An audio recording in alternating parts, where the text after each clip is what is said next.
Certain things you have to see for yourself. Francis Ford. Fucking with them hoes you niggas still can't afford. Made so many mistakes, I know that my niggas relate. Just to rattle my case, so much shit they sat on my plate. She know me through records, but she don't know me too well.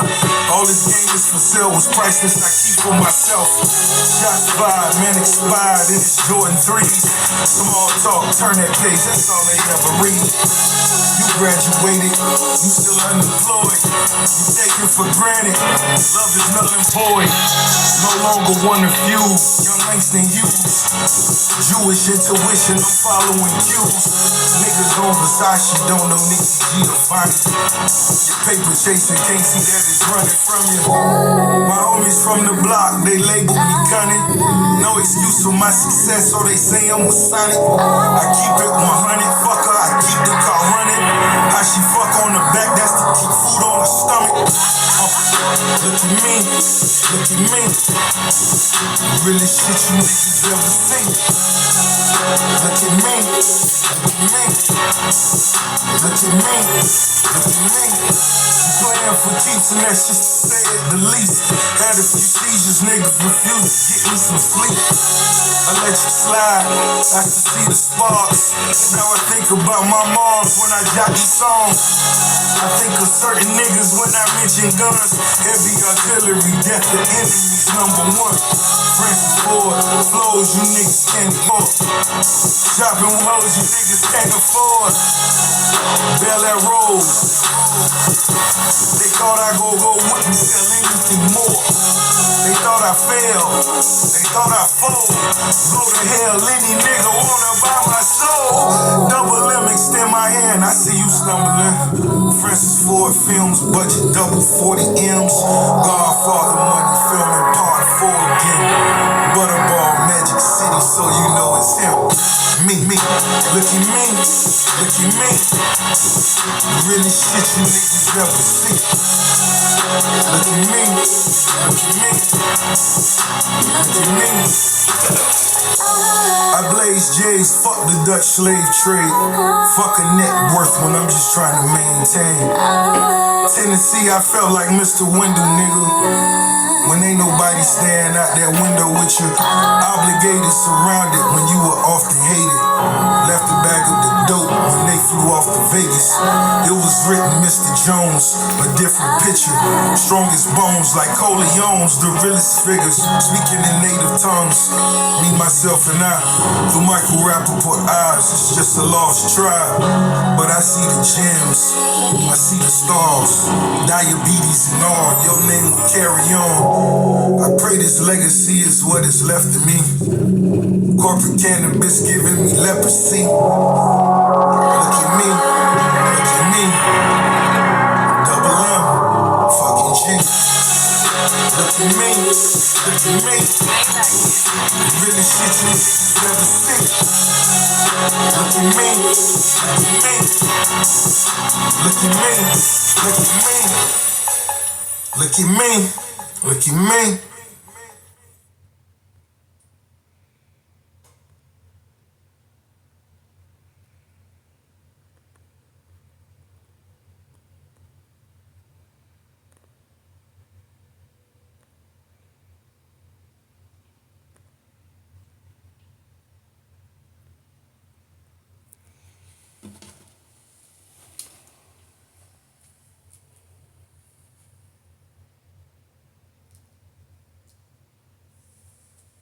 You and I, till the day we die. Yeah, yeah, ex-girlfriend, how you been? I see you still trying to fuck with other women, man.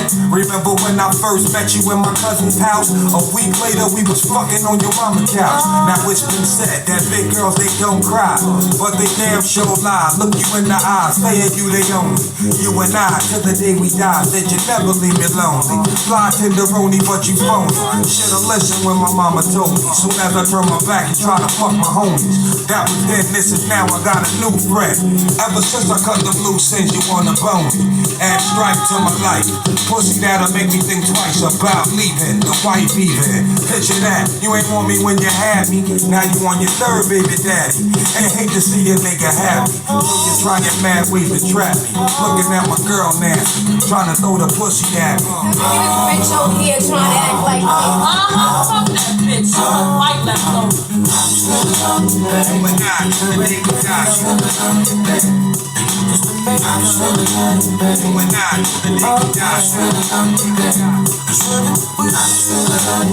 and I, the day we die. You and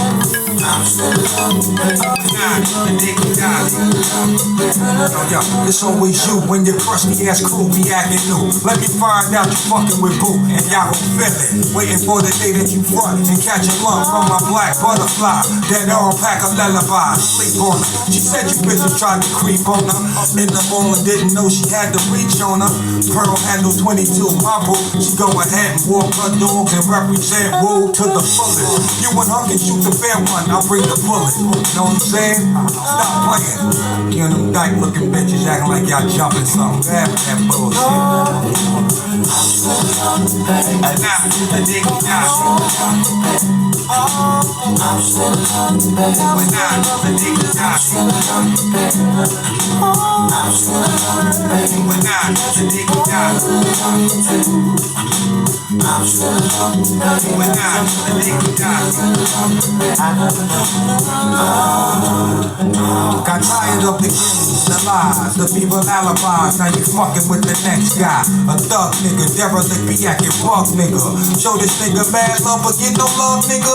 Stupid ass, plus I heard that he be beating on you. I seen him at the club cheating on you. With your best friend, got you stressing. And you stuck, pull your shoes up. All you need affection, but you're headed in the wrong direction. Trying to make this nigga jealous with other fellas. All up in my face, acting overzealous. Like you want something from meth. I hope it ain't love, girl, cause I ain't got nothing left for you. Plus you miserable, misery my company. Shit, I'm living comfortably. Don't need no nigga hunting me down for fucking round with his kitty. Talk to him before my brother put a spark through him. Won't be pretty. The situation got my whole attitude shitty and got you acting hot and itty with your slut committee. You know I know, so go find another sucker, yo. I've been there, but been done that before and don't need it no more. That's my word. So go to your room with that kid. Word up, tell that big head nigga you run with the new shit. When I, the day we die. When I, the day we die. When I, the day we die. When I, the day we die. When I, the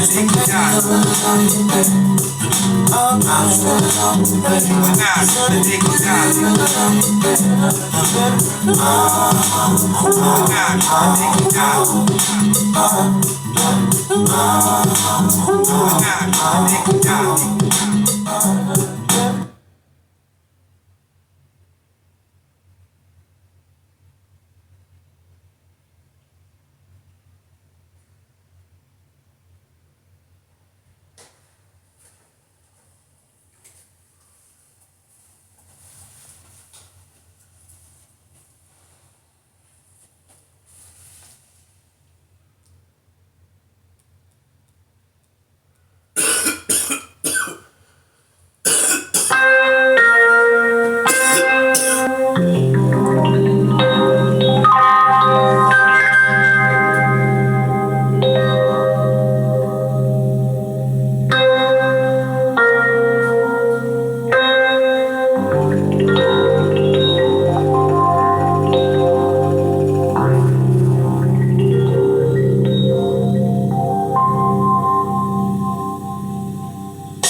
at Microsoft for a conversation with Bloomberg.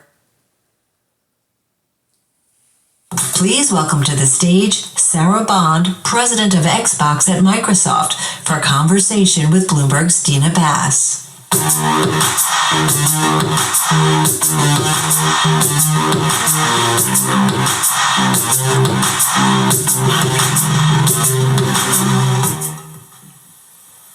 Sarah, thank you so much for joining us today. So I want to start talking about the industry in general. You and Microsoft Games CEO Phil Spencer have been raising kind of the alarm that the video game industry is just not growing, and there's a real need to figure out how to reverse that. What's causing the issue, and how does Xbox turn it around? Yeah, the last year or so in video games, largely the industry's been flat. And even in 2023, we saw just some tremendous releases, tremendously groundbreaking games, but still the growth didn't follow all of that. It's, a lot of that's related to our need to bring new players in, make gaming more accessible, but all of that has been happening at the same time that the cost associated with making these beautiful AAA blockbuster games is going up, and the time it takes to make them is going up. And so much of our focus as Xbox is about how we do things to help the industry all up. Please welcome to the stage Sarah Bond, president of Xbox at Microsoft, for a conversation with Bloomberg's Dina Bass.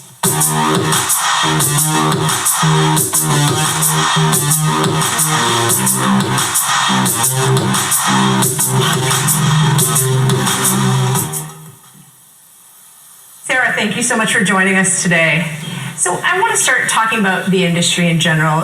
You and Microsoft Game CEO Phil Spencer have been raising kind of the alarm that the video game industry is just not growing, and there's a real need to figure out how to reverse that. What's causing the issue, and how does Xbox turn it around? Yeah, the last year or so in video games, largely the industry's been flat. And even in 2023, we saw just some tremendous releases, tremendously groundbreaking games, but still the growth didn't follow all of that. It's, a lot of that's related to our need to bring new players in, make gaming more accessible, but all of that has been happening at the same time that the cost associated with making these beautiful AAA blockbuster games is going up, and the time it takes to make them is going up.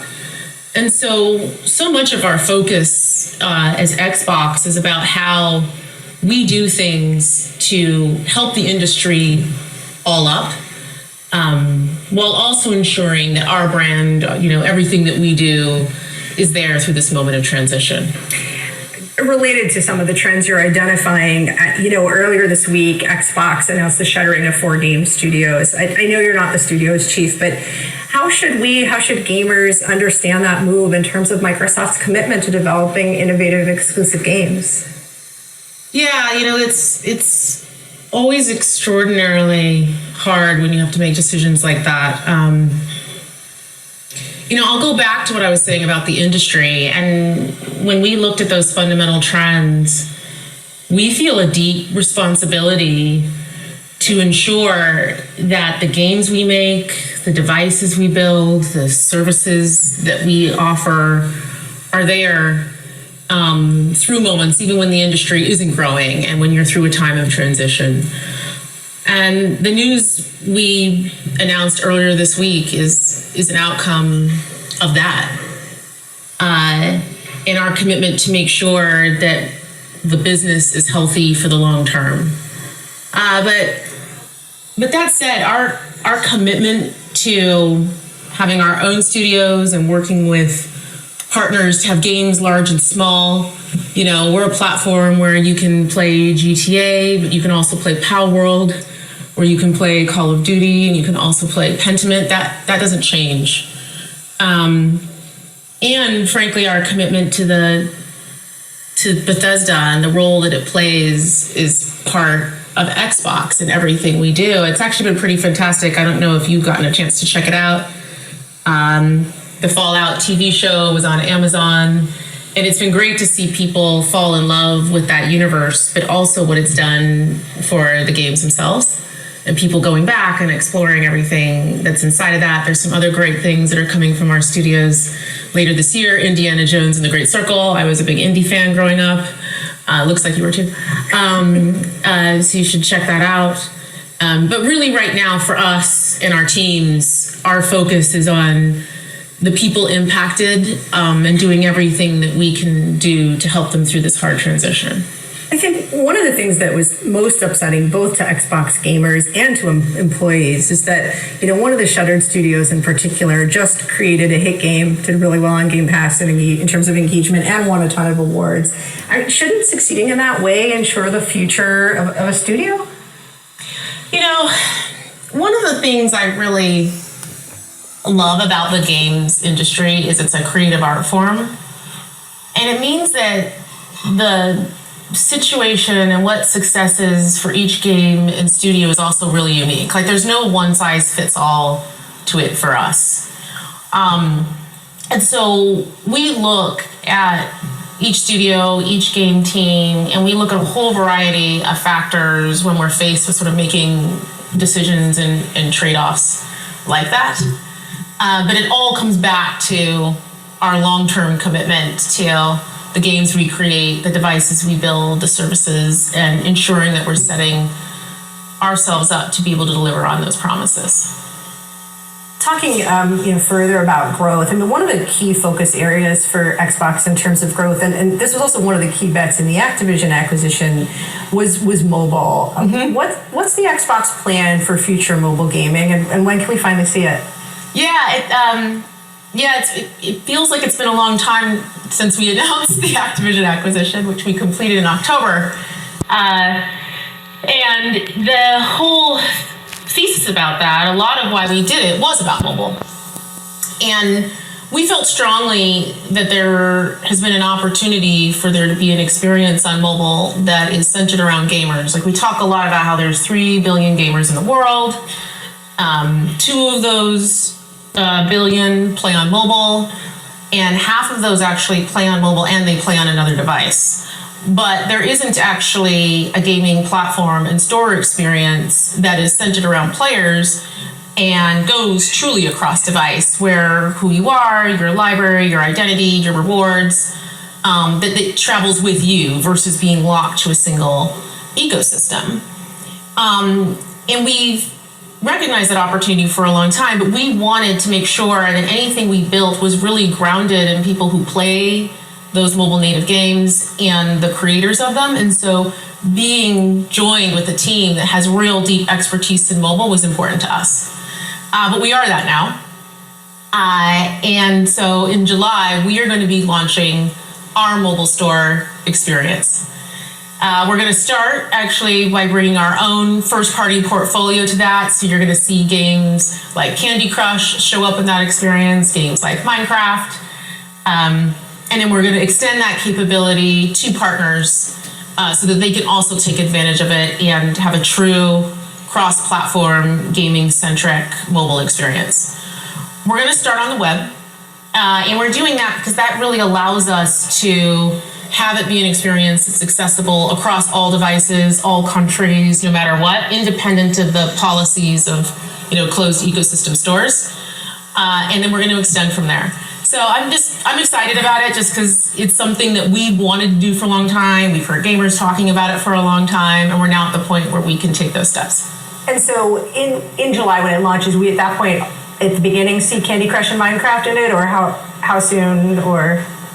You'll see things roll out over time. Do you know how soon partners will be able to use it as well? Our goal is to get partners using it shortly after launch. We really want to make sure we start and we scale using our own IP first. That allows us to make sure that the experience that we bring partners into really builds on all the quality and learning that we have as a team.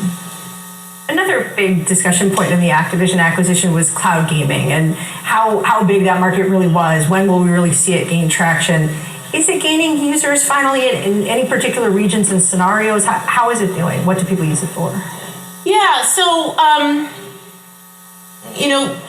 cloud gaming, for those that don't know, I don't know if everyone here in the audience is familiar with it, is just the ability to play a game natively from the cloud. So you don't need to actually have a piece of hardware in your home, and you can experience something that's AAA Xbox gaming on any device, regardless of the local compute that you have. And we have been investing in that for some time because we really believe that opening up sort of these beautiful immersive experiences to more gamers is important for industry growth, for developers, and we know people want to play those experiences. And we're seeing tremendous growth there. We have more demand than supply in that area, and you'll see us rolling out more capacity, introducing more options for people to jump in and play on the cloud. And is it growing faster than the overall market? We were talking about the market itself is down. Where is cloud gaming? It is growing fast in the overall market, really bringing in new players and growth for us. So it's an area where we're investing more and we're excited about. Earlier this year, Xbox announced for the first time that it was bringing a slate of Xbox-developed games, Xbox-exclusive games, to rival platforms, to Sony's PlayStation, Nintendo Switch. That obviously was a big change. It was a little bit unsettling for some of the Xbox hardware fans, but how is it going so far? Do you have any data about how the games are doing? Do PlayStation gamers really want to play Sea of Thieves? It's early days yet, so I don't have specific data to share, but we are really encouraged by the reception of our games. And one thing that I think it's important to note is, as Xbox, we've been putting games on other platforms for a long time. Minecraft is available pretty much universally. The teams at Bethesda have had games on other platforms. The teams at Activision Blizzard have games on other platforms. And so it's a decision we just make on a game-by-game basis as we move forward and continue to execute on our strategy. At the same time, we've talked about mobile, we've talked about cloud. Of course, Xbox itself's heritage is in console. And, the energy around the console right now is a little challenged. Many of the hardcore long-term customers are worried. They're worried about the release on other platforms. They're worried that that may indicate that Xbox is defocusing its own hardware.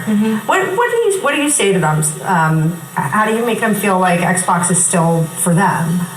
Yeah, at first, the worry that I see is happening across the industry, and I think is a lot of what we're seeing, just industry all up. But specific to core gamers, my focus has really been on engineering and building that next generation hardware experience that really, really taps in to their needs.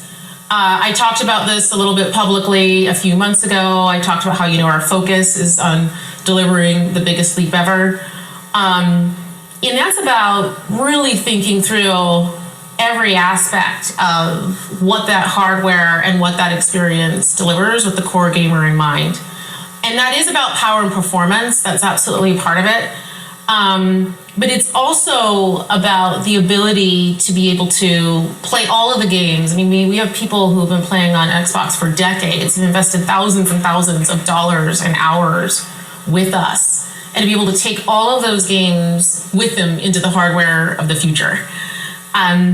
So one of the decisions I made when I came in and became president of Xbox was to establish a team dedicated to that, to game preservation and ensuring that future generations, future iterations, that you get to take those things with you forward. The next part of that is saying, okay, I get to bring those games with me. I'm investing in those games. I get an incredible high performance experience on my console, but also continuing our commitment to make sure that gamers can bring their games with them wherever they want to play. That my Xbox library is something that can go with me and that I can enjoy with others. So our long-term commitment to cross-play is part of that, and our commitment to cross-progression and cloud saves, so you can pick up on one device and you can play on another, is part of that. And also our investments in cloud gaming, which you referenced earlier. A lot of those who use cloud gaming are people who own a console. They're just, they want to play it on another device and go somewhere else. So that's the second piece. And then the last piece is about Game Pass. We know our core users love Game Pass. Game Pass is a gaming subscription. You get a whole portfolio of games, but importantly, you get every single one of our games that we build day one in Game Pass. And the quality and the breadth of those games has only been going up over time, and you're going to see some more really big games going into Game Pass later this year. From Activision's across the whole slate. You're going to see some really amazing things. And keeping that as something that is really special for Xbox players is central for us. A lot of the focus at this conference today has been AI. But AI for gamers is a little different than we talk about AI for the enterprise or for healthcare. Right? Where do you think AI will be important both to players and to game developers? And how's Microsoft investing against that? Yeah. I didn't hear all the talks today, but I think we can all confidently say that we are right at the beginning of what AI means for us as a society, and for businesses in general, and that's absolutely true in gaming as well. For us, we take our responsibility around AI as Microsoft very seriously and being really, really thoughtful about what we do. And as Xbox, there's something really unique about being a gaming company that is part of a major AI company. And so all of our focus within our team is about how we ensure that gaming AI is really crafted in a way that delivers unique and delightful experiences to players, and adds real value for developers. So there's three things we look at as part of that. The first is around developer velocity. How do we give developers tools to make it easier for them to realize their creations, to speed up iteration cycles, and also, frankly, to make it easier for people who may not have as much in-depth training on game development to build a game? We know that with that, there's just going to be a huge proliferation of gaming content and options out there. So that leads us very naturally to the next layer where we're investing a lot, which is around discovery and making sure that people can really be matched with the game experience that we know that they'll love, and that a whole range of creations can be discovered from the biggest games, but also from something novel and new that you may not have intuitively known to look for, but you're going to love if you experience it. And then the last piece is around the actual experience in the game.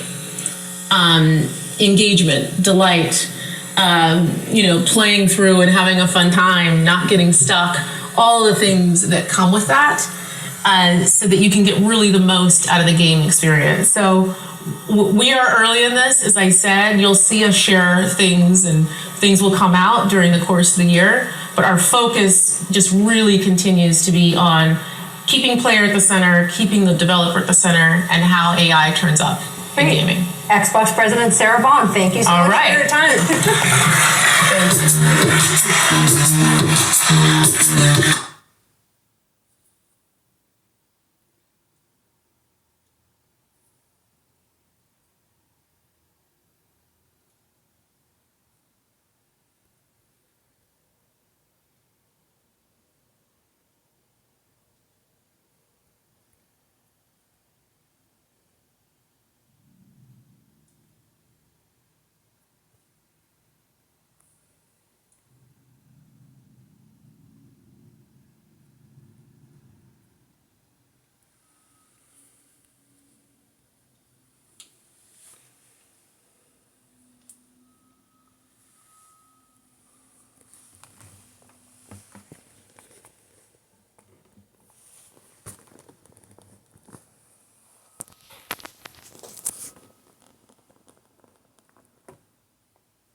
I put the shit in. I said, fuck this nigga, fuck this nigga.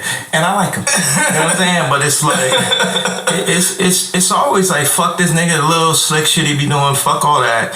And that's what it is. But I did do this, Like That remix, though. I think that's what you was wanting to lead into. Shit. Let me see. You got the Like That remix. I don't believe Gay jumped on the Like That remix. You know we had to get the hooligans up here. We gonna take this pussy nigga out. Yo, Dot, I got you. He was once out there from a Oh my God! Here it is first on the download. Just the boy respectfully gay, nigga.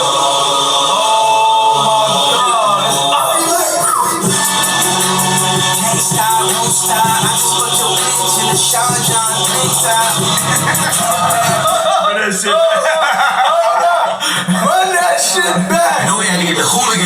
Let's take this pussy nigga out. yo.That, I got you. Wow! That's some real convention shit. When Ye come on some shit, oh, it's really up. Oh, it's really up there. Oh my God.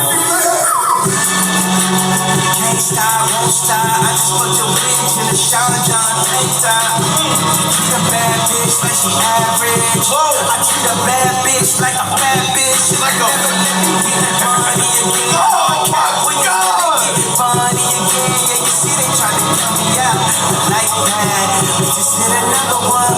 We right back. Number one. 500 up at the top. Motion. Titanium grip.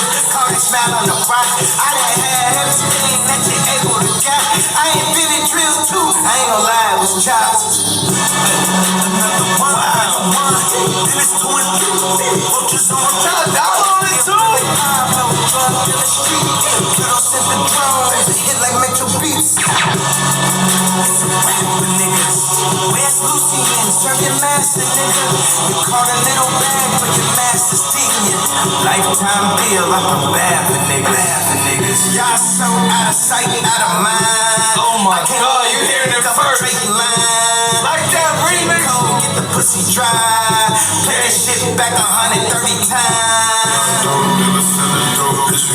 Wow. Kicking in dogs like that. Young thug niggas. Yeah, Future back together. All 24. Yeah, Kendrick back rapping together. Niggas from the bottom really like it. Damn. Stepping in The Metro drums are still hitting, huh? Here it goes. Wow. Yeah. Oh my God. You heard it.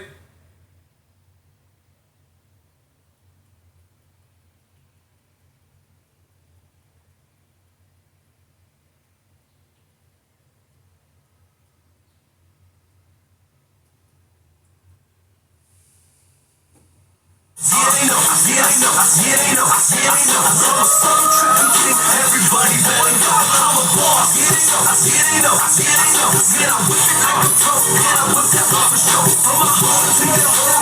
What's up, man? It's your boy DJ Diver. You know what I'm saying? I'm at a photo shoot right now with Name Breaker. Shout out to my guy Steve. Make sure you guys check him out. And you know what I'm saying? Shout out to my stylist. You know what I'm saying? He got me Yacht Master 2 for the shoot. You know what I'm saying? Burberry shirt, ball mains on. You know, this shit's a limited edition. They're real hard to get.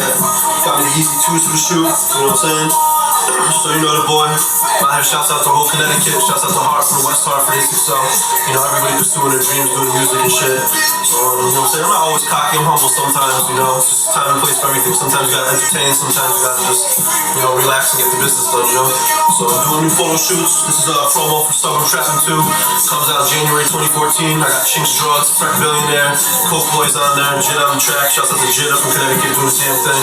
And I'm taking a different approach this time. I'm gonna do press up 5,000 copies, put them in the streets for free. I'm gonna target the suburbs, like how Chris Webby did it.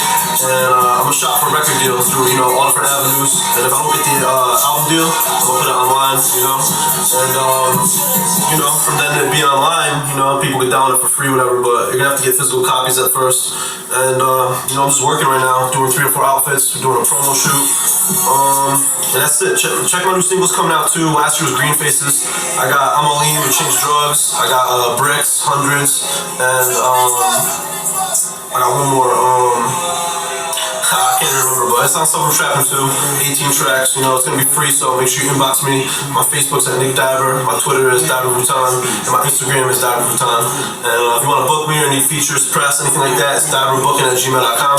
That's DYBER. And it's your boy Diver. You know what I'm saying? I'm out here, so fuck with you, bro.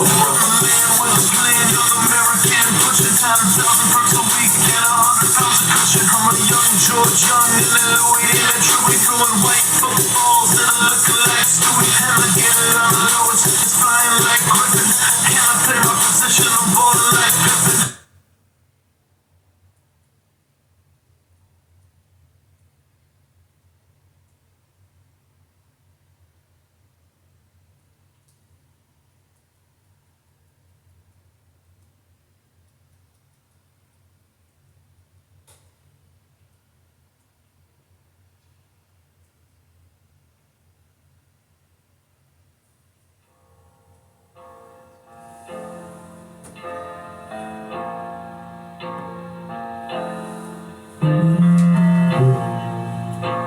fella told me this here road leads to Cairo. I got to get me right.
You got Cairo in the building and shit. I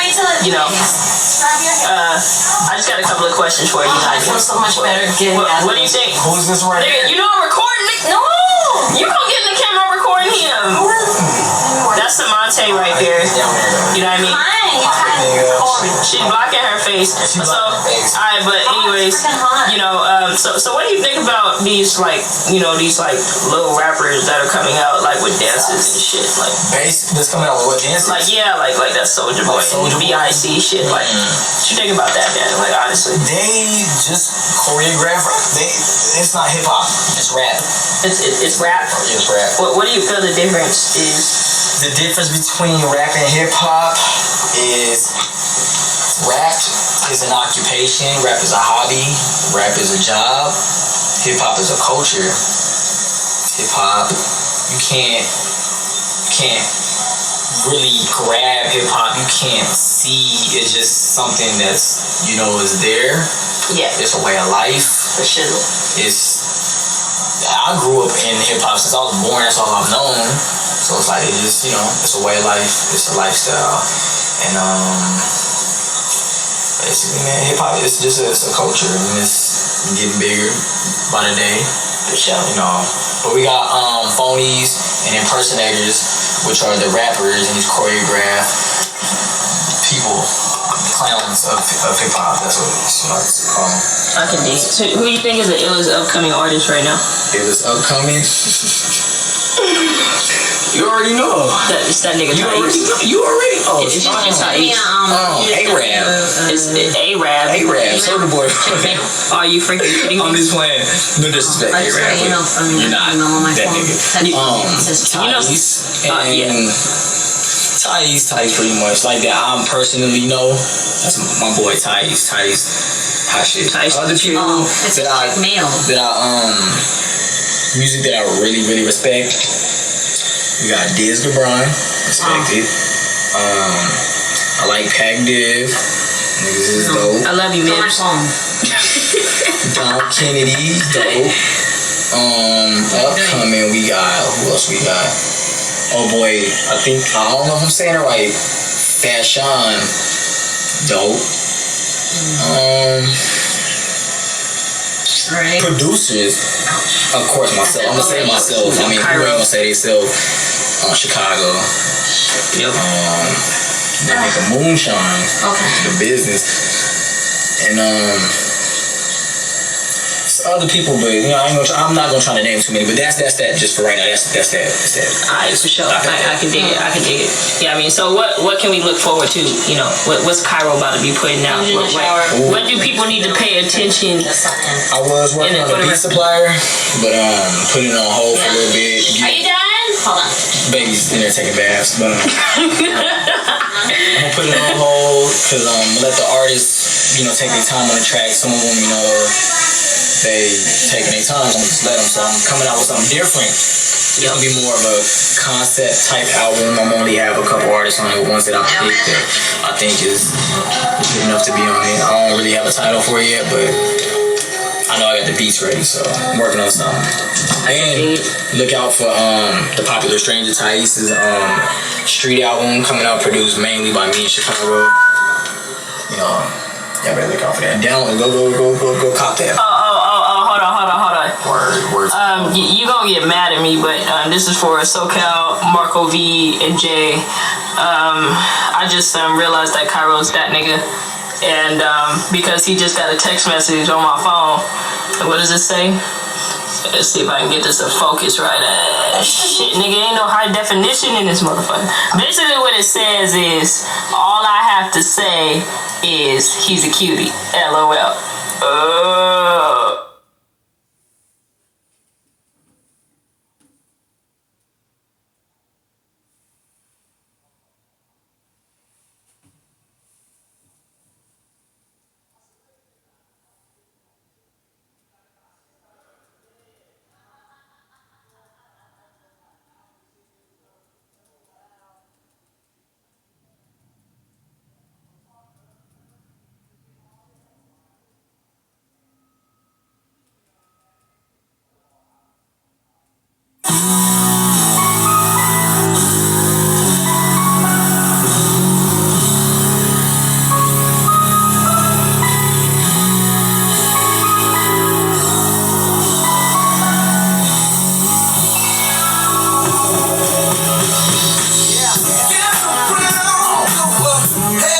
That's what I say on the stand. Fuck, don't be connection. My life's in high definition. With your eyes follow, with your ears. I don't need no situation. My life's in high definition. It's more like a re-up. I hold a hole like a teacup. Rolling one hand while the other hand throw the piece up. My other hand throwing feet without the E up. I got like 5 more, made them something like Shiva. And that fall roll number 4 deluxe. See, I've been around the world like the gnome, but I come from a zone where the homes all beat up. The folks unknowns and the stones all beat up. Police tap my phones, got my songs on speaker. They back the poems, got their domes all beat up. To get up on their tones and become young leaders. Over put it on my culture, now if that ain't wrong. I just got it from the runners, now if that ain't blown. They gave my man 44, now if that ain't long. I put it all on my shoulders, now if that ain't strong. I made it out alive from the streets of the west side, CHI. Now if that ain't home, you better tell them. Heaven's there. Fuck, don't be connection. My life's in high definition. With your eyes follow, with your ears. Don't need no intermission. My life's in high definition. Flyness, I've become the hero and the sidekick, the rider and the nigga that I ride with. In your ear like the maker of the vibrant. Assalamu alaikum to the maker of the vibrant. Yeah, them other niggas don't vibe with. Now I was about 3 when the highs went, but I can see everything that you're trying to be. You can hide it.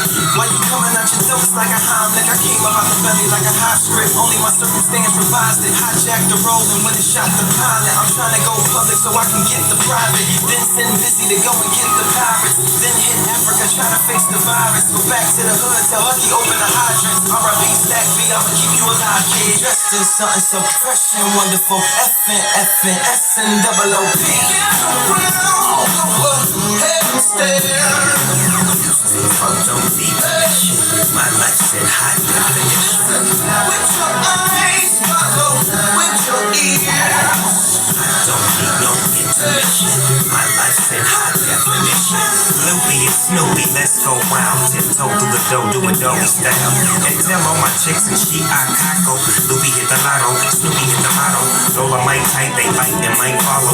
Take this chill pill, little niggas swallow. Recital is very homicidal. Big screen will capture it, cause it's high definition. Listen, cooking collard greens in the kitchen. Them alphabet boys on a mission. If you ever get cash, you better get it quick fast. Nowadays niggas get to snitching on you bitch ass. Even your boys best believe in them toys out your game. Especially when a nigga know your real name.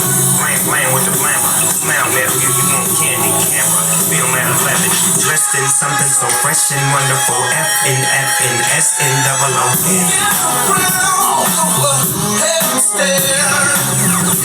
Fuck, don't be connection. My life's in high definition. With your eyes follow, with your ears. I don't need no intermission. My life's in high definition.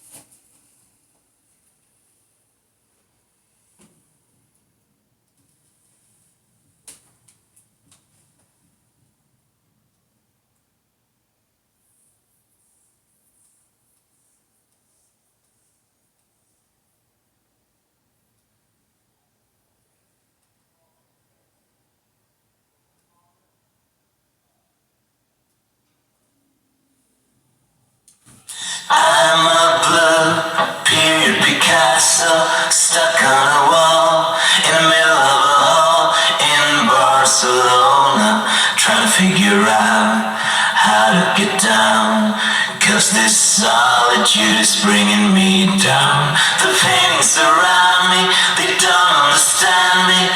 I'm a bit too early, I'm seeing this development during adolescence.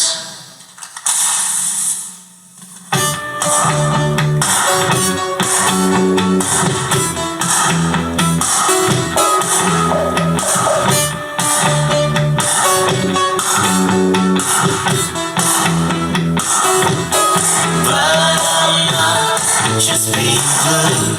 'cause I have form and shape and color too, but I miss you. And it's the content, that's the focus. That is what all the school is reading to us. It's just a part of what I am. It's just a part of my beating heart, beating for you.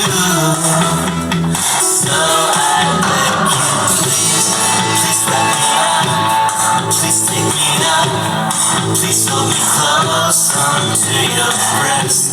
Run down the stairs, out in open air, away from the ladies, the Japanese tourists. The girls will notice, because I'm so hopeless. Take me wherever you originally came from. You will be famous, seen in the headlines. Though you just kindly stole my heart. And just kindly stole my heart. A world famous art thief. I'm a blue period Picasso, stuck on the wall, in the middle of a hall in Barcelona, trying to figure out how to go down, 'cause this solitude is bringing me down. It's just a part of what I am. It's just a part of my beating heart,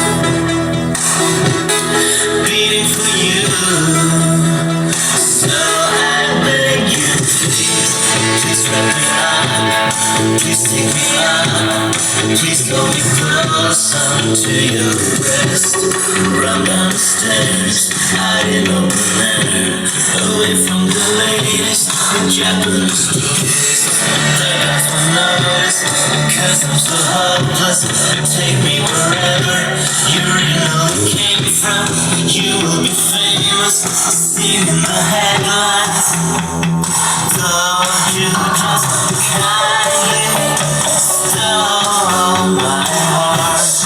And you just kindly stole my heart. A world famous art. You just kindly stole my heart. And you just kindly stole my heart. A world famous art. Stay with me, please.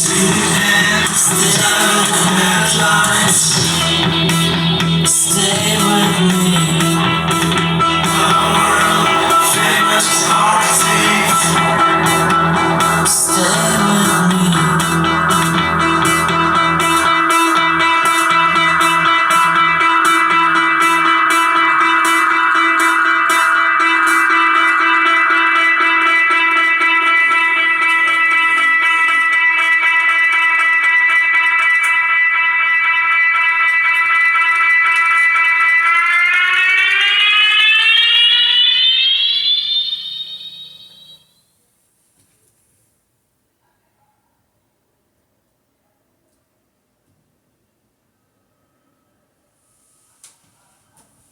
We've all heard about Snapchat, a small team of engineers that have built one of the most popular applications on the internet today. And it's been fun for us to partner with them. And so I'm excited today to welcome Bob Murphy, CTO and co-founder of Snapchat, to the stage so we can hear their story firsthand. Sorry, Bobby. Please come up.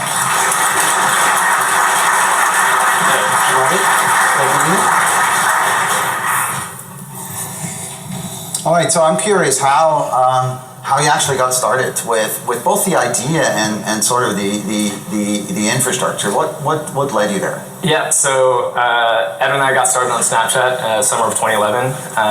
Basically, kind of understood that visual content was the most engaging, interesting form of content that there was, and wanted to create a way to enable that to be a means of communication rather than a piece of content around which communication actually happens. So that was sort of the initial concept behind Snapchat. We launched on Google App Engine because I had used App Engine a couple times for some small projects. Found it was super easy to get up and running. And when at the time, like obviously our biggest priority was to get a product in the hands of users in the real world as quickly as possible. And so I turned again to App Engine, something I was very familiar with, and a platform that very easily abstracts away a lot of the complexities of building, deploying, and a web backend into the real world.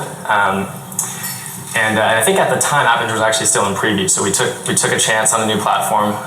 But I was fairly confident that, given Google's kind of reputation as a very strong infrastructure company, that you losing your one there, Diddy. If we needed to. Oh, don't want to look at me, Diddy. Too cold, the CEO. About how the platform supported your launch of more recent features, like the stories feature that you launched just. Don't gotta sit, Yeah, absolutely. It's actually been very surprising for us to super fortunate to see Cloud Platform kind of grow its feature set almost perfectly in sync with our own feature needs. It was actually funny looking at the timeline earlier, because we've taken advantage of almost all of those product offerings almost immediately. Oh, Diddy on TV. Around the time that we were launching Stories, which was fall of last year, App Engine was great for our core application, but we were looking for something a little more flexible to support the Stories architecture, which currently uses Redis on a huge cluster of compute engine instances. And so launched to the general public, and so along with outgoing socket connections from App Engine front end. So it's actually perfect timing for us. That's worked and scaled tremendously well. Mm-hmm. So you're running lots of Redis today? We are.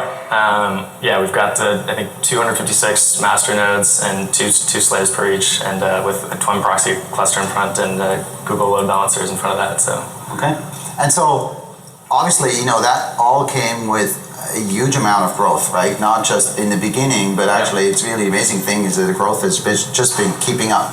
So how have we helped you? I hope we have helped you. Yeah. You guys have seen the growth firsthand. Absolutely. So, the biggest benefit is just the fact that we can focus much less on maintaining infrastructure and much more on building new infrastructure to support the features and the product developments that we need. In fact, actually, Tim, one of our VPs of engineering, just last week told me one of his biggest surprises at joining Snapchat was at not having to deal with the operational headache and complexity that he was expecting, and you would expect from a company at our growth rate and our current scale. So, the biggest benefit is just the fact that we can focus less on maintaining infrastructure and much more on building new stuff. And so, as far as I understand, you still don't have an operations team, really, like an SRE team. No, not really. We're at about 25 engineers now, and a little bit of operational work here and there, but for the most part, everyone's focused on new feature development. Cool. So, if you had a piece of advice for anyone out there who wants to build the next Snapchat on a Google cloud platform, how should they go about it? I'd just say it's a super easy platform to use. We got started in the App Engine, which is amazingly simple to use and has scaled tremendously well. I've been absolutely impressed and very surprised that it's scaled as well as it has. Certainly thought early on that the kind of traditional notion of you build on a hosted solution and you reach a certain size at which you have to move off, I think is fading, and Google's kind of paving the way there. And so, what's great about App Engine and cloud platform in general is that you get that kind of upfront ease of use with the added comfort of knowing that whatever you're building, if it needs to, will eventually scale ad infinitum. So great. Let's let's go to infinity and beyond. So right. Thanks, Bobby. Thank you very much.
young thug niggas. Yeah.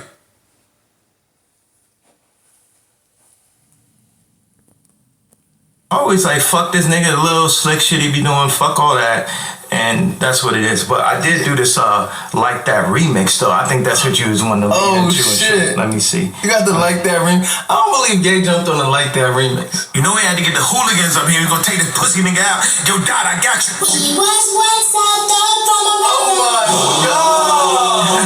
Hearing it first on the download. Just the boy respectfully gay, nigga.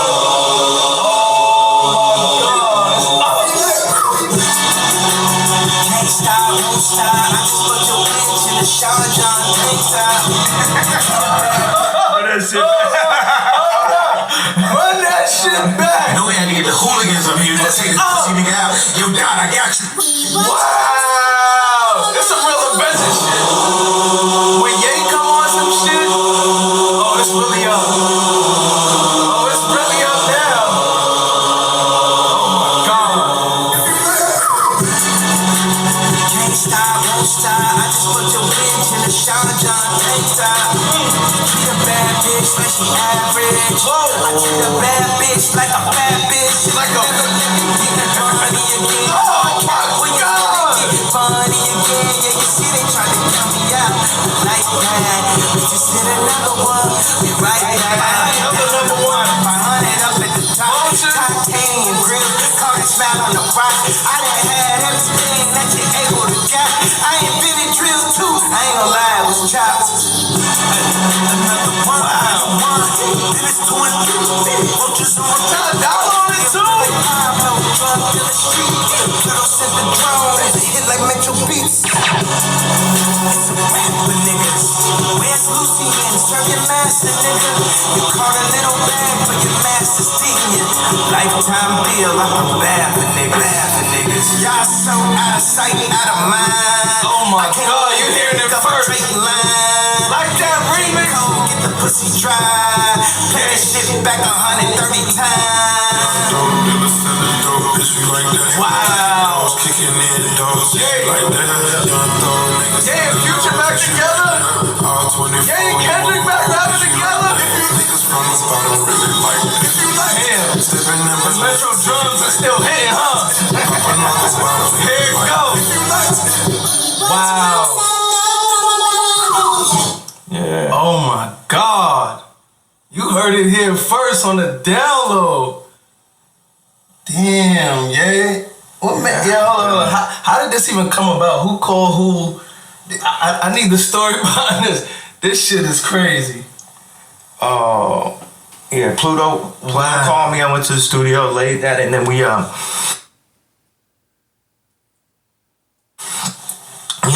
went through the creative process, adding the chord,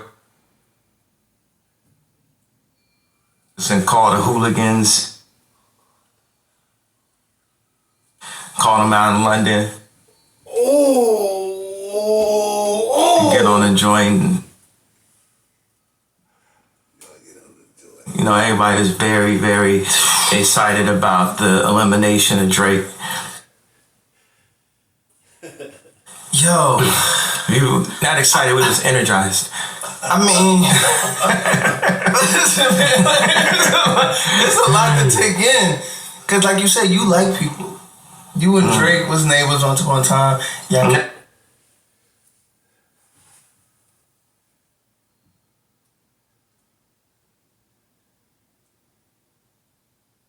To get on a joint, everybody is very, very excited about the elimination of the process, and the chorus, and call the hooligans.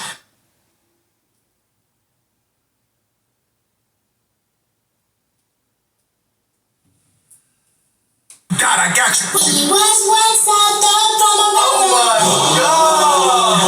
Hearing it first on the download. Just the boy respectfully gay, nigga. Oh my God! Can't stop, won't stop. I just put your bitch in the shower, John. Can't stop. Run that shit back. Run that shit back. We had to need the hooligans up here that take this pussy nigga out. Yo, Dad, I got you. Wow! That's some real adventure shit.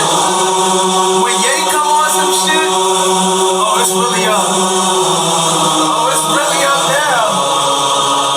Oh my God. Can't stop, won't stop. I just put your bitch in the shower, John tank top. Treat a bad bitch like she average. I treat a bad bitch like a bad bitch. She like a funny again. Oh my God. Funny again. Yeah, you see they try to count me out like that. We just hit another one. We right back. Number one. 500 up at the top. Titanium grill. Call that smile on the rock. I done had everything that you able to get. I invented drills too. I ain't gonna lie, it was chops. Another one. Wow. Then it's 2 and 3. Roaches on the top. Download it too. Like Pablo, drunk in the street. Little sent the drone. Hit like Metro Beats. It's a rap for niggas. Where's Lucian? Serve your master, nigga. You caught a little bag for your master's teaching. Lifetime bill, I'm a bad for niggas. Y'all so out of sight, out of mind. Oh my God, you hearing it first. Like that remix. Get the pussy dry. Play that shit back 130 times. Wow. Kicking in dogs like that. Yeah, Future back together. Yeah, Kendrick back rapping together. Niggas from the bottom really like this. Damn. Stepping in The Metro drums are still hitting, huh? Here it goes. Wow. Yeah. Oh my God.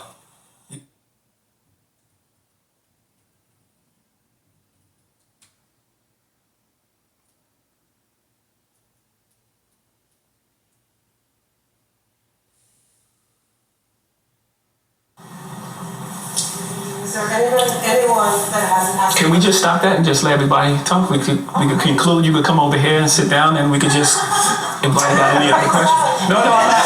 No, by the way, you did a great job. I'm so proud.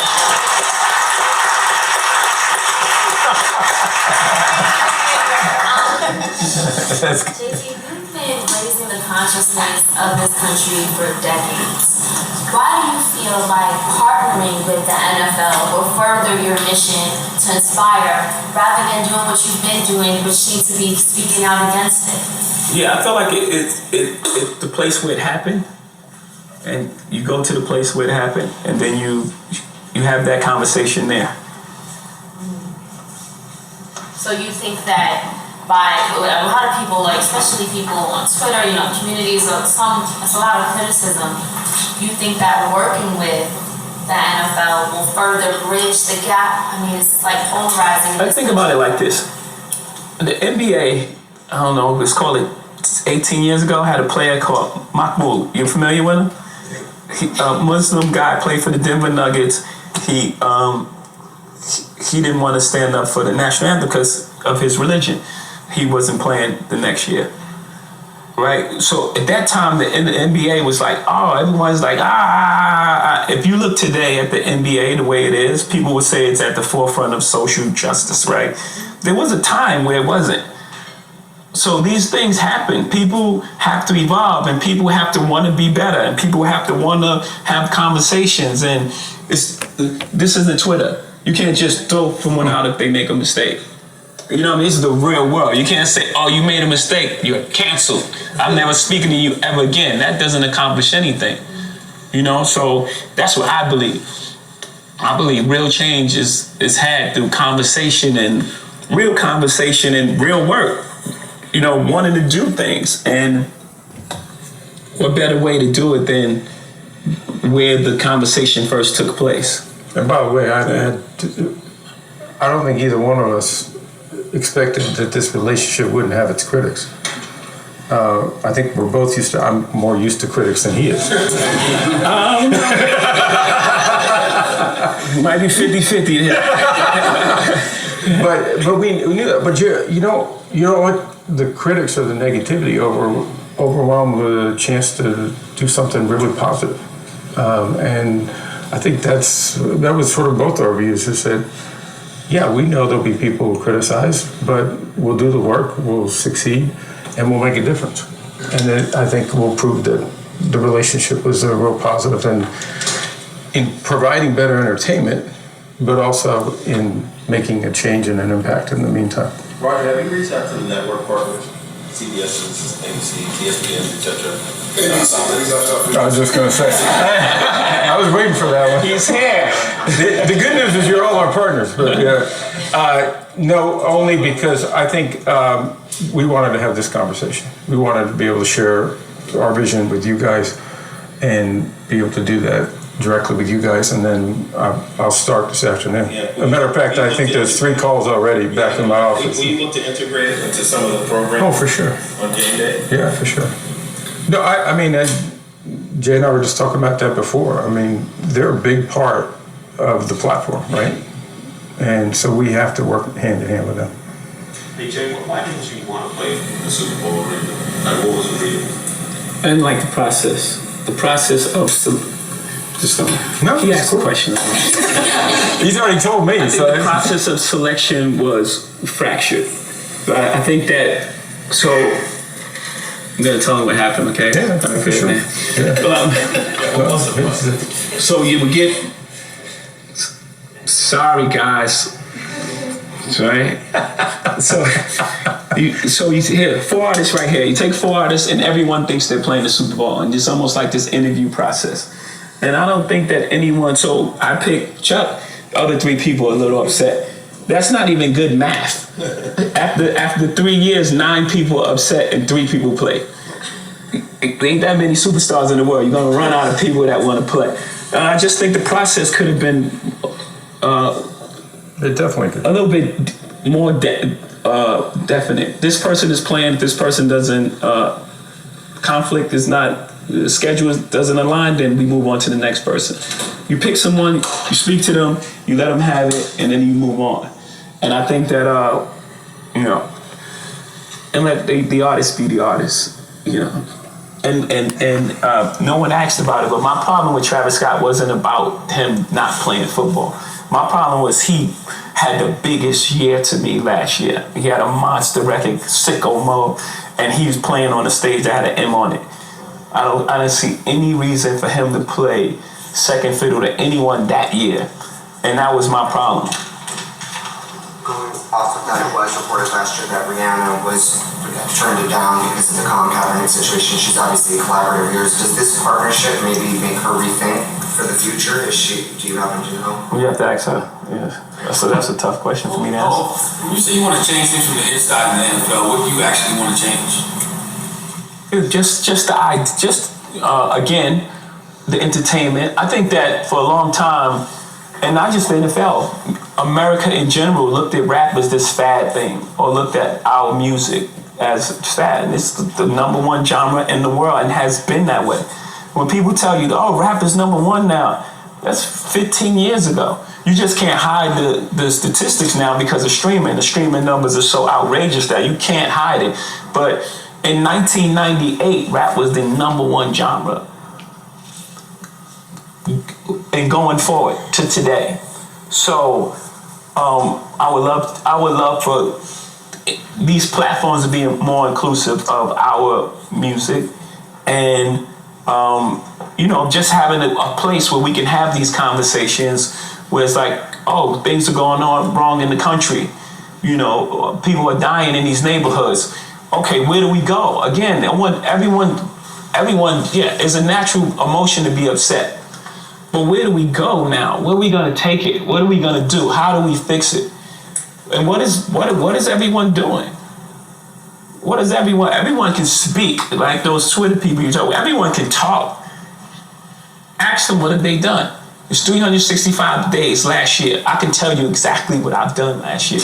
I can tell you everything that I've been done and that changed. I can tell you the amount of people I saved from going to jail. I can tell you I can tell you that I got this person out of jail. I can tell you that I've done this, and that. I fed this many people. I can tell you exactly what I've done with my 365 days. What has everyone done? It's a challenge.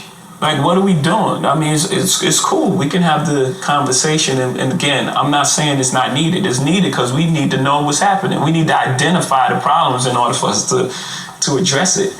But after we address it, what are we doing?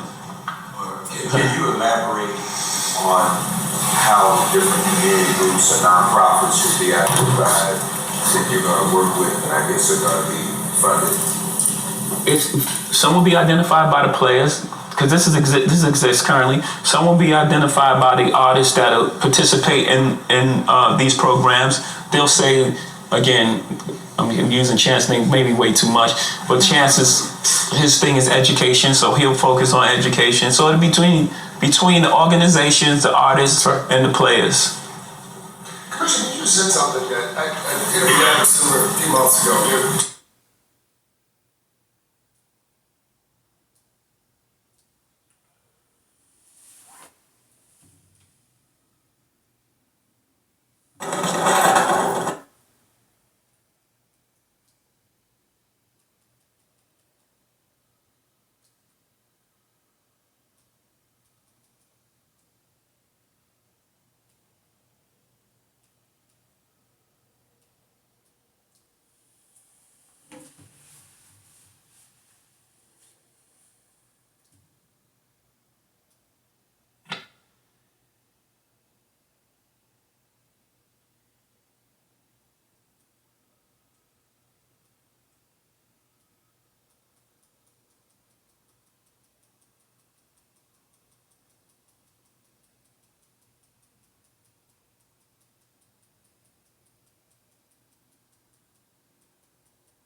Let's get on the phones. Let's stay here all night if we got to. All right, tell us about Cornelius Brown. Texas Power, by way of Pluto. He's a major head case. You can stick it from anywhere, but I mean, I think he's committed to Western Nebraska with a phony job from an alumnus congressman. Okay, all right. Willie Hutchison. Now, Coach, this is the guy we heard was on the verge of signing a letter of intent to issue. Yeah, it's true, and his old man's been seen driving a Mercedes-Benz since the day he signed the letter of intent. There's a lot of rumors. Look, do yourself a favor. Chop off the bottom 8 names on your list. They are irrelevant. The top 2 guys are the ones you want. Okay, that's Butch McRae, Chicago. Yeah, okay. Joseph. And Ricky Rowe. We got 6'8" power forward. The Butch and Ricky show. You get those 2 guys, you are in the Final Four next year.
He's a great player, but I don't think we can get him in academically. You don't think so? I don't think so.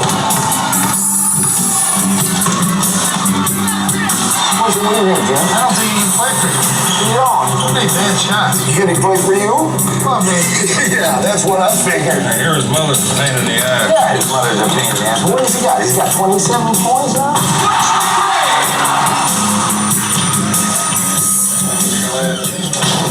You guys looking for Rhodes Scholars? Yeah, Rhodes Scholars with the dunk. Yes, would you tell Father God and we can send these ugly guys home. Fun, Dawson. Coach Pete is here.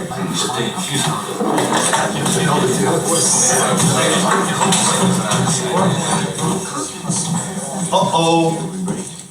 There's blood in the water. Must be a point guard on the block around here somewhere. All right, gentlemen. What am I bidding? Give me $50 for the strapping young boy, 17 and getting bigger every day. Dig deep in your pockets, gentlemen. They say he's a potential All-American. And he can read and write. The boy can actually read and write. He got 1,250 on his SATs. And ain't no problem either. His name ain't Abdul Rahman X or nothing like that. The boy's actual name is Bush. And with a name like that, he ought to have him some freckles. Now, what am I doing, gentlemen? Dig deep in your pockets. Dig deep. Hey, Pete. Step inside. We're in trouble. I think we're in trouble. Yep. How's Tony? Tony's fine. Tony's fine. Is he going to class? Yeah, he's going to class. He's trying. It's a struggle, though. I love him, but if he flunks, he deserves it. Oh, I'm not going to let him flunk. You're here because of Bush McCrae, aren't you? Yeah. He's something, huh? Yes, let's be that. And he's smart, too. He's got his head screwed on straight. Just doesn't make any mistakes. His father's not around, right? Nah. I hear his mother is a piece of work. No. He's a powerful piece of work. I hear she wants money. She wants money just to talk. Well, she only charges the school she doesn't like. What, does she like us? She likes your science department a whole lot better than she likes your basketball program. I don't blame her. Science department's got a better record lately. I can get her to wave the grand. But if you try to bullshit Levada McCrae, she will eat you alive. What's up, man? Oh, you took him out.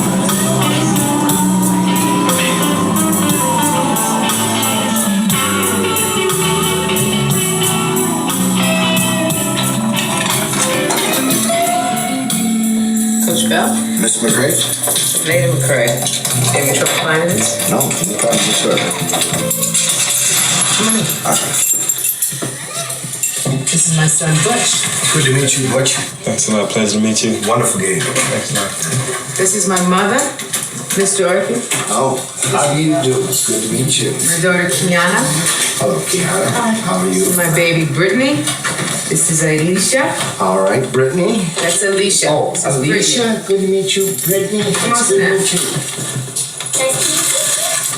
Miss McCrae, your children are well mannered. It's good Catholic upbringing. You know what? I'm Catholic too. I'm not. I just sent them all to St. Joseph's because the priests and nuns don't take no shit. Butch, is there anything you want to ask Mr. Bell? I don't know, Mom. LA is a long ways from here. Well, but you know, that's part of going to school, getting away from home, meeting new friends. You know, we'd love you to come out to Western and visit the campus. I don't know, Coach. I'll think about it. I'm kind of scared to take the college courses. It's normal, but you know. I mean, Dr. George Howe, the head of our science department, he's world famous. He loves basketball. Now, are you implying that classes are rigged for athletes? Mrs. McCrae, my players take real classes. My players do graduate. I think the thing that I really want to ask you is, will I start next year? Well, you'll get the opportunity to start, Butch. I mean, our whole offense is going to be geared around the point guard, you know. And that's a position we'd love you to come in and play. I've been doing some thinking about this, and let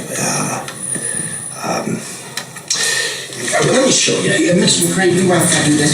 Kids, come on over here. I got something. You guys are going to have love. Stand right here for a second. Can I use this? Is this right? Yeah, it's all right. Stand. Oh, Grandma, can you come on over and help us? Yeah, you come on over here. I want you to guard this chair, this low post. Now, put your arms out like you're guarding. I want you to guard this lamp right here. Come on, this will be fun. This will be fun. Now, you're the off guard. This pillow, this is the ball. Here you go, Butch. Okay, you pass it to your mom over there. That's it. Now, you pass it to him, Miss McCrae. Pass it to Butch. Pass the ball over here. Butch, you cut around right there. Throw it into your brother. Lay it in there. Beautiful. Yes. Beautiful. I have a family to consider. Oh, of course.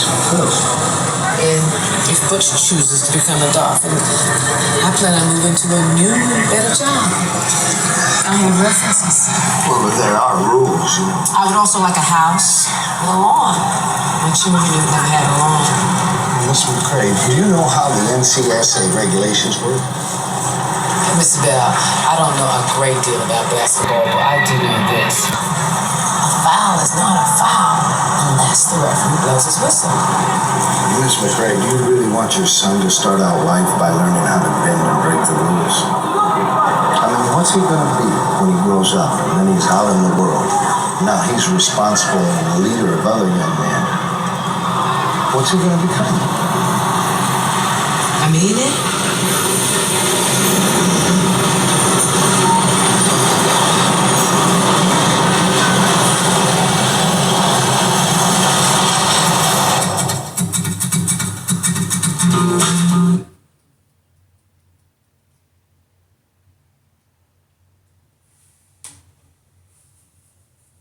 The PSP, what do you want?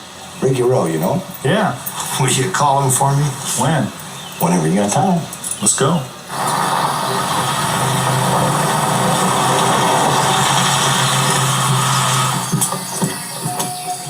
Hello. Welcome to French Lick, Mr. Bell. Oh, thank you. Thank you very much. How are you, Mr. Rowe? Fine, you can call me Pete.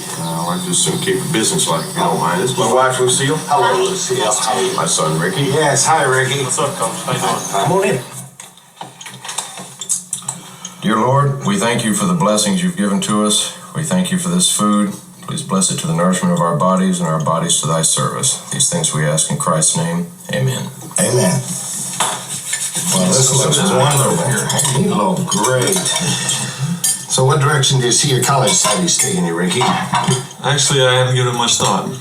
Well, there's no reason you have to decide now. You have plenty of time. You'd like to take over the farm someday. I would. Yes, you would. Truth is, I haven't even decided if I want to go to college at all. Well, what are you interested in? You really want to know what I'm interested in, Coach? Yeah. Girls. Girls and just playing basketball, you know? Girls and hoops. It's a good interest. Yeah. But you know, Ricky, let me tell you something. You got an opportunity to use your basketball skills to get into school, and you got to take that opportunity. Yeah. I mean, now, don't get me wrong, we got a lot of girls at Western. Hell, we got a million. They like what I can do out there, I tell you. But I think I could go out to California and just, show them what I got out there. Yeah, well, take this opportunity, get your education. You know, even if you don't come to Western, the girls are going to wait. They'll be there.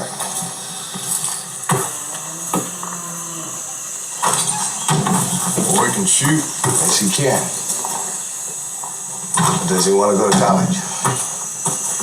Oh, yeah. And I still have some influence over that. You know, it's a very funny thing. A lot of coaches been by here, asked me what I needed. I told them I need a new tractor. We got the thing over there, old farm all, 44 years old this month. Hard work making it with a small farm anymore. All the big combines. Tractor, huh? Yeah. Now, I didn't ask for nothing. I just keep getting off the farm equipment by this school and that. Whether it's bending the rules or not, don't bother me none, because they ain't my rules. So what you're saying is somebody's going to give you a tractor? That's what I'm saying. Well, I want my boy, if he was to decide to go on to college, be with a coach that's going to watch over him. Well, maybe it's time to let him go a little. Maybe. But in that case, I'd like him to be with someone who's a church-going type. Well, for whatever it's worth, Mr. Rowe, I was raised a Baptist. First Baptist or Southern Baptist? First Baptist, of course. Well, thank the good Lord, Pete. We don't think too much of Southern Baptists around here, if you catch my drift.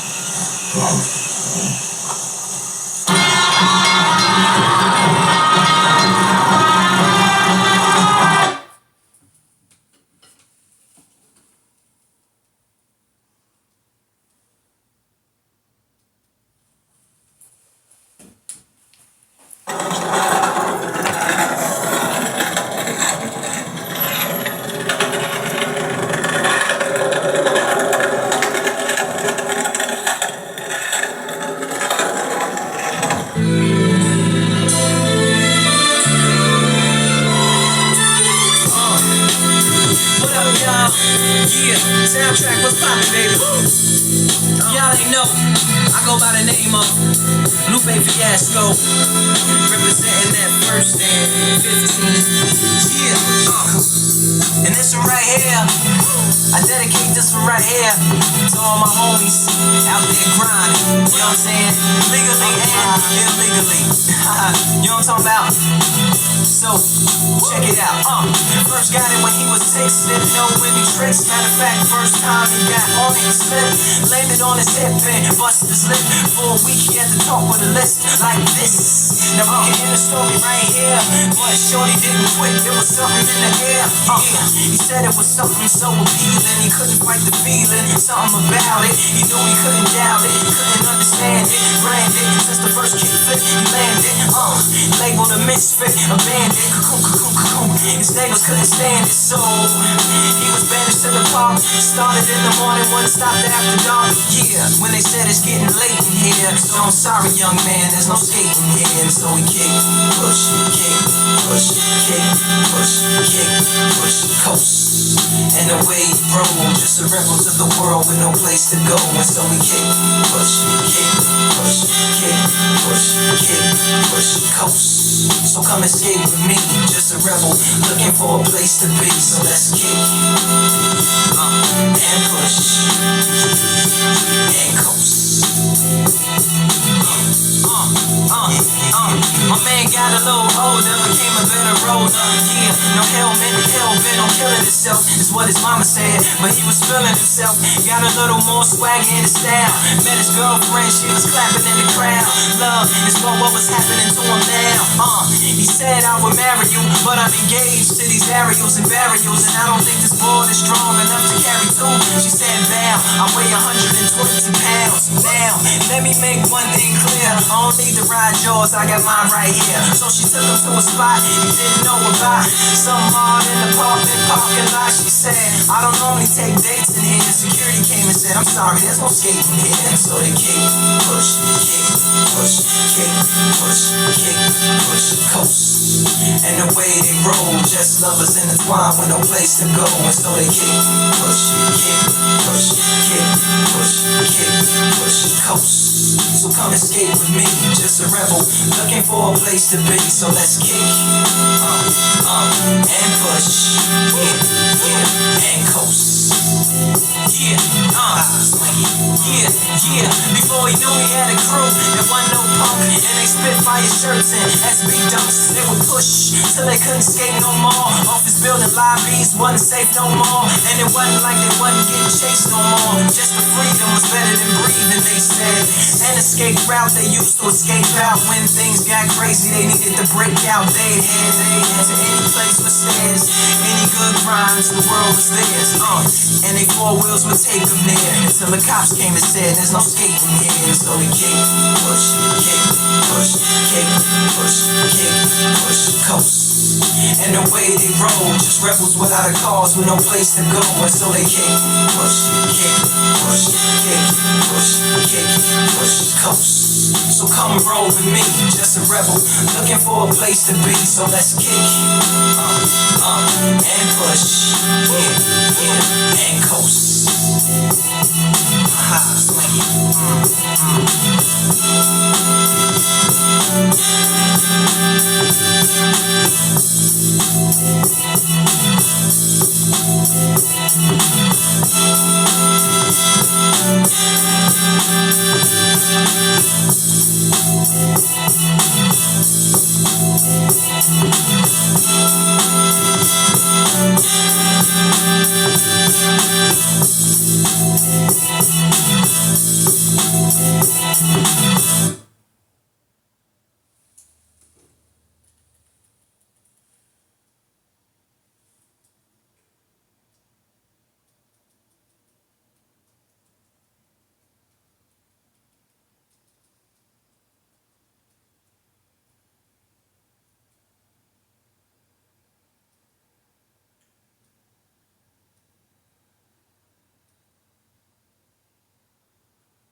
You're watching The Breakfast Club.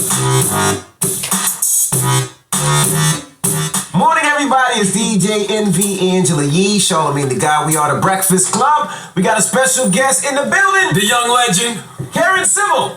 I'm so happy to be here. We're happy to have you here. What the hell happened, Karen? We was riding with you. We was I know. We went to the election night. I know. And we left crying. You left kind of early. Don't think I didn't notice. Ange, I saw you stayed. They all know. You guys definitely. No. I felt like I saw Ange by the bar. But then I went to go turn to see if you guys were there. You guys definitely left. I had to go to the Colbert show. I did the Colbert show. I did the Colbert show that night. That's your excuse. What was your excuse? I stayed the latest. No, I didn't see you. No, he was there. They were sitting somewhere else. I stayed the latest. I was sitting with Yee's mom. We stayed the latest. Because everybody that I saw coming in definitely wasn't there. Pusha was like, yeah, I'm going to go.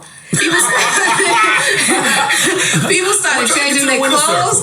Then it was just like Ange was sipping on her drink. I was just like, this is not feeling real good. Getting depressed. Yeah. For me, it started feeling bad. Yeah, then it started to space out, and I was like, oh, this is not feeling good. I thought it was a celebration party. That's really when I went. I was like, we're making history. I took my mom because my mom loves Hillary Clinton, so she really wanted to go. So I brought her with me. She was like, do you think we'll meet her? Da-da-da-da-da. And then... By the way, it was open bar till she started losing.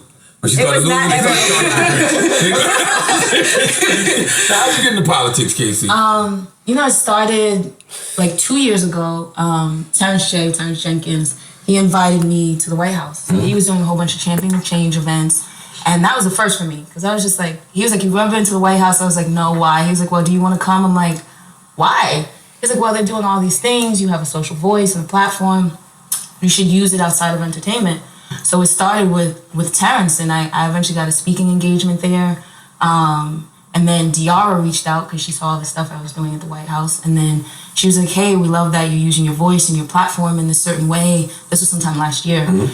And she said, like, what do you think about Hillary?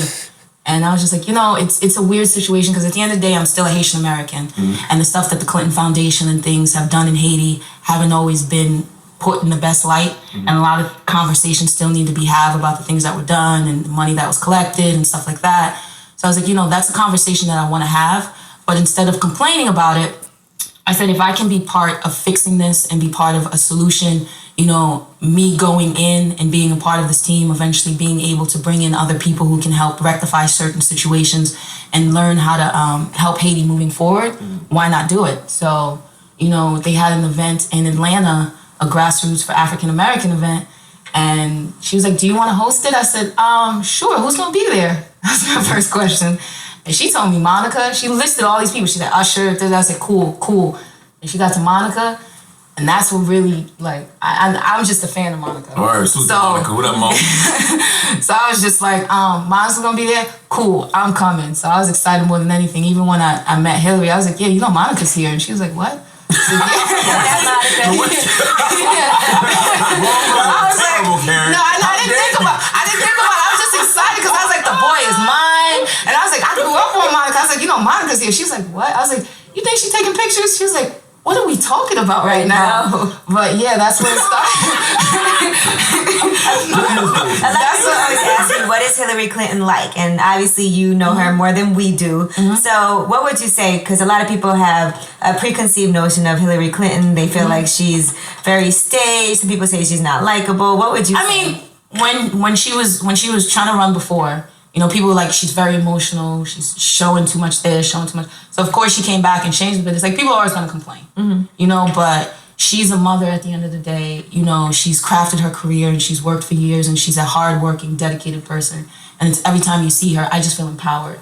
I'm like, I just cannot believe, this woman is running for president. She has an incredible, girl squad around her. She's like the epitome to me of a Beyonce record because it's just empowering to be around her team, to be around her. It's women of color, it's different ages from young to old, and she gives people an opportunity, being able to have an opportunity to be a part of her team. And I didn't come into politics. I came in, I started with fan sites. Mm-hmm. So even giving me a chance, and there were times where, media sites would try to dig in and to find things about me, and she didn't go, okay, I don't want to be associated. They listened to my ideas, even bringing Pusha T in. Mm-hmm. She caught a lot of flack for that. Yeah, how did you get her to agree to a reformed drug dealer to push it? But a thing for me is to be part of her campaign. There were 4 big things for me. It was working on, making sure we have aid and relief for Haiti, prison reform, and that's something that I knew would require, I would want to work with Pusha T on, because that's something he understands and he wanted to. Yeah, like he understands, no offense, like he understands the system, having people in there and just what needs to be done moving forward. And he's also been working with my brother's keeper. He's been to the White House a few times, so it's just like he's already vetted. People understand, mental health and women's rights. So it only made sense for me to push to somebody who's very passionate. He's educated. Again, he was vetted through the White House, so it made sense to use him. And I remember when she put out that tweet. She got so much flack and so many people like... What tweet? She put out win tickets to a Pusha T concert if you register to vote. So people were so mad, like, why is she tweeting about Pusha T? But what people don't know is over 30,000 people registered to vote off of that tweet. And 2 of the people who won, I believe they were from Detroit or Chicago, they were at the event that you guys left early for. They left early. Okay, well, we got that. But to see the winners there and to see how excited they were, and then one of the girls was like, this is my first time ever voting. I won a contest. And she got to experience something. So it was more than anything empowering. Pusha collabed and did the Delete Your Twitter t-shirt. The money for that went towards prison reform. So it was just collaborative efforts. I'm glad I did it. Pusha's glad he did it. Coming out of it, so many people were registered to vote for the first time. Right. And we got a lot of engagement off of it, especially for young millennials. After the I spoke to Diara, because I know it was like a tough time. And that was tough in there, boy. Yeah, and it was my birthday. It was her birthday that day also. So I was like, we had a cake, it was gonna be a celebration. Damn. I had the post ready. I was like, I got the post ready, I got my caption. I had the picture of my daughter and Hillary. I had the post ready. Yeah, I was just like, first I was gonna put up my turtle aficionado post. Me and Pusha were matching. It was a great feeling. Then I was gonna follow with the cake picture of me and her, like first lady, cake, birthday. This is inspiring. Thank you, God. I was like, okay, we're not putting up nothing tonight. You didn't even bring the cake out at all? No, I was like, I'm cool. I'm cool. Where's the cake? No, we had drinks though. I got Karen a drink for her birthday. We toasted. Yeah, I was just like, I'm just taking this straight. So how do you think things went wrong? Like, what went left? Because I know going into it, we all were like, there's no way Donald Trump can win. Mm-hmm. And then with the odds, people were saying, okay, Hillary's got this in the bag. Yeah. What happened? She won the popular vote, though. I think, middle America, more than anything, is not ready for a woman president. Mm-hmm. And a lot of, I don't want to say Caucasian folks, especially like in certain areas, like especially women. It was crazy to see how much, white women did not vote for her. And more people were afraid of losing their white privilege than just like women's rights and things like that. And she stood so close to the mothers of the movement and for a lot of the things that Barack Obama stood for. So it's like, okay, here's this white woman supporting this black man. So it was just, it was backlash from it. But I wasn't expecting that. I was expecting a victory. And I thought people more than anything was ready to continue the change. Mm-hmm. But I will say, I'm trying to be optimistic about the situation and, hoping. I have this thing where I feel like Donald Trump is, like, he's a participation trophy. He's like that kid whose parents kind of cheated their way onto the team. Mm-hmm. Like, he paid his way to get in there. And I feel like they're going to set him up to win just to make Barack Obama look bad. Like, with everything they didn't want to pass and do for Barack, I feel like they're going to do for Trump. And he has all his supporters in Congress. So. Yeah, fixing roads. I think he's probably going to keep Planned Parenthood. Everything I think they're literally, it's going to be okay. I'm trying to be optimistic about it. He's already calling out of work before he even gets to work. Right. Like, he don't even already want to live there. So it's like, it's crazy, but I'm trying to be optimistic and think, a lot of the things he was probably just playing off, what people wanted to hear. What people wanted to hear.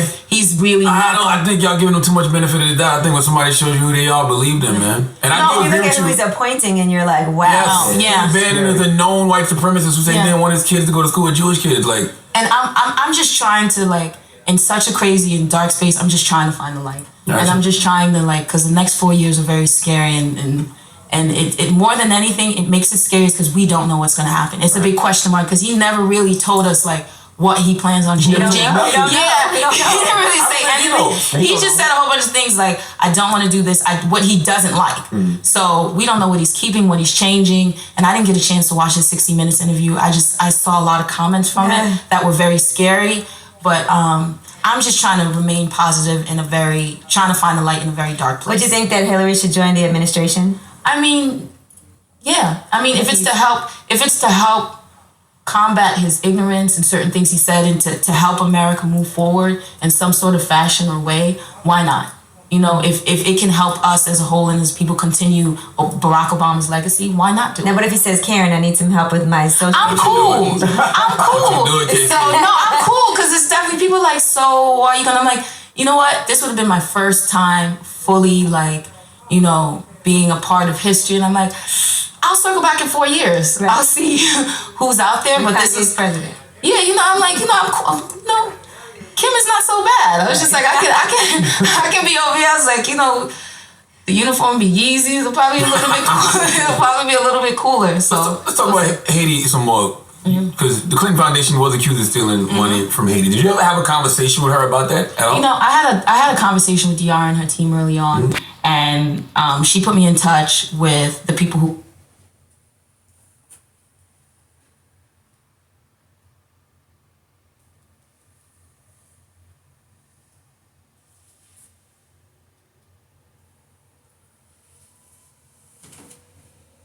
It's like I can be over here. I was like, you know, the uniform be Yeezys. It'll probably be a little bit cooler. It'll probably be a little bit cooler. So let's talk about Haiti some more. Because the Clinton Foundation was accused of stealing money from Haiti. Did you ever have a conversation with her about that at all? You know, I had a conversation with DR and her team early on, and she put me in touch with the people who ran the Clinton Foundation. It was something that we.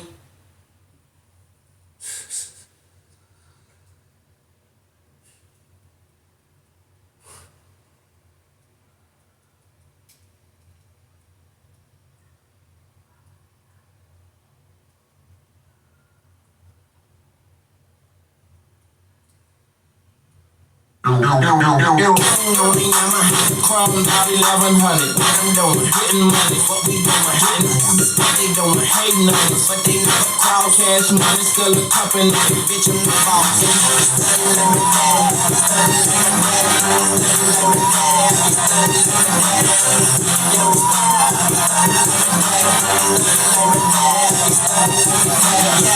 Bitch, you paid. That's all I gotta say. Can't see me little niggas with the money in the way. And I'm sitting high against the right blaze. And if you ain't gonna ride fly, then you might as well hate the shit. I gotta eat, yeah, even though I ain't no. It ain't my birthday, but I got my name on the cake. Believe that, and the mayor's won't play it on. I'm running, put the ball praise on the cake. Pick 'em up, fucking let 'em lay. When I'm gonna see a fucking dead body every day. Uptown, throw a stack at 'em, make a song about me. I throw a shot back at 'em. Bitch, I'm tight, she like a crack addict. Give me something cooking eggs, she thought I was back at it. I grab my keys, oh I got it cold. Got my motorcycle jacket and my motorcycle on the yama. Crawling about 1100. What I'm doing, getting money. What we doing, hitting. What they doing, hating numbers. But they never crowd cash money. Still a company, bitch, I'm the boss.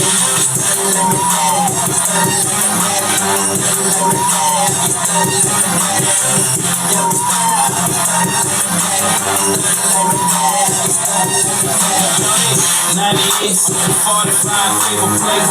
10 the whole thing, big money, heavyweight. 100 stacks, 50 on the can, 25 on the pinky, bought a pound of blood and pound back. Matching grip, big houses on the hills, got them hoes in the kitchen, I'm cooking pan beans. I'm starting to holler, dollar after dollar, for them chickens, getting tickets, want the money in the power. Roma starting uptown, Hunter, Third World G, nigga, been about money. I count, Birdman, Raymond, white keys on the chromed out lemon holders. You know we shine every summer, we grind every summer, and this is how we spend money. You see the business and them lambs, the mouses and the grams, bitch, we was born Only I'm a chrome out 1100. I'm doing hitting money. What we doing? Hitting. They doing hating numbers, but they never call cash money. Still a company. Bitch, I'm the boss.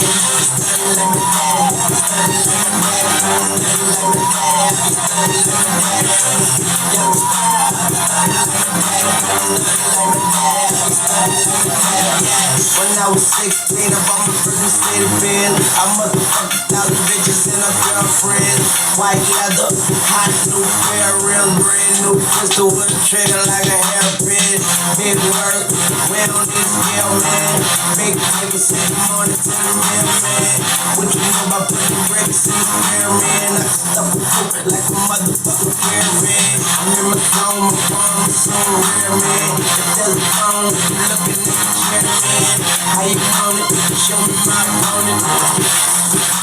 Show me my opponent. Still ballin'. Only gotta give me and I never been a pussy. Come on, I never let me see it. I made niggas got made niggas with me. I'm a motorcycle boy, so I'm about to go to prison. Only I'm a chrome out 1100. What I'm doing? Hitting money. What we doing? Hitting.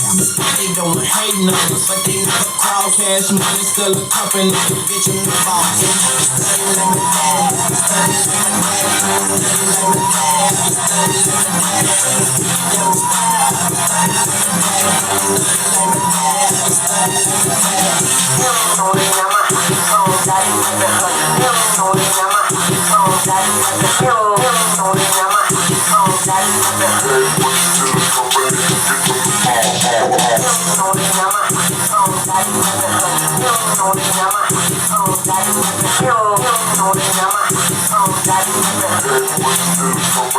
Bitch, I'm the boss. Boss. Boss.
understand we're doing an intervention tonight.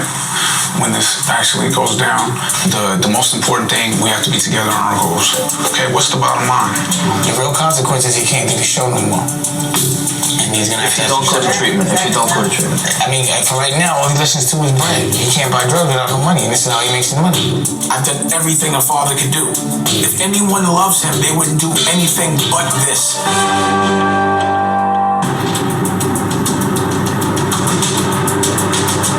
Ooh, this is a nice hotel.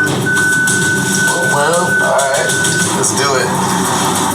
I'm having second thoughts, third thoughts, fourth thoughts, fifth thoughts. It's kind of like a catch-22. What the I save his life and I lose him, or I don't save his life and I lose him. Is there a chance that you think that he might just leave? Yes. He might feel bombarded, he might feel attacked. There's a myriad of reasons he may leave, and they're completely valid. Are we going to like a room? I'm nervous. That's natural.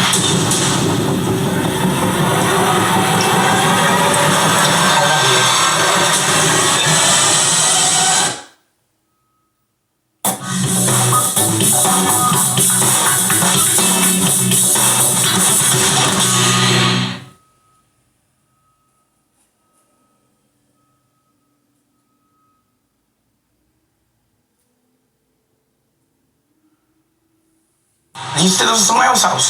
He told me, don't come around until you fix yourself. No, I didn't say that. Yes, you Yeah, did. you have. I've heard you say that. Yes, you have said that. Wow, okay. Please, everybody. When you lived in the Sherman Oaks house. Because Whoa, you're wait a minute. disrespectful. Please. Relax. Hold everybody. That's what I did. Okay. Well, we can't get nowhere.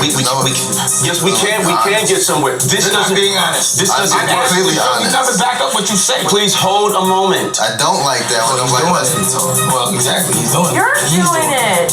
You're the reason we can't talk. You're just straight spoiled, man. I'm very disappointed in you. I'm disappointed in you too. I know you are, but you're a child, and I took care of you. You never gave me nothing in your life. You think it's all about you? You spoiled. How about this? Disrespectful. Why didn't she go ask her why she went to court? Oh, why she got involved? I'll tell you if you would let me speak. I'd like to hear that. Wait a minute, hold on. How about this? How do you justify that? Damon. Coming to I can court. tell you. That's why your business, Boogie. Be quiet. Damon. Don't talk to me like that. I'm telling you, let her talk. You ask her a question, you always do that. But you were jumping in it. Mind your business. You guys aren't hearing each other. Yeah, but you still talking. Mind your business. Like she could have answered if you didn't say nothing. Damon. You can't even speak. You were talking. can't even speak for yourself. Mind your business. I'm just asking. Why is it all right? Damon. Yeah, now get out of here. No, wait, Boogie, no, Boogie, I don't want you Get out of here. Boogie, Look, Boogie, wait. You're so sensitive. You're such a little girl about everything. No. You grown ass man, cause how you act. Yeah. How? I beat y'all up? You act crazy. Yo, don't yell at me, bro. Or what? Talking to me like that. The disrespect's gotta stop, stupid. Don't talk to me like that. So you want me as your dad? Yeah, you are my daddy. What are you talking about? Yeah, wait, stop. Sit down or I'll leave. Don't talk to me like that. Sit down or I'll leave. Sit down. Sit down. Damon. Get out. Stupid. Stupid. I don't care. That's not his father. Family, no matter what, never goes against family. So stop going together. You're a clown. You're both clowns. Y'all just, you know what? Just go away. Get out. Go away. Yeah, I know. Get out of here. Sick of you. Told you. I don't lose. Well, you just did, and I'm No, ready to go. it's good, bro. It's over. I'm done. I'm good. Now leave me the alone for the rest of my life. Damon, just talk to me. Come on, let's go. Official. Please don't leave.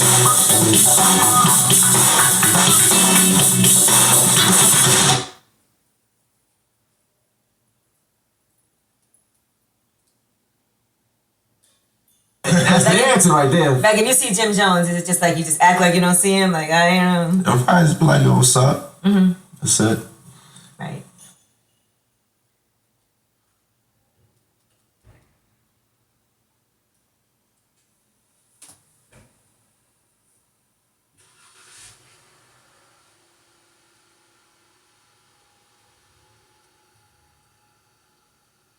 I think the biggest issue people have is they want to know how you could partner or lead on.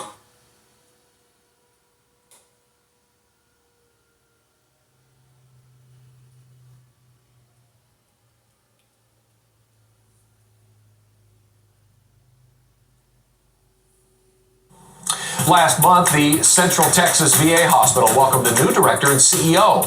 This morning, he met with workers and volunteers for a meet and greet opportunity as workers rally for a fair contract. Channel 6's Barry Roy tells us how the new man in charge is ready to make a difference for local veterans. Retired Army Colonel. Meet Michael Kiefer, the new face of the Temple VA Hospital. Today, he had the chance to meet workers and volunteers, many of them military veterans themselves. Medical Service Corps. Kiefer, who retired almost 6 years ago from the military, says he joined the VA to continue serving our country. Sort of made a natural bridge from treating active duty and their family members to treating my brothers and sisters as we all sort of age together. Well, it's always exciting to get a new director, new ideas, new thoughts. Gabriel Cervantes, a patient advocate for the Central Texas VA, read Kiefer's background and says he's excited for the choice to lead them and wants to see continued efforts to get better. Improving the care for our customers, which are our veterans. Just continue that effort, and I think that's it.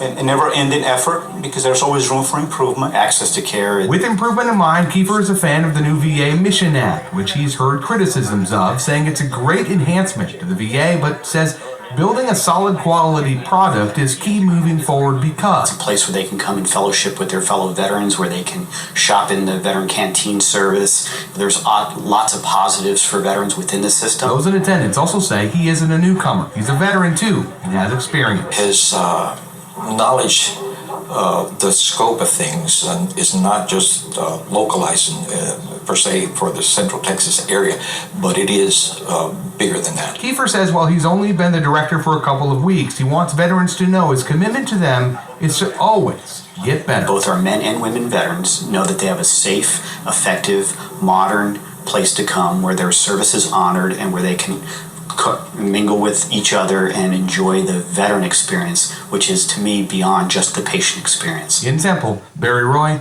Channel 6 News.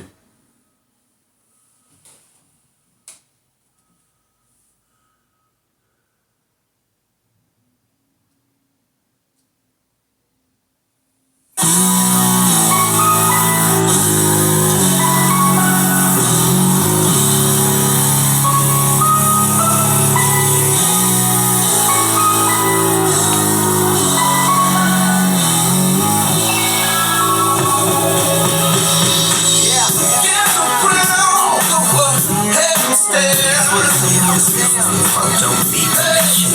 My life's in high definition. With your eyes, follow with your ears. Don't need no situation. My life's in high definition. It's more like a Rhea. I hold a hole like a teacup. Running one hand while the other hand throw the piece up. My other hand throwing weed without the E up. I got like 5 more, man, I'm something like Shiva. And that fall roll number 4 deluxe.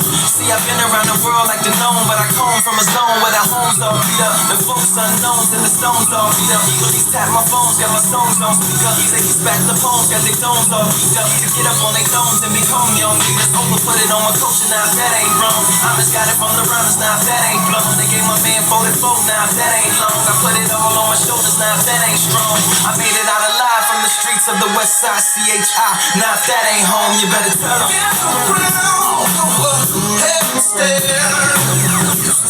Don't be patient. My life's in high definition. With your eyes, follow with your ears. Don't need no intermission. My life's in high definition.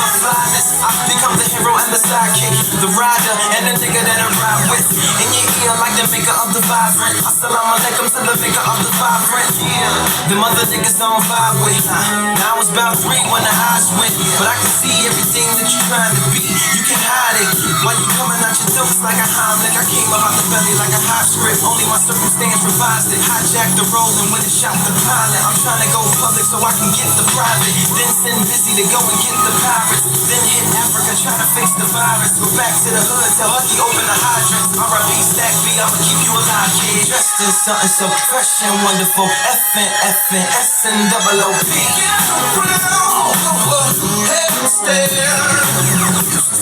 Don't be patient. My life's in high definition. With your eyes, follow with your ears. Don't need no intermission. My life's in high definition. Loopy is Snoopy, let's go wild. Tiptoe through the dough, do it doggy style. And tell all my chicks and she I caco. Loopy hit the lotto, Snoopy hit the motto. Dolomite tight, they bite, they might follow. Take this chill, peel, niggas swallow. Recital is very homicidal. The big screen will capture it, cause it's high definition. Listen, cooking collard greens in the kitchen. The alphabet boys on a mission. If you out to get cash, you better get it quick fast. Nowadays, niggas get to snitching on your bitch ass. Even your boys best believe in them toys out your game. Especially when a nigga know your real name. Blam with the glamour. Smile nephew, you want candy, camera. Film at 11. Dressed in something so fresh and wonderful. FNFNSNOON.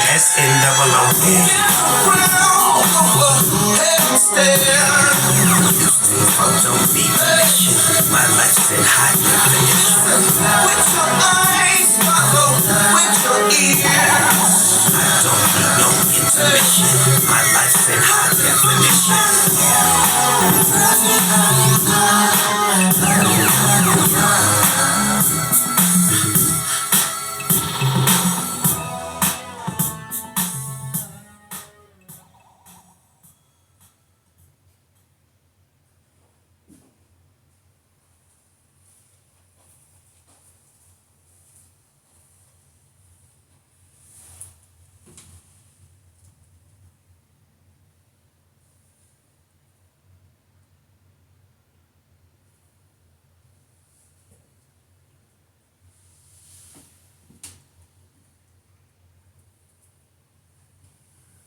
I understand we're doing an intervention tonight. When this actually goes down, the most important thing, we have to be together on our goals. Okay, what's the bottom line? The real consequence is he can't do the show no more. And he's gonna have to don't go to treatment. If you don't go to treatment. I mean, for right now, all he listens to is bread. He can't buy drugs without no money, and this is how he makes his money. I've done everything a father could do. If anyone loves him, they wouldn't do anything but this.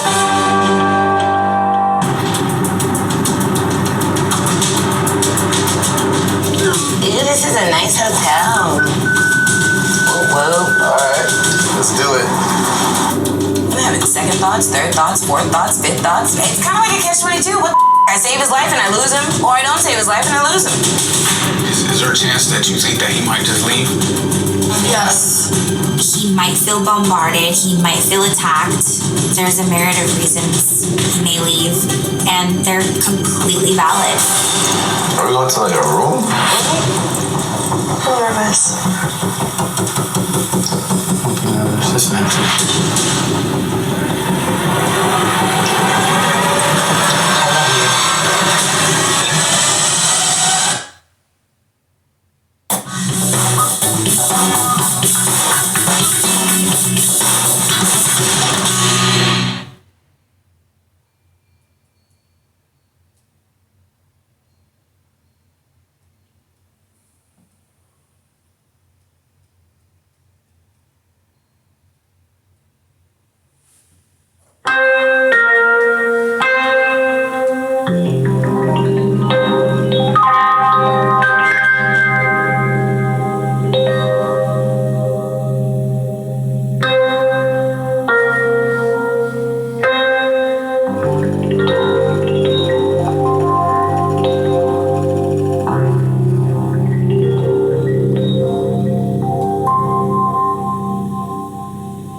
We've all heard about Snapchat, right? A small team of engineers that have built one of the most popular applications on the internet today. And it's been fun for us to partner with them. And so I'm excited today to welcome Bob Murphy, CTO and co-founder of Snapchat, to the stage so we can hear their story firsthand. Sorry, Bobby. Please come up.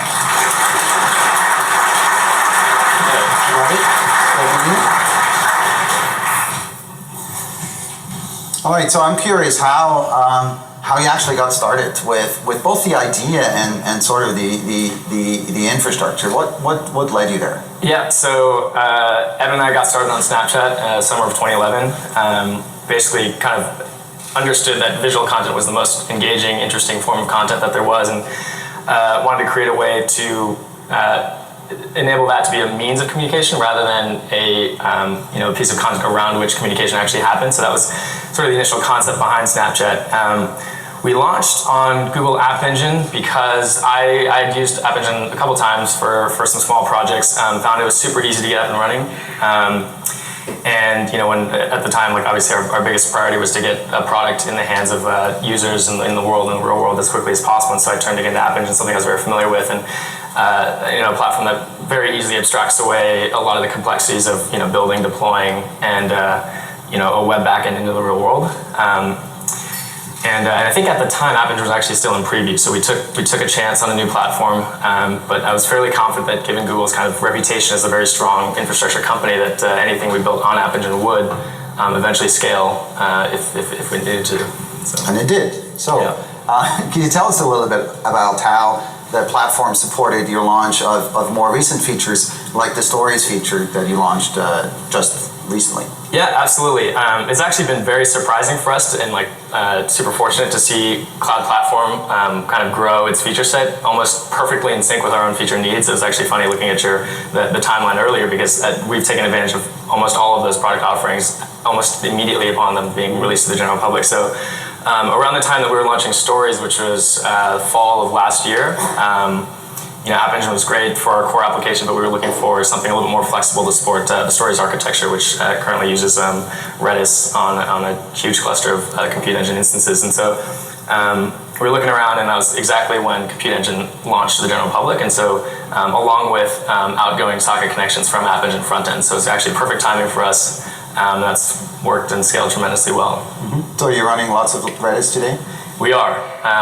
We've got I think 256 master nodes and two slaves per each, and with a Twin proxy cluster in front and Google load balancers in front of that. So okay, and so obviously that all came with a huge amount of growth, right? Not just in the beginning, but actually it's really amazing thing is that the growth has just been keeping up. So how have we helped you? I hope we have helped you. Yeah. You guys have seen the growth firsthand. Absolutely. So, the biggest benefit is just the fact that we can focus much less on maintaining infrastructure and much more on building new infrastructure to support the features and the product developments that we need. In fact, actually, Tim, one of our VPs of engineering, just last week told me one of his biggest surprises at joining Snapchat was at not having to deal with the operational headache and complexity that he was expecting.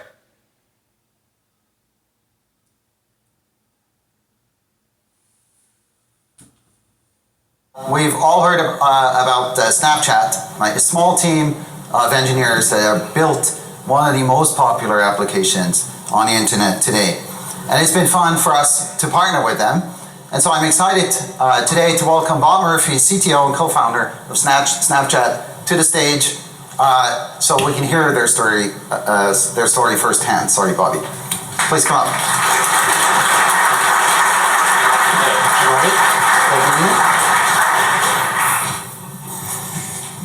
All right, so I'm curious how you actually got started with both the idea and sort of the infrastructure. What led you there? Yeah, so Evan and I got started on Snapchat summer of 2011. Basically, kind of understood that visual content was the most engaging, interesting form of content that there was, and wanted to create a way to enable that to be a means of communication rather than a piece of content around which communication actually happens. So that was sort of the initial concept behind Snapchat.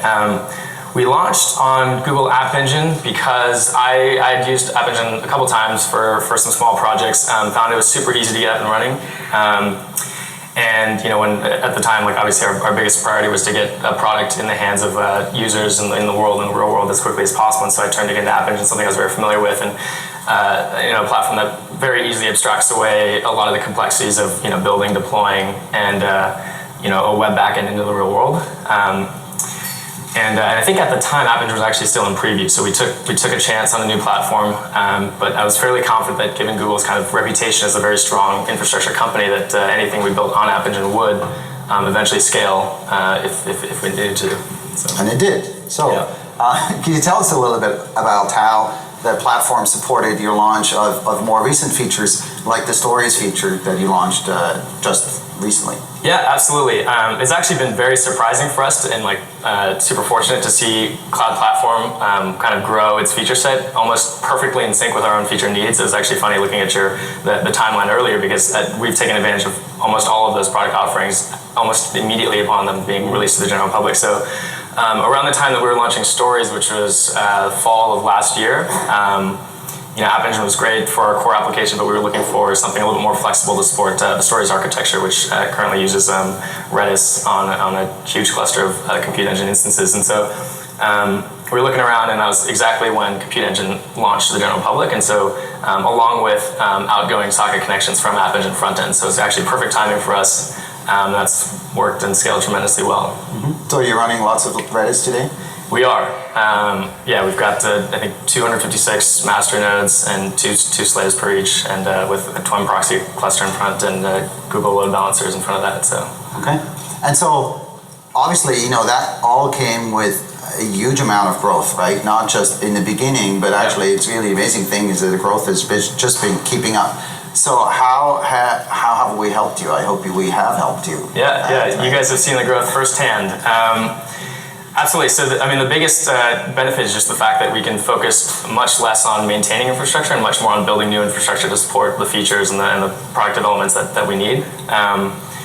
In fact, actually, Tim, one of our VPs of engineering, just last week told me one of his biggest surprises at joining Snapchat was at not having to deal with the operational headache and complexity that he was expecting and you would expect from a company at our growth rate and our current scale. So the biggest benefit is just the fact that we can focus less on maintaining infrastructure and much more on building new stuff. And so as far as I understand, you still don't have an operations team really? Like an SRE? No, not really. We're at about 25 engineers now and a little bit of operational work here and there, but for the most part, everyone's focused on new feature development. Cool. So if you had a piece of advice for anyone out there who wants to build the next Snapchat on a Google cloud platform, how should they go about it? I'd just say it's a super easy platform to use. We got started on App Engine, which is amazingly simple to use and has scaled tremendously well. I've been absolutely impressed and very surprised that it's scaled as well as it has. Certainly thought early on that the kind of traditional notion of you build on a hosted solution and you reach a certain size at which you have to move off, I think is fading, and Google's kind of paving the way there. And so, what's great about App Engine and cloud platform in general is that you get that kind of upfront ease of use with the added comfort of knowing that whatever you're building, if it needs to, will eventually scale ad infinitum. So great. Let's let's go to infinity and beyond. So thanks, Bobby. Yeah. Thank you very much.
Yo, up in the MGM, coked up, sight. 6 niggas walked in, fast they just bitch. I one dog skin nigga, 56-inch rope, wrapped around twice. Smashed the Gilligan boat with ice through sign language. Ordered hot coffee with a Danish. Relax, whisper the rap entertainers. Had Lizzie on 2 Japanese birds with first look good, kid. Laid back, handling the dirt like round 3. We too black for BT. You memorized the 1 to 40. I'm at the 19th degree. If a civilized person doesn't perform, his duty what shall be done? Pardon me, God, that nigga got a gun bulge out of sweatpants. Check out his stance. See the side of the spill? Look like my cousin Lance, left hand, Rocky, yes, spot. Yo, I think I did his clock. He wanted crushed bone leather with the strings off. Now I remember. We from Bear Mountain. Him and Mitch Green shot the field one near the water fountain. 7 rounds, 7 3 from his right ear. Yo, keep your eye on that same nigga from right here. Popcorn spilling all on Liz Claiborne Ghost. Had the fly Gucci knots and no socks on. Seen Deion Sanders in the back with the fat fur on. Working them hoes with the fly roof shirts on. Mixed drink sessions done. Pour me some more. Chef leather down, blinking at Sean J. Raw. 10 rounds, 7 10 them down. Sweepy, get your shit on. It's like blacks against the Germans. Get your hit on. Smooth them walked in. Brownsville representing. They sent the bottle over autograph lessons. Chef pull out the little twisted dash. Pink noodles. Yo, about to roll one. Matter of fact, twist 2 of those. Yo, they wanna stop in the fight. Stills took a point away from Shabbat. Rematch scheduled on October 9th. Rematch scheduled on October 9th.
Ecosystem organization here at Xbox.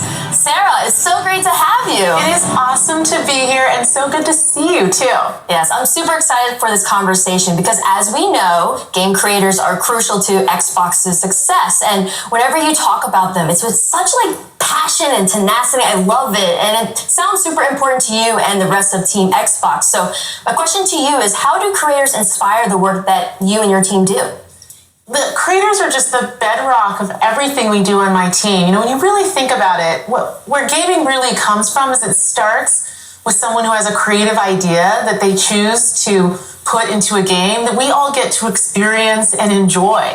And that's really the bedrock of our industry, of what motivates us, is to help those people, those developers, bring their stories out. And we think about it in 3 ways. You know,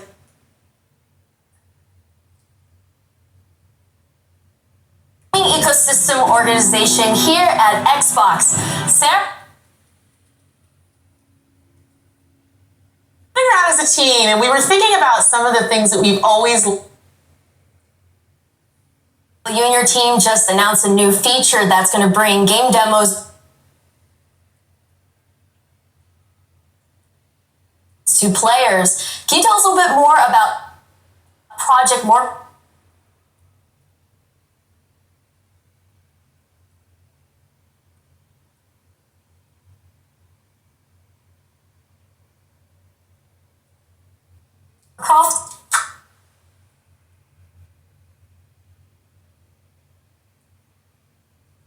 Project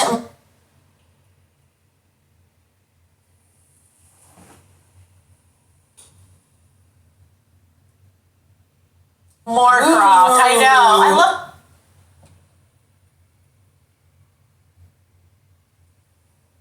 these project names. I wish they.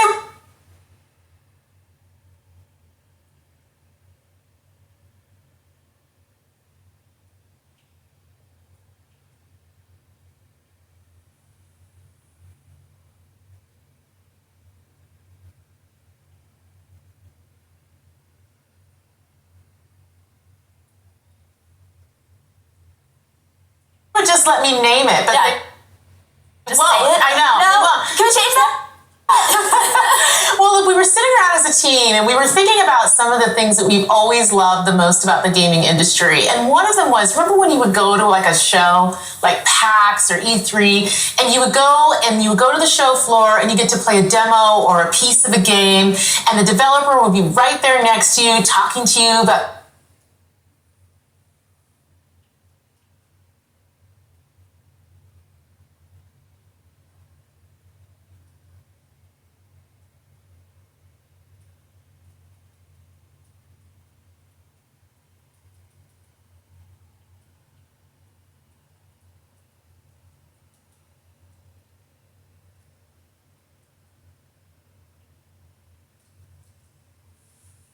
birthday.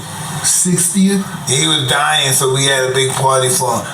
And one of his friends there. Brother Tommy.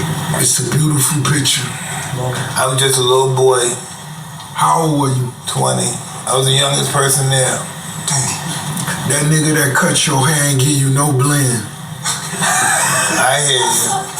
See, that was my haircut back then. No, I loved it. A bowl. No, they put a bowl over it. No, you didn't put no bowl for it. No, that's just how the style was. No, that's what we called it, the soup bowl. Yeah, but he ain't put no bowl on it. Kind of, yeah. Did he? Yeah. My feet tingling. It's too easy. Man, Puppy, gotta let you go, nigga. Oh, I gotta cut. Man, y'all already know, man. It's Ricky Rose. I'm here. I'm kicking it with the champ. I'm kicking it with the young G. And we got gifts. This is for, you see me on the bus. For players. This some Holyfield. Give me the book. Ooh, which one you want? I want one. No.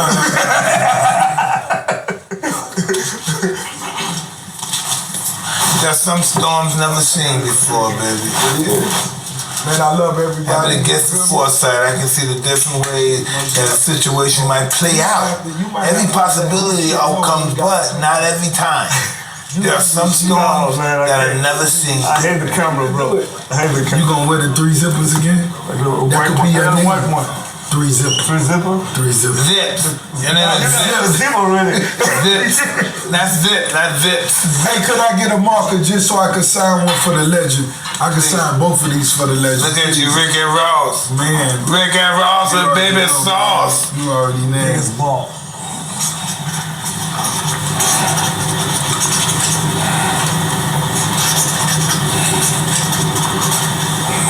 You got somebody get me a picture. Can give me a picture with the champ holding my 2 books, man.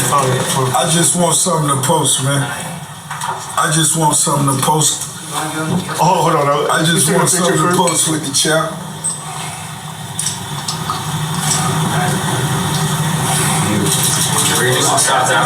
Yeah, we're gonna do some shots outside. That's too easy. Yeah, that's for you. Thank you.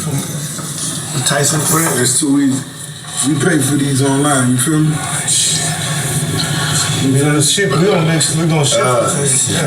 We need something. We need it. You can never have too many of these niggas. That's how I'm work out in that shit. Fuck that shit. That's not that work out. I'm gonna go to the club in them. You feel me? Oh man. Bitch better love me. Bitch better feel me. You know what I'm saying? Lex, all these for me. Thank you, my brother. Okay, this is another end of an episode of Hot Boxing. I'm Mike Tyson. Frenchie. And the Ross. Hey, anytime, bitch. Anytime. This nigga. Beautiful. Okay, we gotta go. Yeah. This is the end of the rap.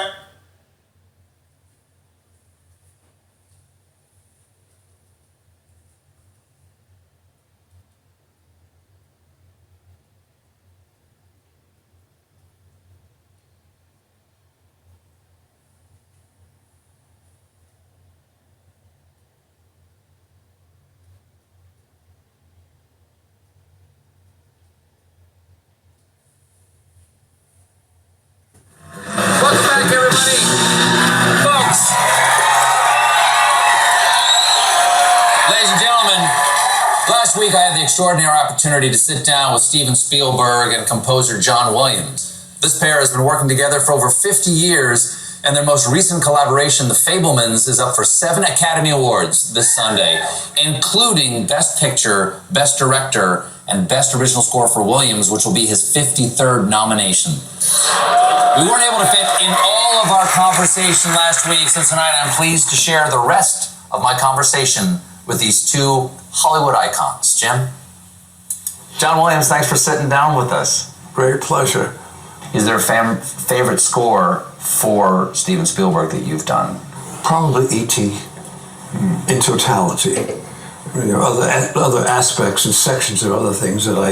Is there a reason why that one has a special place in your heart? I think structurally, what happened with the development of the musical structure with the story, I think would be my answer to you.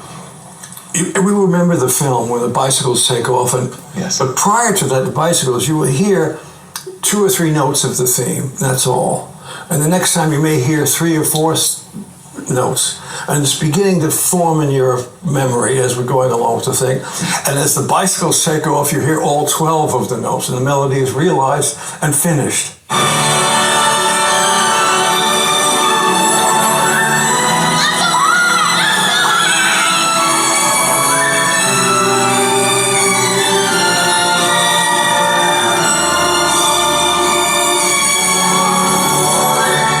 I'd like to believe that the audience has a sense of completion and something has been made orally that is created and aimed at that very moment. And also, it's great showmanship. To build it that way? To build it that way. And I've always said, I can get an audience to the brink of crying, but Johnny's music makes the tears fall. He takes it the rest of the way. Without being sentimental, by the way. Yeah. Without being maudlin or mawkish. We hope so. Yeah. We hope so, yeah. Let's go away from that emotion to a different one. You said in E.T., a note here, 2 notes there. Let's talk about the 2 most famous notes you've ever played. Let's talk about the Jaws soundtrack. Okay. So why just those 2 notes in Jaws? Was the budget that tight? You couldn't afford to I thought it was a joke when Johnny played that for me on the piano at his house. Talk me through that moment. Well, he called me up and he said, I've got the theme for Jaws. Come over and listen to it on the piano. And I came running over to Johnny's house, and Johnny sat down at the piano, and Johnny was really excited to preview this for me. And he takes a couple of fingers, not all 10, just a couple. He didn't need all 10. And he goes, da-dun, da-dun, da-dun, da-dun, da-dun, da-dun. Dun, dun, dun, dun, dun, dun. I started laughing. I knew Johnny had a sense of humor, but he'd never teased me before. Yes. I thought, this is a new side of Johnny. We've only done 1 movie together before that, which was Sugarland Express. Now he's looser and kind of, we're buddies now, and now he can tease me and then say, no, here's the real music. And Johnny said, I'm serious. So what did you take of his reaction? Well, he did say, you can't be serious. And I said, I think we'll try it. With the cellos and basses of the orchestra. Even 1 note. And G on 2, and so on. So what was the inspiration there for you? Because it's bold to do less. Well, it's certainly a challenge. A challenge like that, he gives me these films, and it's terrifying. What are you going to do with it? We've been talking.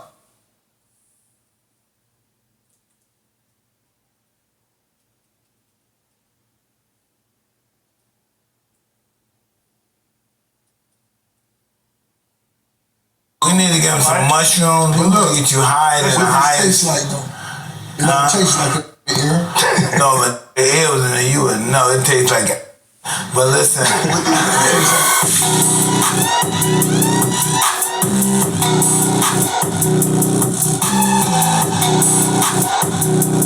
All right, let it blow. Let's enjoy it now. Let's have us some fun. Yeah, let's do it. Another episode of Hot Boxing. I'm Mike Tyson.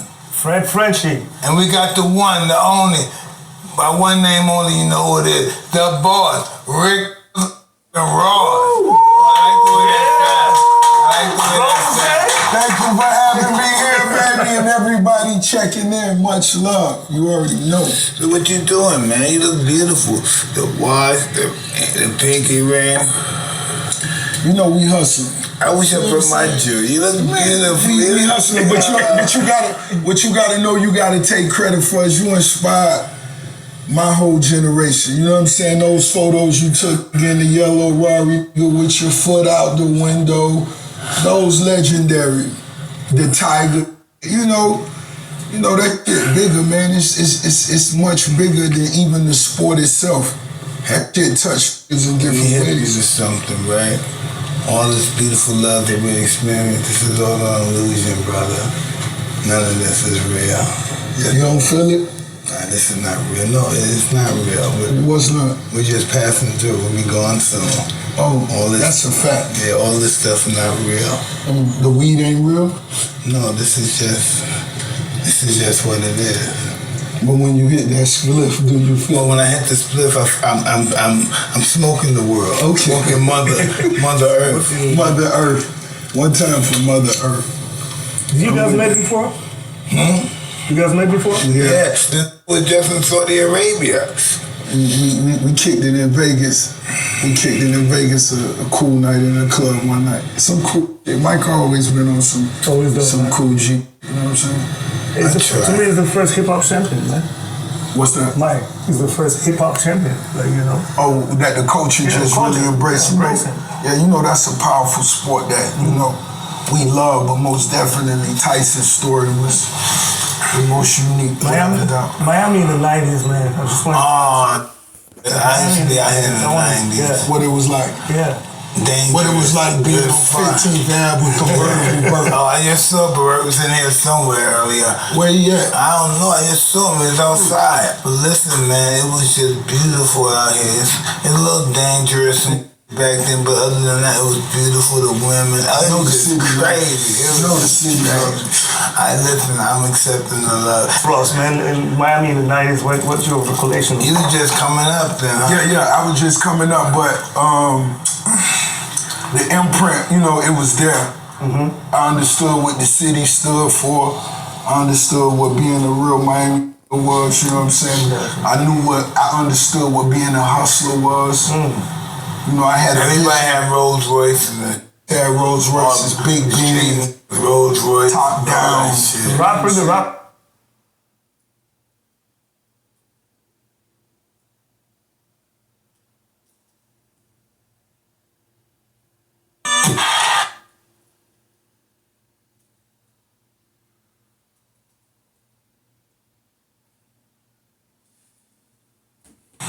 The imprint, it was there. I understood what the city stood for.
Yo, up in the MGM coked up sight. 6 niggas walk their flash, they just bitch. I one dark skin nigga, 56-inch one, wrapped around twice. Smashed the Gilligan boat with ice. They do sign language. Ordered hot coffee with a Danish. Relax, whisper the rap entertainer. Had Lizzie on 2 Japanese birds with first look. Good kid, laid back, handling the dirt like round 3. We too black for BT. You memorize the 140. I'm at the 19th degree. If a civilized person doesn't perform, his duty what shall be done? Pardon me, God. That nigga got a gun bulging out of sweatpants. Check out his stance. See the side of his grill? Look like my cousin Lance left in. Rocky, guess why? Yo, I think I did his clock. You wanted crestbone leather with the strings off. Now I remember. We from Bear Mountain. Him and Mitch Green shot the fair one near the water fountain. 7 rounds, shot that 3 inch from his right here. Yo, keep your eye on that same nigga from right here. Popcorn spilling all on Liz Claiborne. Ghost had the fly Gucci socks or no socks on. Seen Deion Sanders in the back with the fat thermal. Working them hoes with the fly wool shirts on. Next drink sessions done.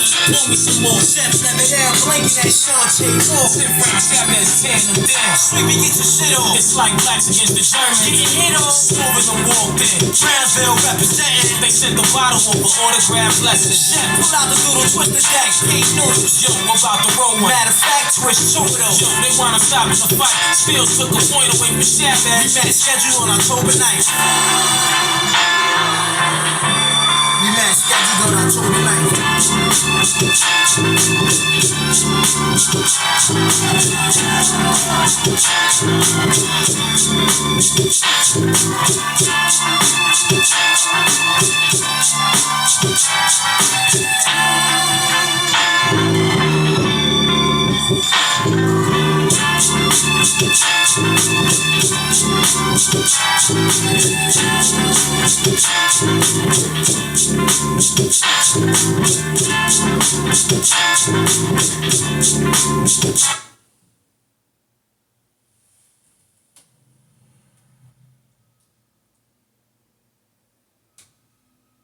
Back then, but other than that, it was beautiful. The women, it was just crazy. It was just crazy. I'm accepting the love. Ross, man, in Miami in the 90s, what's your recollection? You was just coming up then, huh? Yeah, I was just coming up, but the imprint, it was there. I understood what the city stood for. I understood what being a real Miami was, you know what I'm saying? I understood what being a hustler was. Everybody had Rolls Royces. Had Rolls Royces, big beanie, Rolls Royce, top down. The rapper inspiration was the street niggas, huh? Yeah, absolutely. It had to be. So I understood what success looked like, or what the image, you know what I mean? So if that's what you was looking for,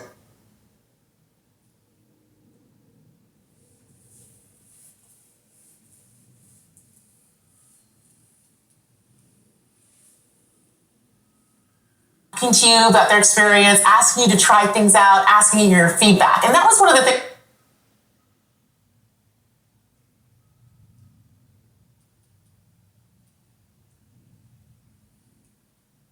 Business models, tools, resources, all these provide choices, and it's increasing these choices for not only the developers, but the players themselves as well. Yeah. For example, you and your team just announced a new feature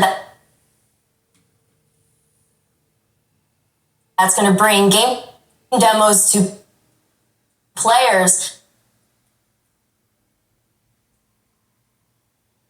Can you tell us a little bit more about Project Moorcroft?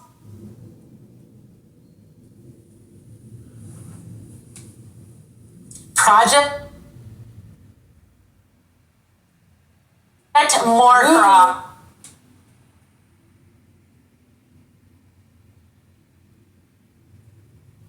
I'll tell you now. Oh, I love these project names. I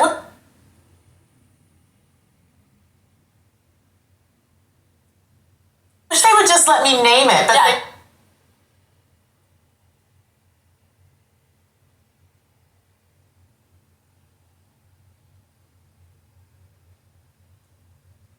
Just say it. I know.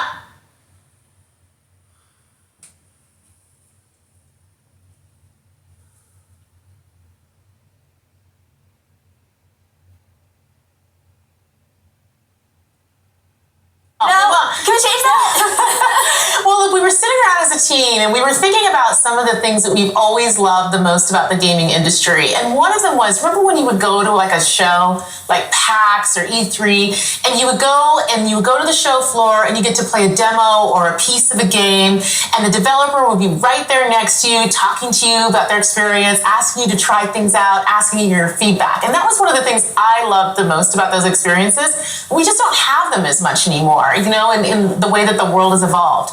And so we thought, gosh, how can we make Game Pass like that? Like, how can we use the power of Game Pass and all of the great discovery and player engagement that is in it and have it create for creators that opportunity to engage with fans early as they're creating their game, and also for players to get to experience something that they're really anticipating. And so that's what we're going to do. We're actually going to have a program that enables developers to take a piece, a level of their game, and put it into Game Pass so that they can get that great feedback and players can engage with them. And we know it's a lot of work sometimes for developers to do that, so we're also going to compensate them for their participation in the program. I'm so excited for what's going to come when we launch that. I think the one thing that we all miss is that connection, right? And now that we are able to come back into conferences and stuff like that, we still need to deepen it, because by deepening that connection, you're diversifying the voices, and then that in return helps you diversify the games and bring diversity into games. Completely. So how will Microsoft help to further that front? And we think about it all the time, frankly, as Microsoft, as Xbox, in my team in particular, because creators is core to everything we do. You know, if you think about a game, it enables you to experience a perspective, a point of view, in a way that is deep and immersive, unlike any other form of media. So the importance of everyone having an equal opportunity to share their story and their perspective through a game, and what it means to shaping our perceptions, to what we talk about, to what we believe, to broadening our perspectives, is critical. And we think about that all the time. So what we've done as a team is we're continuing to expand the set of developers who we're engaging with and bringing them into the Xbox ecosystem. We've actually more than doubled the number of developers that are making games for Xbox, and we saw lots of those games in the last day, which has been pretty cool. And the other thing that we did this year is, for the first time ever, we actually have a presence in Africa. We have our first Xbox employee in Africa, specifically dedicated to working with creators in the region. So what message would you like to leave for creators who are interested in starting in the industry? Yeah, I get that question a lot. People say to me, gosh, I would really like to be part of the gaming industry. I'd love to make a game. How do I break through? How do I get involved? I say, first of all, network, talk to people, meet people, connect with people, just how you and I connected actually at an industry event, which we met at, which was super fun. You know, build that network and that connectivity, because it's so critical in every industry, but I think particularly in gaming, right? You know, go to industry conferences like GDC, meet people, learn, try that out. And if you're interested in making a game for Xbox, you can actually go to github.com. You can actually download the Xbox Game Developer Kit and get started.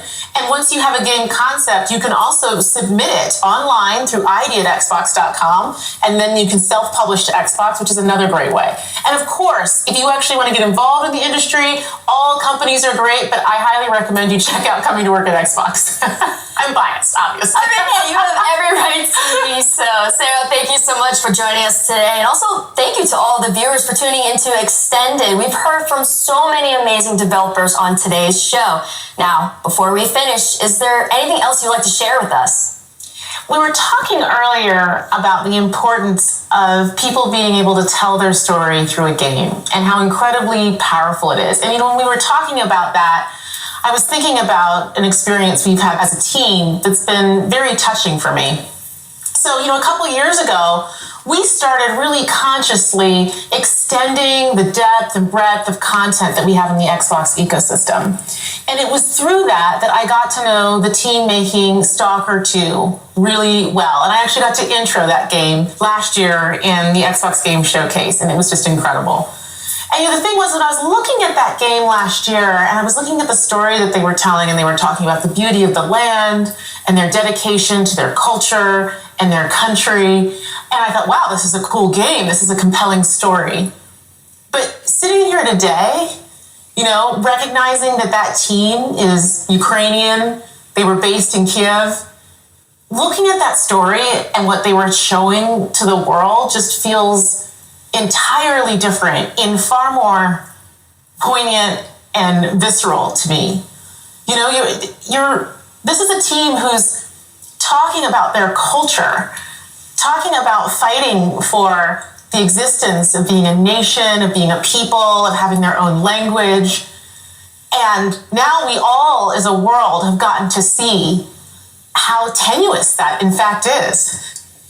And it's an honor, frankly, to be part of this industry and to have the opportunity to uplift their voices and to let their story be told through a gaming experience, especially knowing what we know now about the situation in Ukraine. And as part of that, they actually shared with us something that they wanted us to share with all of you today as part of the show?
Wake up, sleep.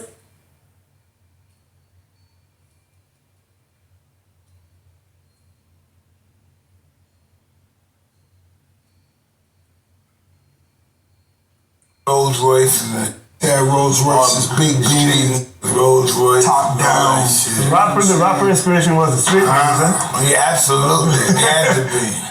So I understood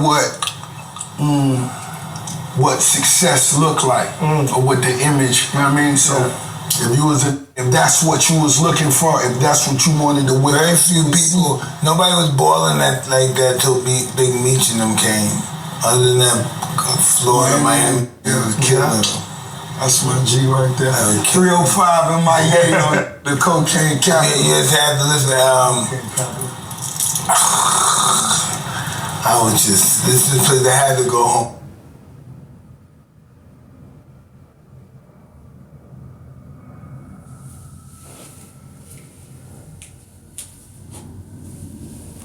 You wanted to wear. Very few people. Nobody was balling like that till Big Meech and them came. Other than that, Florida, Miami, it was killing them. That's my G right there. 305 in Miami on the cocaine capital. You just had to listen. This is the place I had to go home, man. This is driving me crazy. I love it, man. We love it. He love it. That's why you're here. Yeah, of course. That's why we filming it here, right here in Miami. 305. You already know, Big Mike right here. All day, every day. So hip-hop just turned 50, man. Crazy. You guys 50, that's all. 50 years old. 50 years old. Hip-hop just turned 50. Well, I don't know. I remember when I was locked up, I was, 78 or something, 79. I was juvenile in Spofford. The first time we heard on the radio, rappers so like, so what the was that? Tell me about it, man. When we was locked up, And it's always the radio in the bathroom. You know, people go in there and fight, people go in there and get high and shit. The staff, they don't go, we're animals anyway. And we heard rappers delight. And we said, what the f was that? Holy, what the f was that? Change the whole shit. Change the whole Rappers delight. Change the whole Change the whole game. Before it was like, we were listening to disco or something? No, we were listening to what we call jams, cuts. You know, great music, you know, older music, Van Ross and all that. Van Ross, classic. Classic stuff. Classic. Soulful. Yeah. Who was your inspiration when you were coming up? Like, not just street, but like in the music business. You already know I was inspired musically, you know, from everybody. But what grabbed me, you know, the most was what the Luke was doing. Just being right here, seeing Luke, getting to feel his real impact of Luke, you know what I mean? And he made it clear he owned his record label. The most was the fact he owned everything. Boss, and that's what inspired me, planting that first seed of being the CEO. Luke, shout out to Luke Records. Government shut him down though, tried to shut him down. Of course, he went to war. He went to war for your culture, for hip-hop. For hip-hop. That was the reason they had to put parental advisory on him. Without him, at the war, he used to, when he was out on bond fighting the case, he would still be saying, you know, whoever, you know what I'm saying? I was a young in elementary, and I was like, yeah, whoever you talking about. Yeah, so Luke, I used to see him in court with his holding his bastard. Crazy country. Not See, he was the real country. Not afraid. Anybody Them watching, when I say niggas, country, them niggas ain't afraid of down road. Yeah, Don't take it as some fun. No. Listen, I don't know. Listen, no disrespect. I don't know. Maybe they're too. If they come to court, they're too ignorant to be afraid. They're not afraid of it. It can't be. I said, no, You gotta decide what it's gonna be. It's gonna be what you want. You want a Rolls Royce top down? You gonna just ride. It ain't nothing wrong with that neither. But if you gonna do it in this city, you can't be afraid to sit top down that intersection. They're putting in work in this city, so you be careful when you ride those pretty cars, okay? But even Euros, that's crazy because people don't understand how, like, you know, impactful you are for this city, but also, you know, you come a long way. Of course, big. You know what I mean? They know. They know. And don't let nobody fool you. They know what we represent. No. They know what Rose represent, who I am. They know what it is. Don't get it confused. What it is. Bow down to the boss. Bow down to the zenith. And even early in your career, like, you know, ghostwriting for the most impactful And artists. zenith means the maximum. Can't go no higher. This is my best moment. Zenith. The highest moment. I might need to name my next album. Zenith. Zenith. That's badass. I was just thinking. A song with me? What you need me to do? I need you to spit a verse. Okay, I'll just done.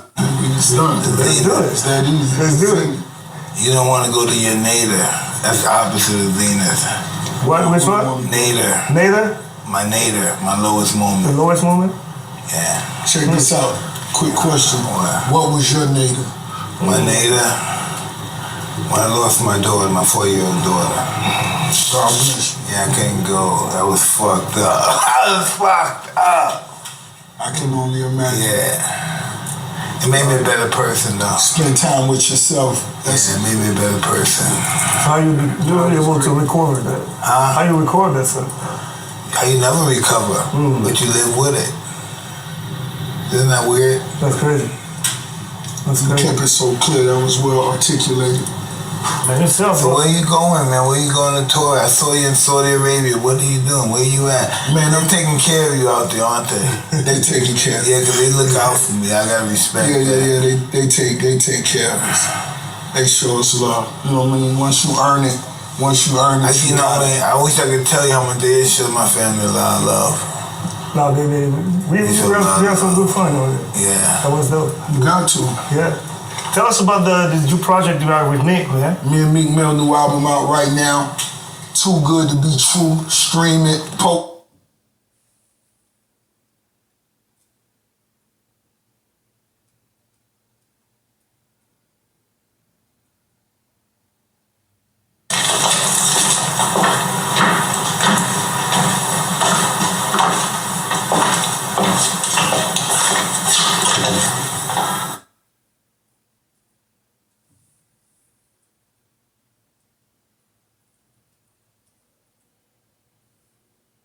Ecosystem organization here at Xbox. Sarah, it's so great to have you. It is awesome to be here and so good to see. Provide choices and it.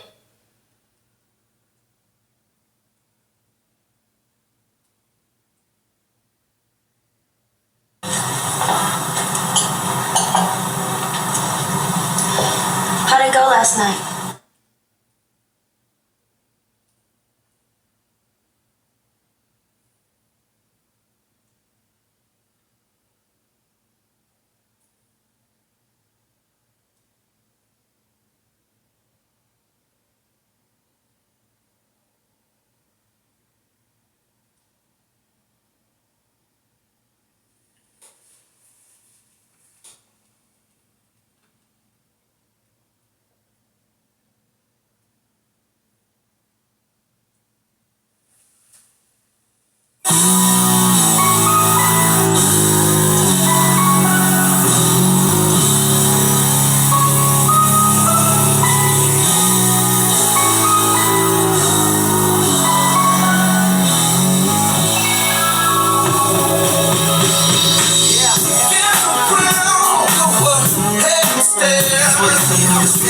Don't be patient.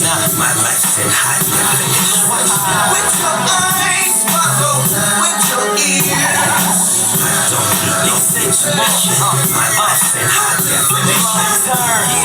It's more like a Rhea. I hold a hole like a teacup. Well, in one hand, while the other hand throw the piece up. My other hand throwing weed without the key up. I got like 5 more, made them something like Shiva. And that follow roll number 4 deluxe. See, I've been around the world like the gnome, but I come from a zone where the homes all beat up. The folks unknowns and the stones all beat up. Police tap my phones, got my songs on speaker. They back the phones, got their domes all beat up. To get up on their tones and become young leaders. Over put it on my culture, now if that ain't wrong. I just got it from the rhymes, now if that ain't blown. They gave my man 44, now if that ain't long. I put it all on my shoulders, now if that ain't strong. I made it out alive from the streets of the west side, CHI. Now if that ain't home, you better tell them.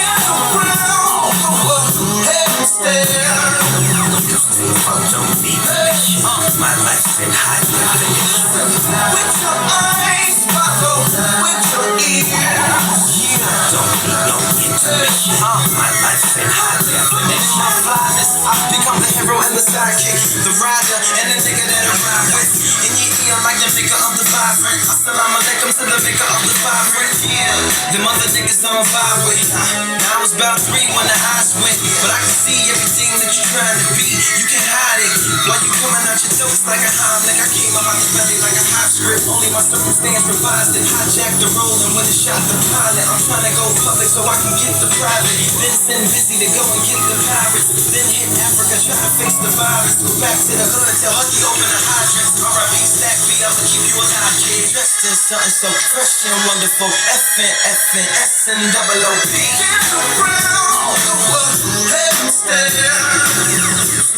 Don't be patient. My life's in high definition. With your eyes, follow with your ears. Don't need no intermission. My life's in high definition. Loopy and Snoopy, let's go wild. Tiptoe through the dough, do a doggy style. And tell all my chicks and sheep I tackle. Loopy hit the lotto, Snoopy hit the lotto. Though I might tight, they bite and might follow. Take this chill pill, little nigga swallow. Recital is very homicidal. Big screen will capture it, cause it's high definition. Listen, cooking collard greens in the kitchen. Them alphabet boys on a mission. If you ever get cash, you better get it quick fast. Nowadays, niggas get to snitching on your bitch ass. Even your boys best believe in them toys out your game. Especially when a nigga know your real name. Blam with the glamour. Smile nephew, you want candy, camera. Film at 11. Dressed in something so fresh and wonderful. F-N-F-N, S-N-O-O-N. Heaven stare. Don't be patient. My life's in high definition. With your eyes, follow with your ears. I don't need no intermission. My life's in high definition.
She's just so bad.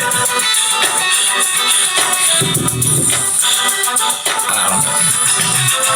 Her style, her mind, compares to nothing on this earth. She's not the kind you share. God knows what she's worth. I got to show her that I want her. I recognize that she's bad. If I can't have her, then I go crazy. Spend all my time just chasing her. I got to show her that I want her. I recognize that she's bad. If I can't have her, then I go crazy. Spend all my time just chasing her. Eyes, her smile, her skin, her smell, her hair. She's incredible, baby. Her walk, her talk, her way, her sound. There she goes, there she goes, she goes. I hope to find her there. Gotta make some eye contact. She's not the kind to stare. Move quick, move perfect. I got to show her that I want her. I recognize that she's bad. If I can't have her, then I go crazy. Spend all my time just chasing her. I got to show her that I want her. I recognize that she's bad. If I can't have her, then I go crazy. Spend all my time just chasing her. Eyes, her smile, her skin, her smell, her hair. She's incredible, baby.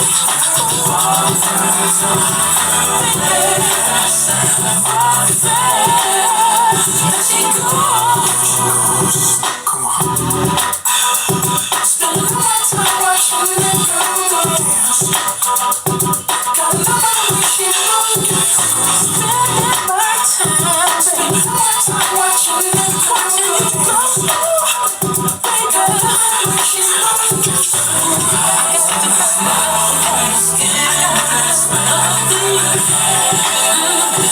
She's incredible, baby. I got to show her that I feel it. I got to show her that I feel it. There she goes, baby. I got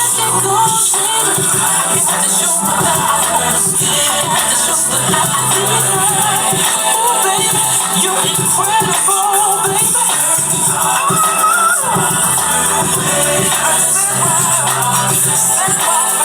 There she goes.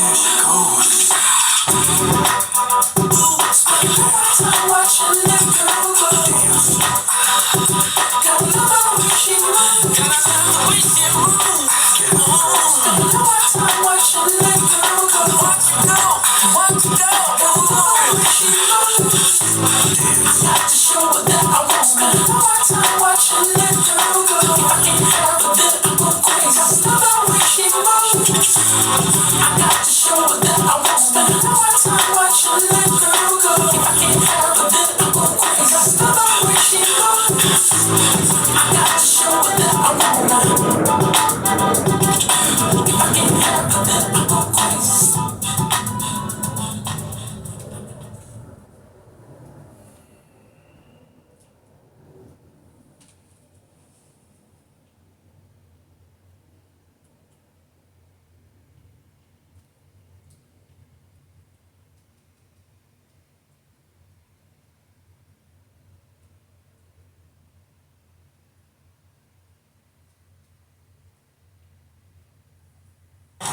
I was just your slave, never been treated right. I just said, yes, ma'am, I'll be anything you want. Yes, ma'am, anytime, as you wish. I'll be. I was just a slave.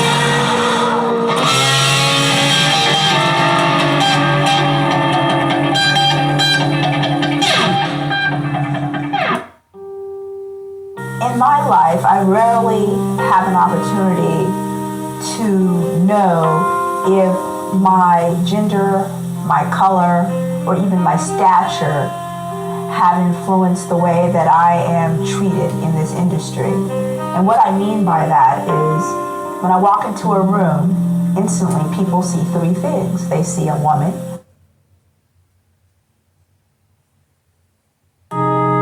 Something that I see that we need to take a look at is men who pick up the kids after school or have to pick them up from the babysitter at 6 o'clock or 7 o'clock. Yeah. Do you know how they operate at work? I'm leaving at 7 o'clock. Mm-hmm. That's it. There is no conversation. Whatever hasn't been solved yet. They are.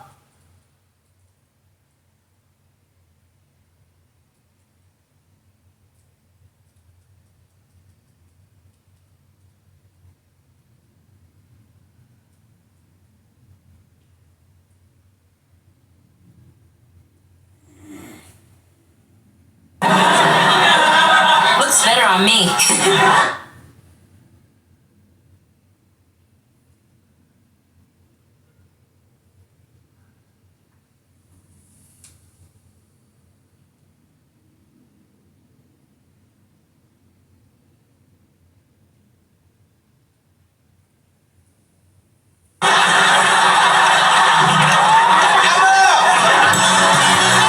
Hey guys, pleasure. Are you thirsty?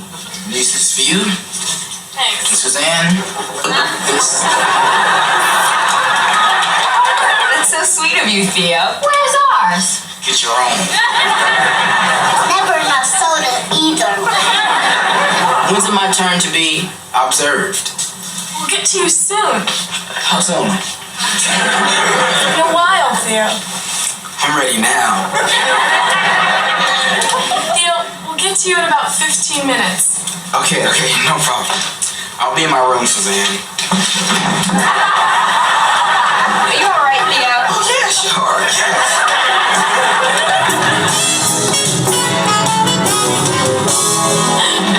How's it going? Great. Jess and Rudy gave us some fascinating stuff. Yeah, it can be pretty fascinating at times. We're on our way to Theo's room now.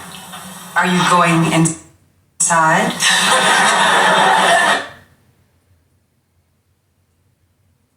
Yeah. Well, I would just like to say that the condition of certain rooms in this house do not necessarily reflect the views of management. Thank you. Theo, it's us. Just a minute.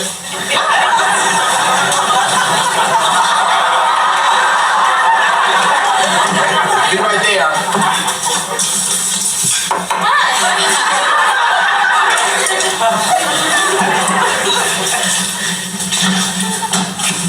Come in.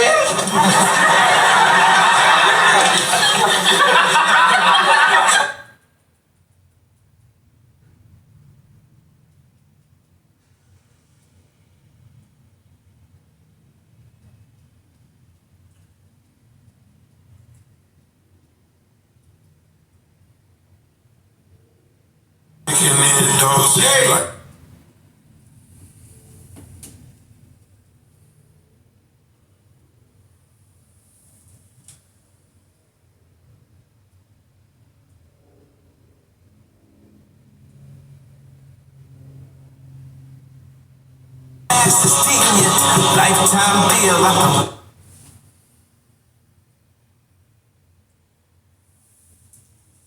Oh shit. Let me see. You got the Like That remix. I don't believe Gay jumped on the Like That remix. You know we had to get the hooligans up here. We gonna take this pussy nigga out. Yo.Dot, I got you. He was once a dog from a Oh my god!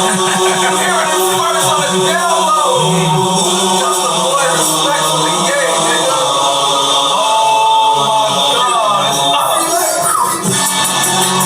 Can't stop, won't stop. I just put your bitch in the Sean John tank top. That shit. Run that shit back! You know we had to get the hooligans up here. We gonna take this pussy nigga out. Yo.Dot, I got you. Wow! It's some real invention shit. When Ye come on some shit, oh, it's really up. Oh, it's really up now.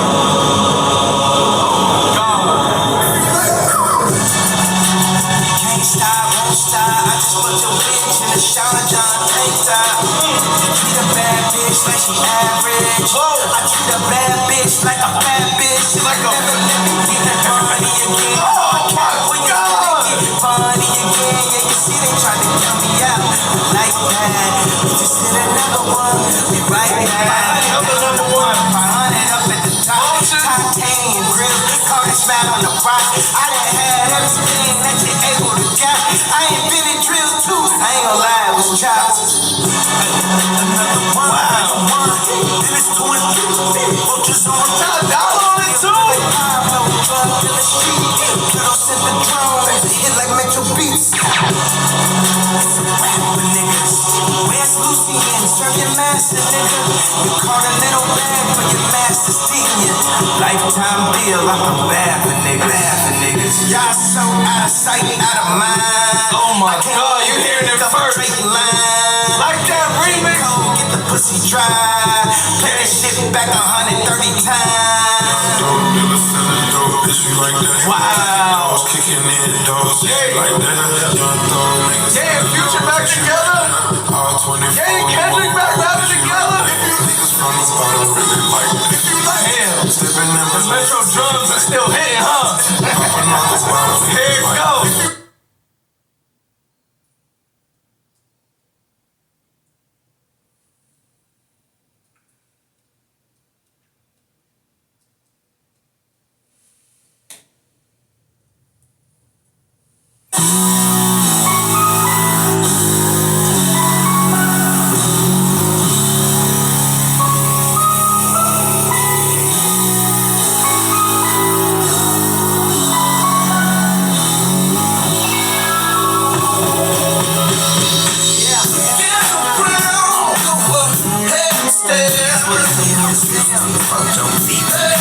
My life's in high definition. With your eyes, follow with your ears.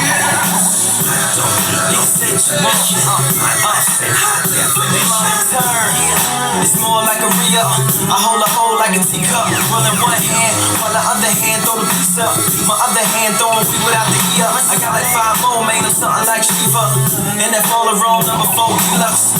See, I've been around the world like the gnome, but I come from a zone where the homes all beat up. The folks unknowns and the stones all beat up. Police tap my phones, got my songs on speaker. They just back the phones, got their domes all beat up. To get up on their tones and become young niggas. Over put it on my culture, now if that ain't wrong. I just got it from the rhymers, now if that ain't blown. They gave my man 44, now if that ain't long. I put it all on my shoulders, now if that ain't strong. I made it out alive from the streets of the west side, CHI. Now if that ain't home, you better tell them.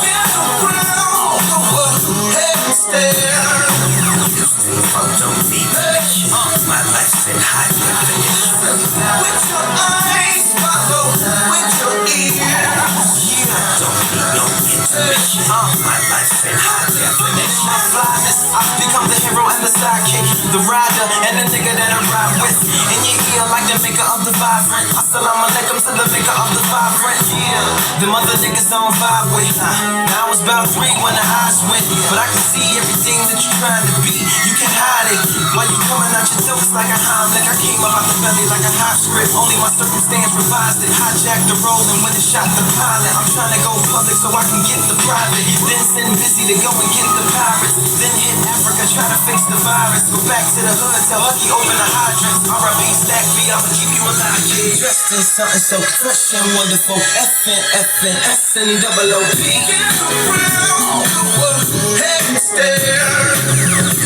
Don't be patient. My life's in high definition. With your eyes, follow with your ears. Don't need no intermission. My life's in high definition. Loopy and Snoopy, let's go wild. Tiptoe through the dough, do a doggy style. And tell all my chicks and she I cockle. Loopy hit the lotto, Snoopy hit the motto. Lola might type, they bite and might follow. Take this chill pill, niggas swallow. Recital is very homicidal. The big screen will capture it, cause it's high definition. Listen, cooking collard greens in the kitchen. The alphabet boys on a mission. If you ever get cash, you better get it quick fast. Nowadays, niggas get to snitching on your bitch ass. Even your boys that's believing in toys out your game. Especially when a nigga know your real name. Playing with the glamour. Smile nephew, you want candy, camera. Film at 11. Dressed in something so fresh and wonderful. F-N-F-N-S-N-O-O-P.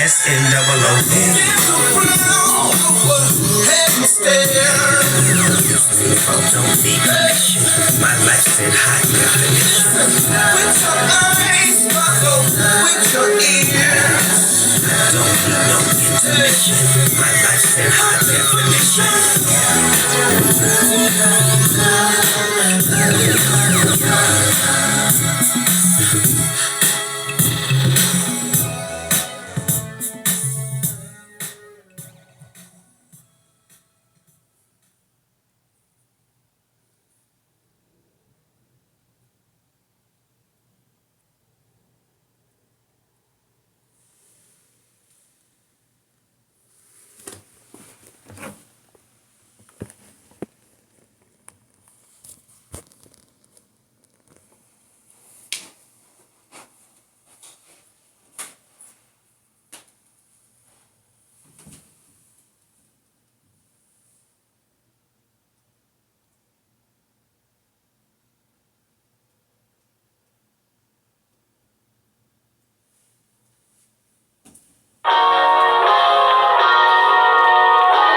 Wake up, sleepyhead. Damn, what up, babe? You knocked out over there, huh? Yeah, good morning to you, though. Yeah, last night was amazing. Was it? Yeah, it was. Yeah, feelings mutual, babe. You watching? You watch this every day? Yeah, pretty much, for the most part. What's that remote? Yo, so, I'm about to bust this move. I was gonna bust this move to this spot called Mike's if you wanna roll. I'm kinda starved out. You hungry? Yeah, indeed. I can fix you something. You want something to eat? For real? What do you want to eat? For real? Yeah. Let me find out. You sure you know what you're doing? You know, I know what I'm doing in the kitchen. I can hold it down. Yeah? I held it down in the bedrooms, didn't I? Alright, so check it. So, if you can do that as dope as you look and as dope as you did what you did, then you'll definitely have me on some keeping you here for the long haul. And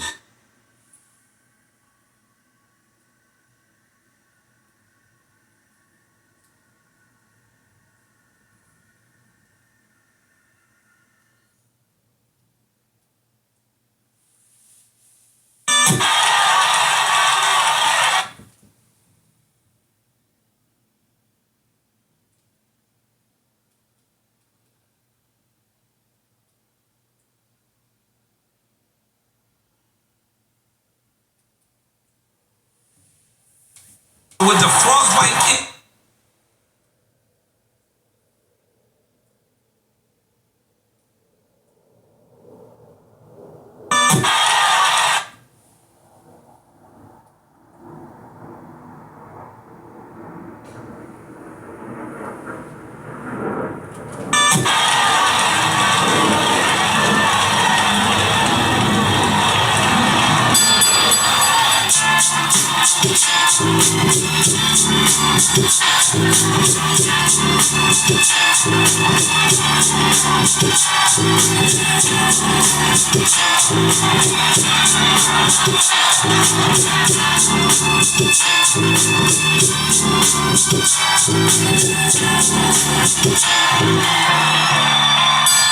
Yo, up in the MGM, coked up sight. 6 niggas walked in, fast they just pics. I one dark skin nigga, 56-inch roll, wrapped around twice. Smashed the Gilligan boat with ice. Through sign language, ordered hot coffee with a Danish. Relax, whispered the rap entertainer. Had Jizzy on 2 Japanese birds with first look good, yeah. Laid back, handling the dirt like round 3. We too black for BT, you memorized the 1 to 40. I'm at the 19th degree. If a civilized person doesn't perform, his duty what shall be done. Pardon me, God, that nigga got a gun bulging out his sweatpants. Check out his stance.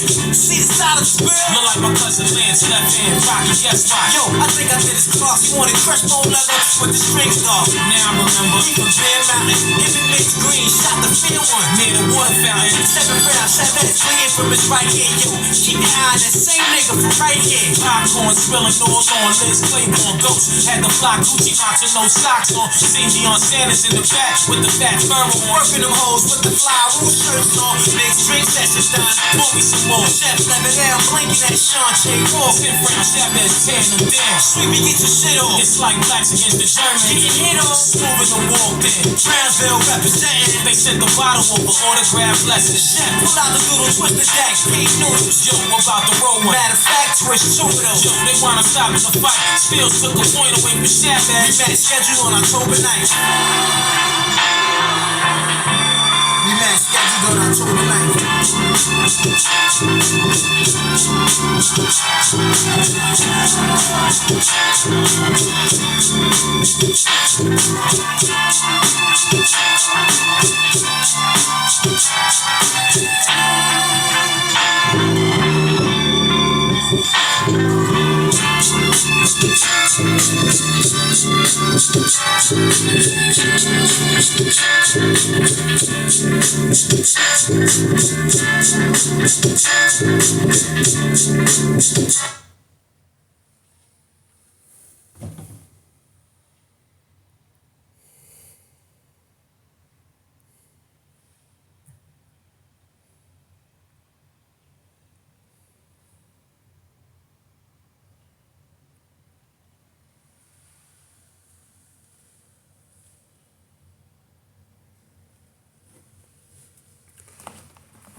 I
Picasso stuck on a wall in the middle of a hall in Barcelona, trying to figure out how to get down, 'cause this solitude is bringing me down. The paintings around me, they don't understand me. I'm a bit too early, I'm seen as development during adolescence.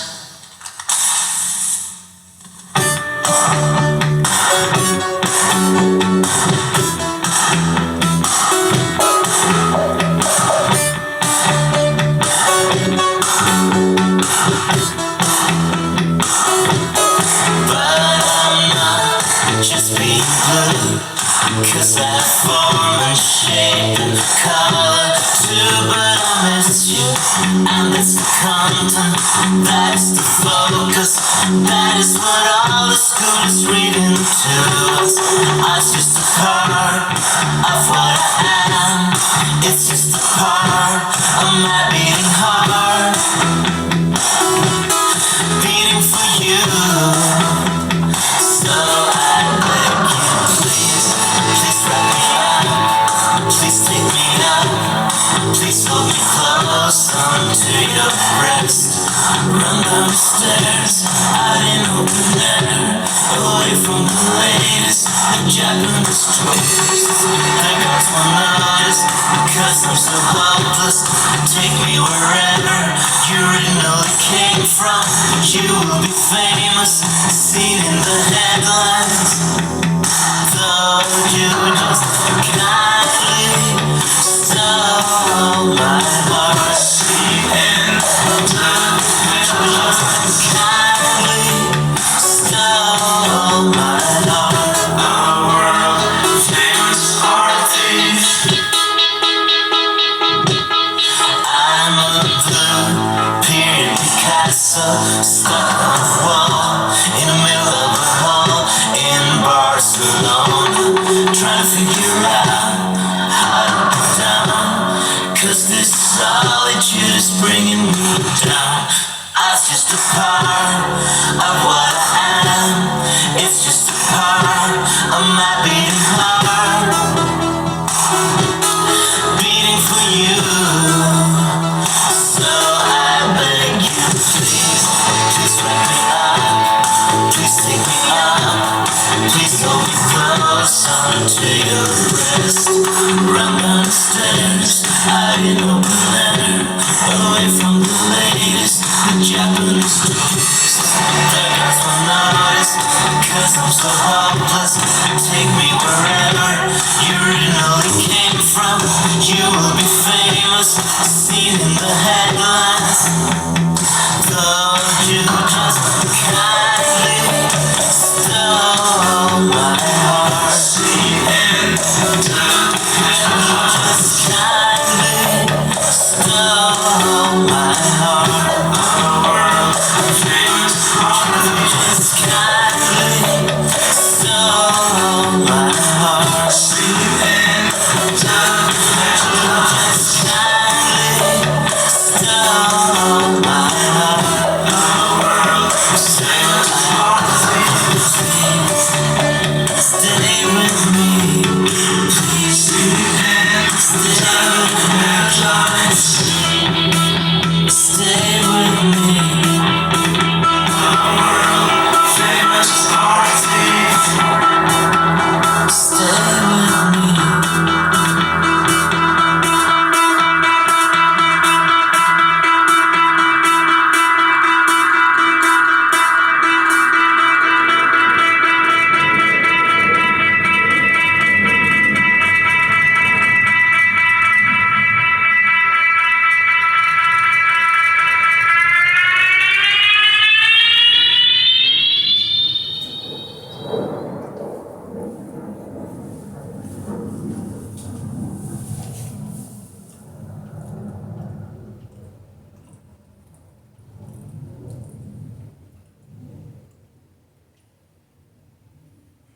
We've all heard about Snapchat, right? A small team of engineers that have built one of the most popular applications on the internet today.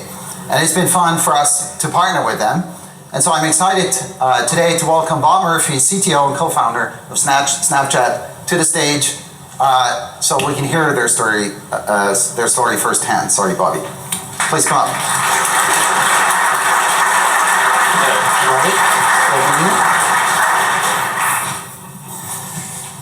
All right, so I'm curious how you actually got started with both the idea and sort of the infrastructure. What led you there? Yeah, so Evan and I got started on Snapchat summer of 2011. Basically kind of understood that visual content was the most engaging, interesting form of content that there was, and wanted to create a way to enable that to be a means of communication rather than a piece of content around which communication actually happens. So that was sort of the initial concept behind Snapchat. We launched on Google App Engine because I had used App Engine a couple times for some small projects. Found it was super easy to get up and running.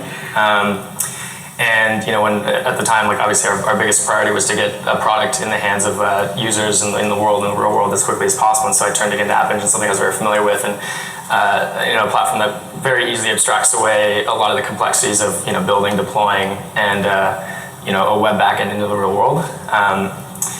And I think at the time, App Engine was actually still in preview, so we took a chance on a new platform.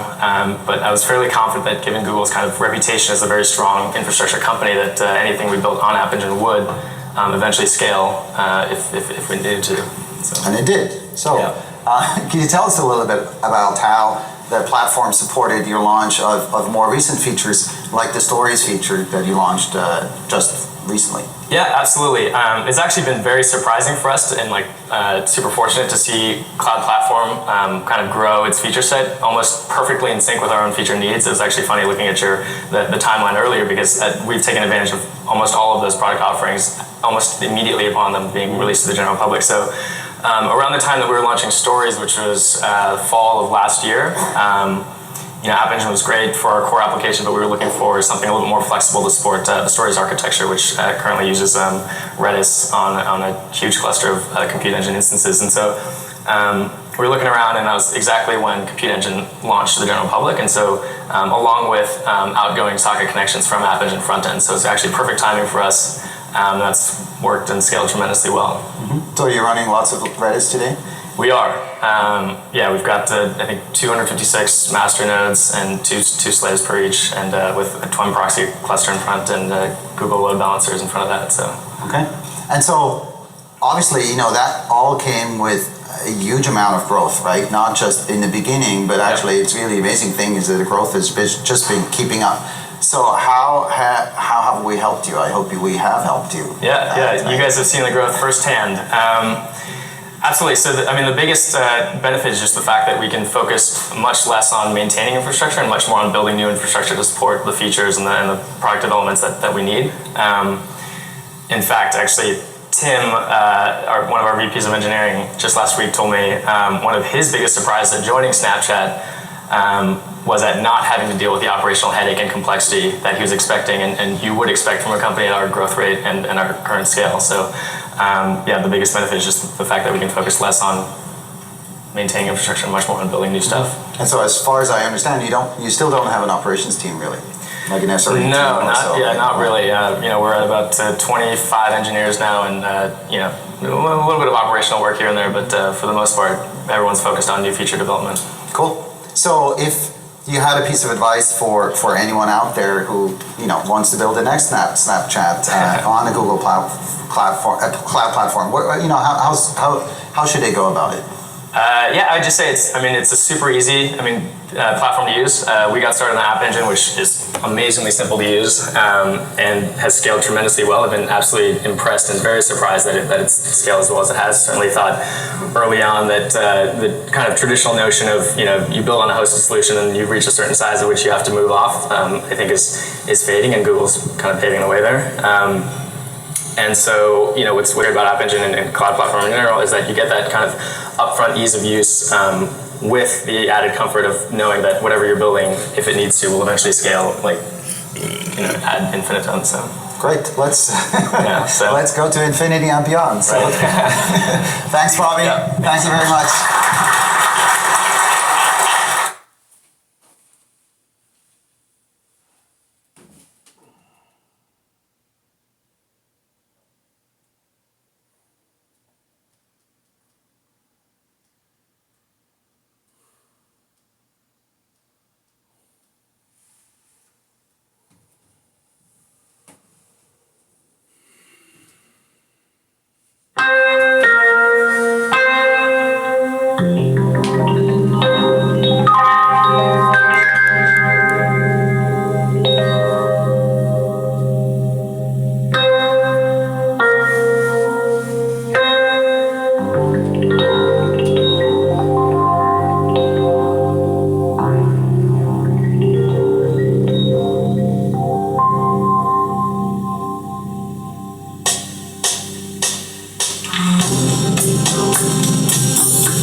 learn to replicate and innovate on. And so we see that democratization, we see trends of it, but it's not nearly as far as music and video. So I'll give you an example. If you looked at the Xbox 360 generation, the creators on our platform were largely like Electronic Arts, Activision, Take-Two. Big companies. Big companies, massive teams. Now you have it, it's possible that a small team can create a game that goes completely viral.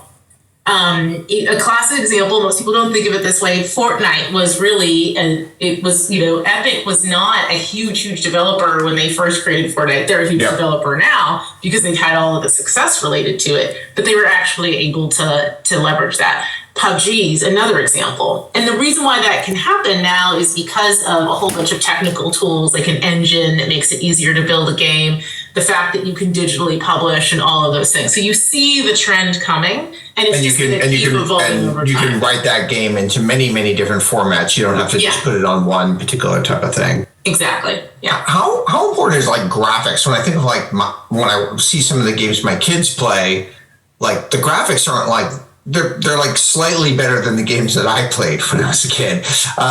They're not, so it seems like there's a certain type of gamer where like they care deeply about the graphics, and then maybe the average, maybe the average gamer doesn't care. Or how do you think about it? Yeah, I mean, look, there is no such thing as average gamer. Yeah, okay. It's sort of like, let's talk about what the average human likes. I mean, I do. What you're hitting on is that there's a lot of different things that people find entertaining, and some people are really into. Okay, I need to be able to have my 4K. I've got my massive OLED screen. I've got 4K. I've got, 60 frames per second, and I can see it if it's not like that. And there are people 100% like that. And then there's other people who love the story of the game, or there's other people who are really into the mechanic of the game, or there's other people who are really into the connection.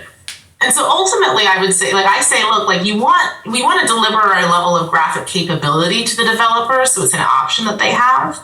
But you say, does it matter? Is it necessary to succeed? No. I mean, you brought up Wordle. Is there graphics in Wordle? Yeah, exactly. No. What's necessary to succeed is that you create something that brings joy to people and entertains them, and that they want to come back and do again. And there are also like a lot of different types of games. If you think of like, there are games where it's like completely immersive experience that you're going to play for hours and hours. And there's games that are kind of like, as you mentioned, like Wordle. Yeah, it's like a 5-minute a day thing. And it's just kind of a fun little thing you do on the side. You may even do it while you're watching TV. Or it's effectively a fidget spinner. Yeah, exactly. It's effectively a fidget spinner. Or you're doing it while you're on the commuting or something, or whatever it might be. Yeah, 100%. How do you think of like the creator economy intersecting with the gaming world, and how do you think that's going to evolve over time? Yeah, I mean, in many ways it has intersected. Like if you look at a lot of tools that were born in gaming, they've become tools that are relevant across the creator economy more broadly. So if you look at Unity, Unreal, those are 3D engines. But now you see people using those 3D engines to do all sorts of other things. Build a roller coaster, right? Yeah. People use Unreal for that. And, create buildings or scenes or graphical interfaces. You see that. And then there's other like specialty tools. There's this one tool called SpeedTree that people use to actually sort of fill in environments in games. That's now being leveraged in all sorts of other places, including in movies and other things like that. And so people talk about them as separate. I actually think they are highly related in that gaming tools and capabilities and 3D graphics, rendering, being able to do a creative story, all of those things are sort of flowing in the creator economy, and in many ways the bedrock of it. And how do you think of like the idea of like streaming meets gaming, whether it's like Twitch or something? I mean, I'm still flabbergasted that people watch golf. So, and obviously watching someone play a video game is a lot more exciting to me than watching someone, play golf. Like, how do you think of it does seem like a lot of the gaming popularity is being driven also by like these creators who are playing the game. Yeah, completely. I mean, people spend more hours watching games than playing games. That is a real stat. Really? Oh wow. Yeah, is that true? It is. It's true. Oh my gosh, I had no idea. Okay. Yeah, and I think it's for a variety of reasons. I mean, I think some of it is that you do see people just love the streamers themselves, fall in love with those personalities, right? Just like you would, a personality that plays a sport or that's on TV. Some people do it because it's actually really cool to watch a person play a game well. And then some people do it because they're trying to learn how to play the game themselves. And it does feel quite intuitive to me. I'll say growing up, that's what my family would do. Like one of us would sit down to play and everybody else would watch it. Just watch it. Yeah, exactly. Or you'd have like two people playing and then the rest of the kids just kind of watching the two people and kind of cheering for them or, that type of thing. And then it's like, hey, it's my turn, jump in. Right. And would a platform like,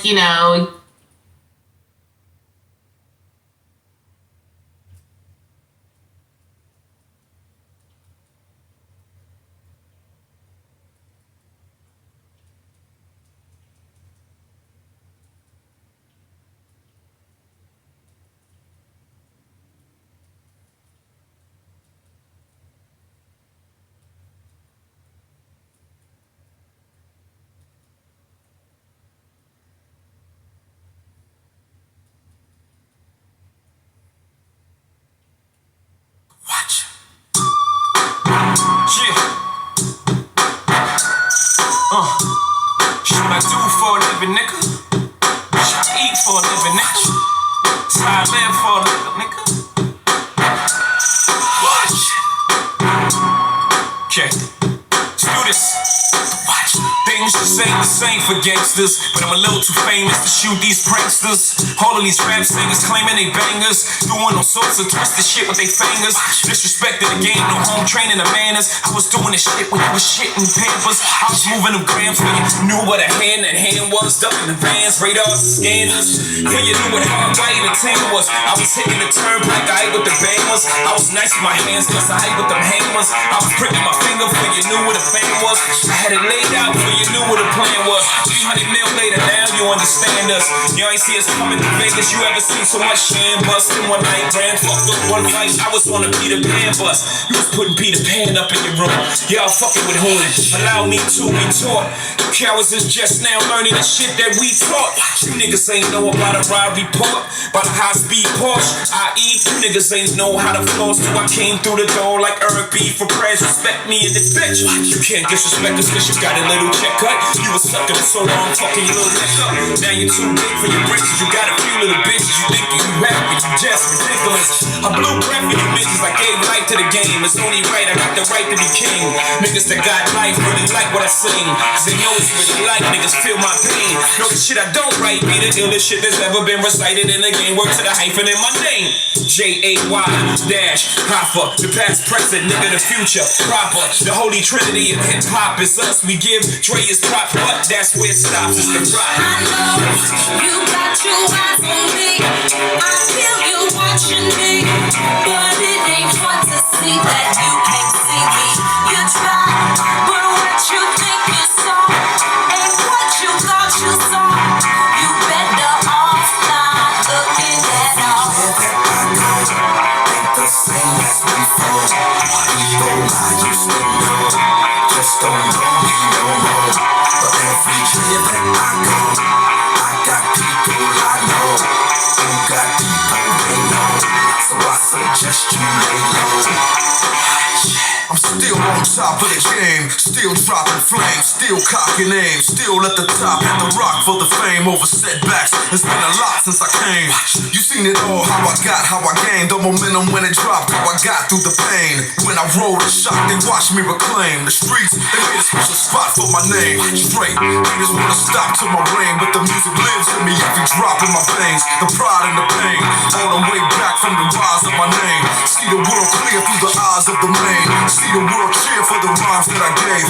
When the beat bangs, it'll drive them insane. The eyes that I played, the best to emerge in the game is to watch you. I know you got your eyes on me. I feel you watching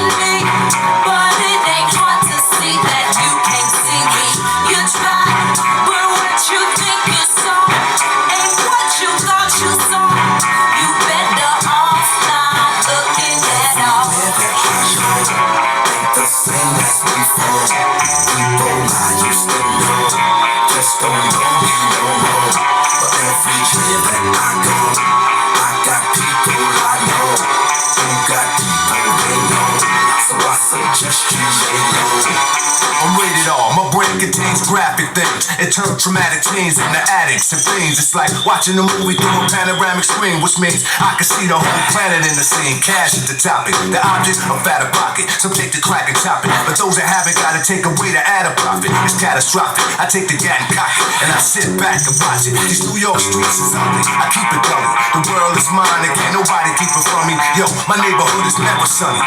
In the place where the number one cause of death is money. You can try coping. I seen enough shit to leave your frame of mind broken. I'm still alive and scoping. Been up 100 years till my sky's closing, and I'ma die with my eyes open. The watcher, the watcher, the watcher, the watcher, the watcher, the watcher, the watcher. I know you got your eyes on me. I feel you watching me, but it ain't hard to see that you can't see me. You try, but what you think you saw ain't what you thought you saw. You better off not looking at all. Wherever I go, ain't the same as before. People I used to know just don't know me no more. But everywhere that I go, I got people I know who got people they know. So I suggest you lay low.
You and I, till the day we die, Yeah, ex-girlfriend, how you been? I see you still trying to fuck with other women, man. Remember when I first met you in my cousin's house? A week later, we was fucking on your mama's couch. Now it's been said that big girls, they don't cry, but they damn sure lie. Look you in the eye, saying you they only. You and I, till the day we die, said you never leave me lonely. Fly tenderoni, but you phony. Should've listened when my mama told me. Soon as I turned my back, you tried to fuck my homies. That was then, this is now, I got a new friend. Ever since I cut the loose ends, you wanna bone me. Add strife to my life. Pussy that'll make me think twice about leaving. The wife even. Picture that, you ain't want me when you had me. Now you on your third baby daddy. And you hate to see a nigga happy. So you're trying mad ways to trap me. Looking at my girl now, trying to throw the pussy at me. Bitch over here trying to act like me. Fuck that bitch. She don't like that bitch. When I, the day we die. When I, the day we die. When I,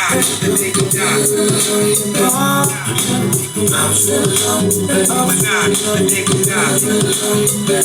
Yo, it's always you when your crusty ass crew be acting new. Let me find out you fucking with Boo and y'all gon' feel it. Waiting for the day that you front and catch a lump from my black butterfly. Then all pack a lullaby, sleep on her. She said you bitches tried to creep on her. In the morning didn't know she had the reach on her.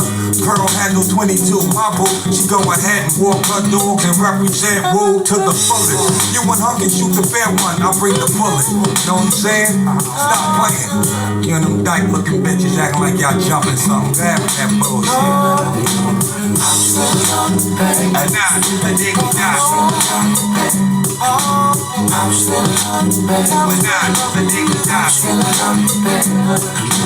I'm still on the bed. When I know the nigga die.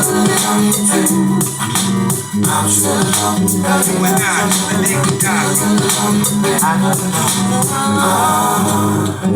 Got tired of the games, the lies, the people alibis. Now you fucking with the next guy. A thug nigga, derelict be acting punk nigga. Show this nigga mad love but get no love nigga. Stupid ass, plus I heard that he be beating on you. I seen him at the club cheating on you. With your best friend, got you stressing and you stuck. Pull your shoes up, all you need affection. But you're headed in the wrong direction. Trying to make this nigga jealous with other fellas. All up in my face, acting overzealous. Like you want something from meth. I hope it ain't love, girl, cause I ain't got nothing left for you. Plus you miserable, misery love company. Shit, I'm living comfortably. Don't need no nigga hunting me down for fucking rap with his kitty. Talk to him before my brother put a spark through him. Won't be pretty. The situation got my whole attitude shitty and got you acting hot and nitty with your slut committee. You know I know, so go find another sucker, yo. I've been there, but been done that before and don't need it no more. That's my word. So go to your room with that dead. Word up, tell that big head nigga you run with the shit. When I know the nigga die. I'm still on the bed. When I know the nigga die. I'm still on the bed. When I know the nigga die. I'm still on the bed. When I know the nigga die. When I know the nigga die. When I know the nigga die.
Tiger Woods. And Eldrick is an accomplished golfer. He wins tournaments on a regular basis and has shot close to par on 18-hole courses. Incredibly, Tiger here is only 5 years old. On the tee, we have the 9 o'clock starting group, the youngest contestant ever. He's 5 years old. Eldrick Tiger Woods. On a golf course, Tiger has the kind of poise and confidence that would be the envy of most golfers 10 times his age. His knowledge of the game is truly amazing. Tiger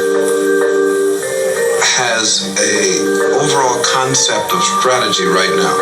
I pointed him down the left side of the fairway as an overall concept. Then he implemented that concept repeatedly right down the fairway, and as we approached the hole, which he had never played before, we made slight adjustments, but he followed the concept.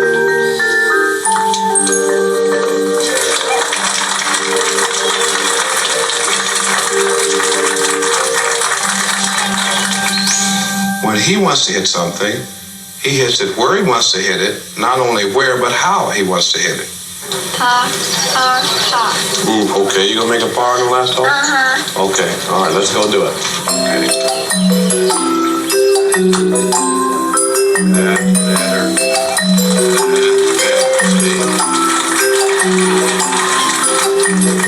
Well, when he was about 6 months old, I had this putter cut down, and I gave it to him as a toy. And he'd drag this thing around all over the house. And I worked out in the garage. How's that, Tiger? Boo-boo? Sure was, wasn't it? When he was 11 months old, I took a break, and he walked right over, picked up his little putter, set up just like I did, looked at the net as his target, took the club back, and hit the ball right in the center of the net. At 11 months old. At age 2, I took him out on the course, and he played a regulation course, 9 holes, which is par 36, and he shot a 48. But he entered his first tournament, which was a pitch, putt, and drive tournament. And he was competing in the age category of 10 and under. And at 3, he won it.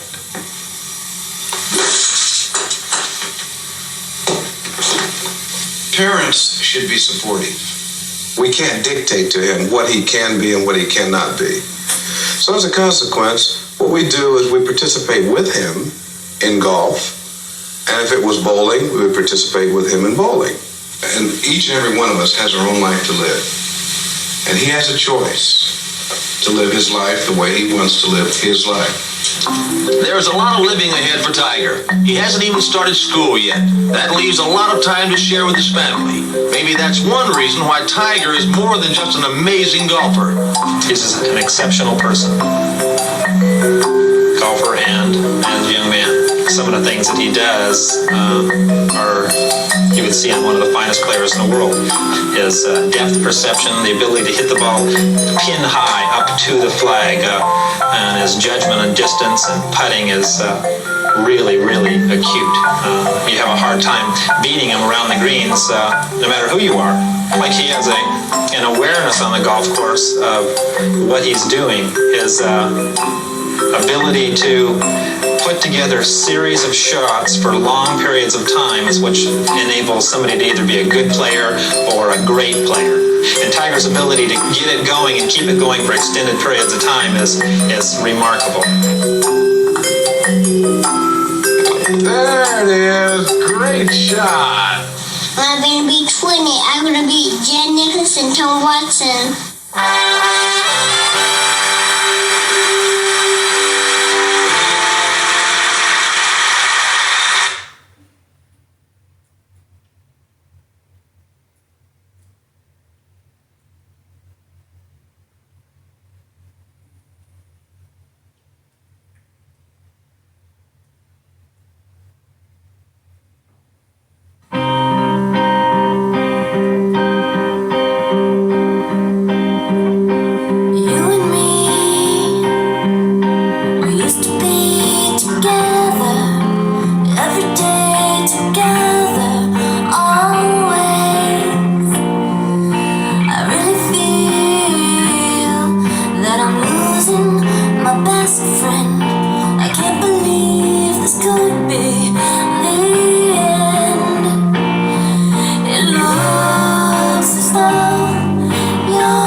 Do you feel like she has to come in order for you to be done?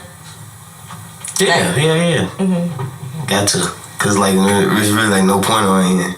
Oh, that's most guys don't care. See, it's different. Like if we leave India out of it, then you can really be like, oh damn, you bogus as hell, Derek. I'll be fucking cover that. Right. What's up? It's Lip Service. I'm Angela Yee. I'm Gigi McGuire. I'm L'Oreal. We have a special guest host, Rochelle Ryan. Hey, and Lil Durk is back. Boy, Dirk and his mom, you know. Hey, you ain't got the. You can say motherfucker. I'll say it for you. Yeah, why did he censor himself? You know where you at now. I'm the label, no, I was playing.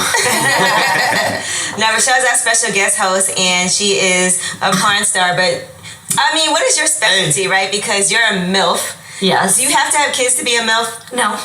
Okay, because I always wanted that. Yes. Wait, I'm confused. That messes it all up though, because it ain't it. Mom, I like to fuck. So if you're not a mom, how are you a MILF? I'm a puppy mom. Okay. I play one in the movies. Okay. You know what I always wondered, right? So some of our favorite things in porn is when like somebody meets a stranger on the street and they be having like the bus and all of that. The bang bus. That goes on Chicago free. Does that ever like? And I saw you were posting like I want to find somebody or whatever that you know. It's all set up. I know it's a setup, but in real life, has that ever happened? Like, you recruited a guy. Sort of, kind of. Yes. Pull up on the video. Okay, we got you. We want to see a video. What's your favorite? Hey, bro. My favorite video that you did. If somebody said Lil Durk's like, pull up one of your videos. Probably anything on like Brazzers, Naughty America, anything like that. Brazzers is a good site. Yeah, they're like the #1 porn site. Are they? But I watch it on Pornhub because I'm not paying for it. Oh, see, we watch free porn. You ain't giving out tokens. I think it's weird. Don't you think it's weird, like if a woman, or if you was to find out somebody that you were dating, a woman, whatever, is paying for porn? It's one thing to watch it, but you pay. I'm gonna tell you to get the account. Oh, you're gonna what? I'm gonna tell you to get the account. I think it's like, you know, put his people, card on it. That's different. It's, Hell no. you know, it's entertainment. Just like you pay to go to the movies or you pay to go to a concert. Like, you know, I tell people like you should pay for your porn. You know. Okay. You need premium porn. I'm saying, so bro. You know.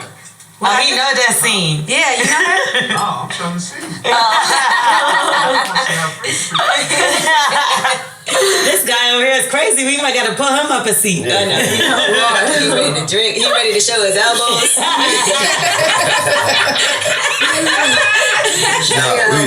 We just raised a little different in Chicago. And how's that? Motherfucker, never their life seemed to pull us up. For real? You haven't? In real life? No. What?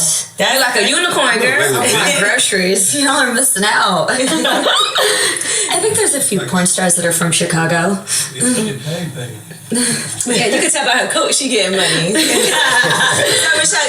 This is a gift from a fan, actually. Maybe about my shoes. For real? How does that shoes in work my out? purse. So they'll just like reach out to you like, hey, I want to send you something? No, a lot of porn stars, we have Amazon wish lists and stuff if they want to. It's like Christmas every day. Kind of. If they want to send us a gift. I mean, I don't have anything too crazy on there, so. What's the most expensive thing you have on your wish list? I don't know. Maybe like a gift card to Sephora. For real?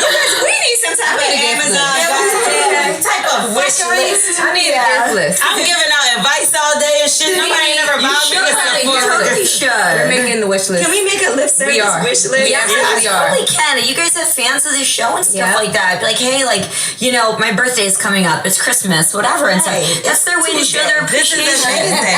No, I think it's cute. Like, a lot of my fans, they know I'm a huge New York Giants fan. I'm from upstate New York, so when I go out on like, you know, hosting gigs and feature dancing and stuff, they'll come out and I have a little French bulldog and they'll bring me like New York Giants stuff. Frenchie too. Oh, you do? Yeah. They both do. I do too. Yeah. Aww, they're the biggest dogs. So you probably get a lot of gifts because the Giants did so bad. Yeah. We're awful. It's all my stuff. They're like, I'm going to get it too.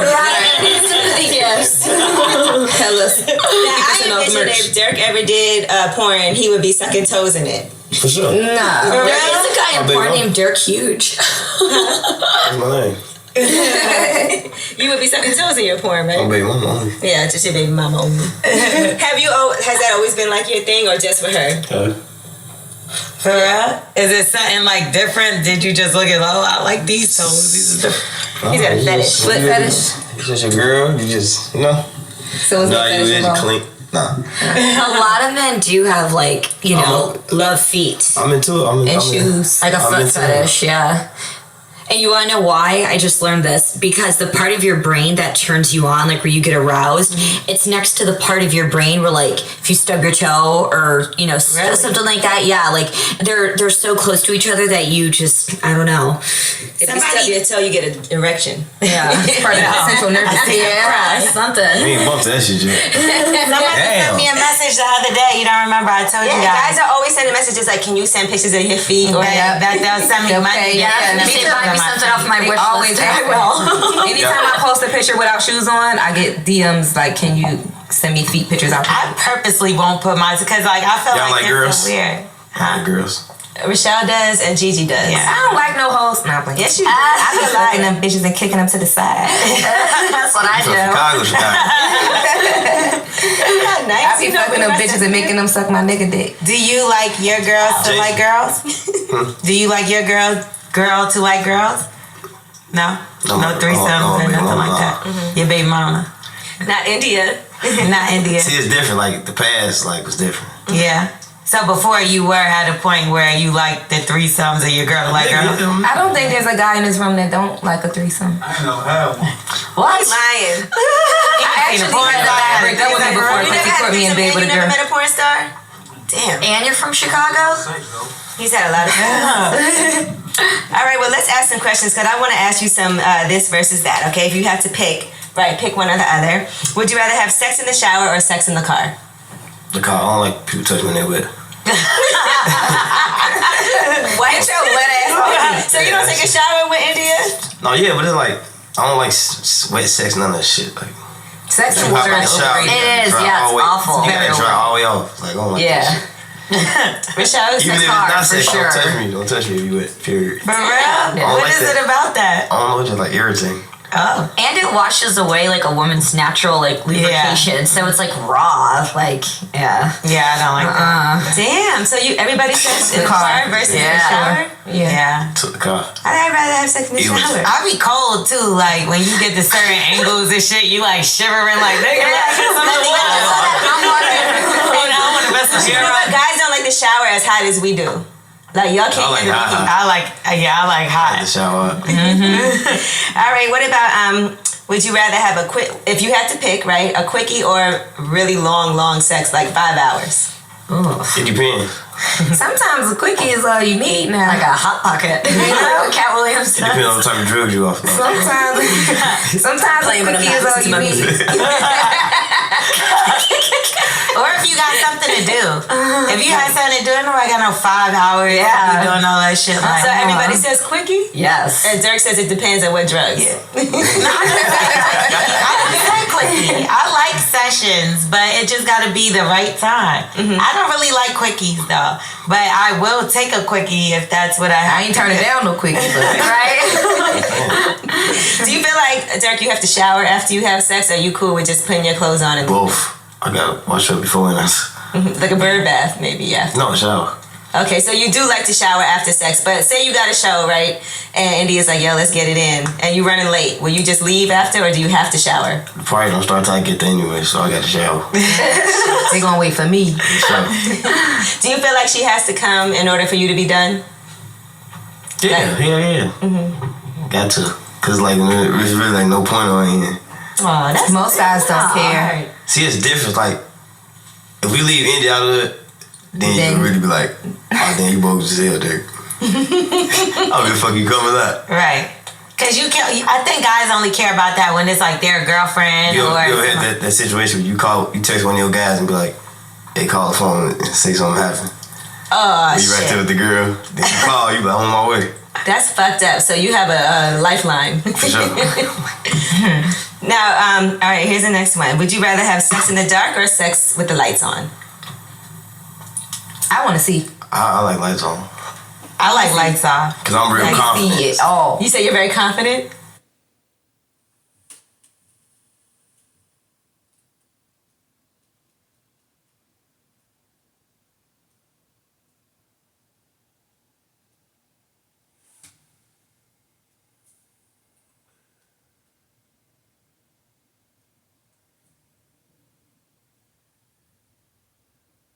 that's what my family would do. Like one of us would sit down to play and everybody else would watch it. Just watch it. Yeah, exactly. Or you'd have like two people playing and then the rest of the kids just kind of watching the two people and kind of cheering for them, or that type of thing. And then it's like, hey, it's my turn, jump in. Right. And what a platform like YouTube gaming or a Twitch has done is it's enabled to take it beyond your household and have it be anyone. It's the difference between couch co-op and online multiplayer in terms of who you can connect with.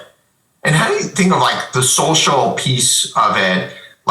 And some kids I know, when they play Fortnite, like they're playing with their friends and they're actually, it's really just, it's like the chatting is the social piece.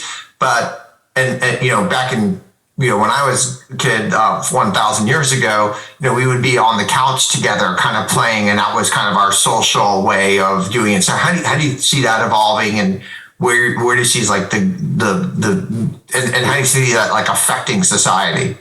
Yeah, I mean, it's interesting. 70% of people under 25 would rather play a video game than engage in any other form of entertainment.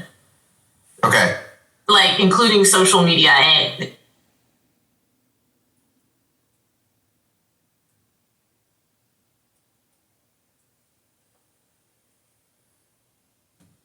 oh, you right there with the girl. Then you call, you like, on my way. That's fucked up. So you have a lifeline. For sure. Now,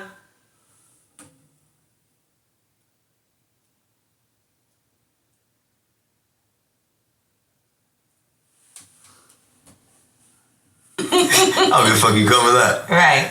Because I think guys only care about that when it's like their girlfriend you had that situation where you text one of your guys and be like, hey, call the phone and say something happened. Oh, you right there with the girl. Then you call, you like, on my way. That's fucked up. So you have a lifeline. For sure. Now, all right, here's the next one. Would you rather have sex in the dark or sex with the lights on? I want to see. I like lights on. I like lights off. Because I'm real confident. See it all. You say you're very confident? I want to see from every angle. You ever feel like you making weird faces? That's what I think. That don't matter. I don't be doing no goofy ass shit, but not that you know of. Yeah, that's it. I feel like if it feel good, don't you just get lost in the moment? Like, I don't know. I do feel like I make like nasty faces, like ugly faces. Like I wouldn't want it to be like. You like when girls eat you up more than boys? Excuse me. No. I like a man to eat me up. Like that's. So you like girls, right? Me? No. Gigi really does. You do. Let's clarify here, okay? I don't like girls. I fuck them. There's a difference. Well, then you like them if you're fucking them. Why would No, I don't like the bitch. Them? I just want her to eat my pussy. Well, what's better, man or woman? Who's better at eating pussy? Women. Ooh, I think men. Sorry, Dirk. This is the most cheating I ever did. So. I'm just having a conversation.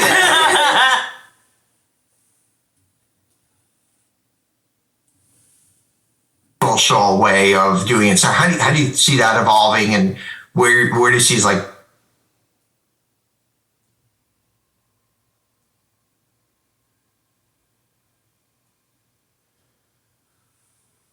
they're playing with their friends and they're actually, it's really just, it's like the chatting is the social piece. But and back in when I was a kid 1,000 years ago, we would be on the couch together kind of playing, and that was kind of our social way of doing it. So how do you see that evolving, and where do you see like and how do you see that like affecting society? Yeah, I mean, it's interesting. 70% of people under 25 would rather play a video game than engage in any other form of entertainment. Okay. Like, including social media. And it's amazing. So, and I think it's exactly for the reason that you just said, which is there's the entertainment of playing, but what it really is it's a way to connect with people.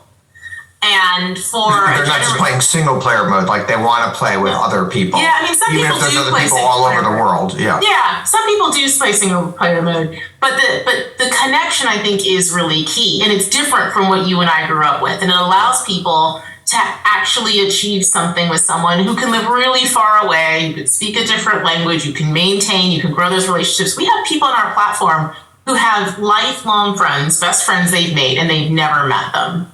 They've only played games with them, you know, or they'll come to one of our showcases and they'll meet them for the first time and they're like crying, tears of joy, like I finally saw you in person. And I think that's really powerful because it opens up things like there's a whole set of constraints. If you say, hey, the only people I can connect with, they need to live in my, you know, when you and I were kids, like they need to live in our neighborhood, they probably went to our school, you know what I mean? And they needed to be within a 5-minute walk because mom was okay with that. Otherwise, you had to organize a drive and you had 3 phone numbers memorized, right? And those are the people you could call and come over to your house. Totally. And now that constraint is taken away and you can build that connection with people over long distances. A friend moves away, you don't lose contact with them. My daughter has someone she plays with who moved all the way to the other side of the country.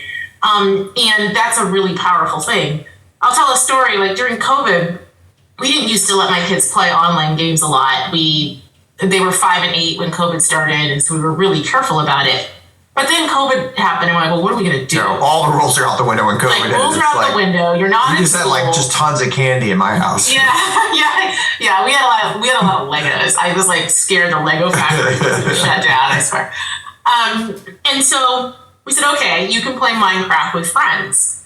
And they started doing that because that was the only play date they could have. Totally. But then I realized that they were actually organizing a play date that I would never organize because they were playing with kids who lived on the other side of the city where, you know, the transit time would be too much, you know, on a Tuesday afternoon. Yeah. And then they were playing with like the older cousins of one of the kids joined in. And then some kids who had moved on the other side of the country joined in, and they were all of different ages. And I was looking at it, I was like, okay, so by nature of playing through a game, a social interaction that otherwise would have never actually existed has come to exist.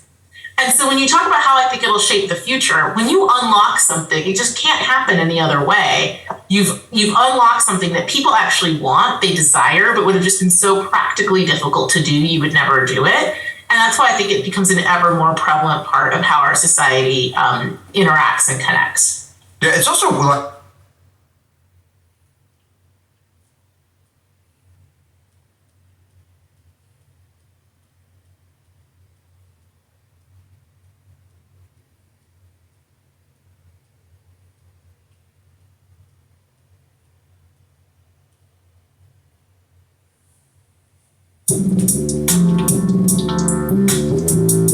Da Vinci lived from 1452 to 1519. So it's the 500th anniversary of his death. There's a lot of Da Vinci material. It's amazing it was preserved so well.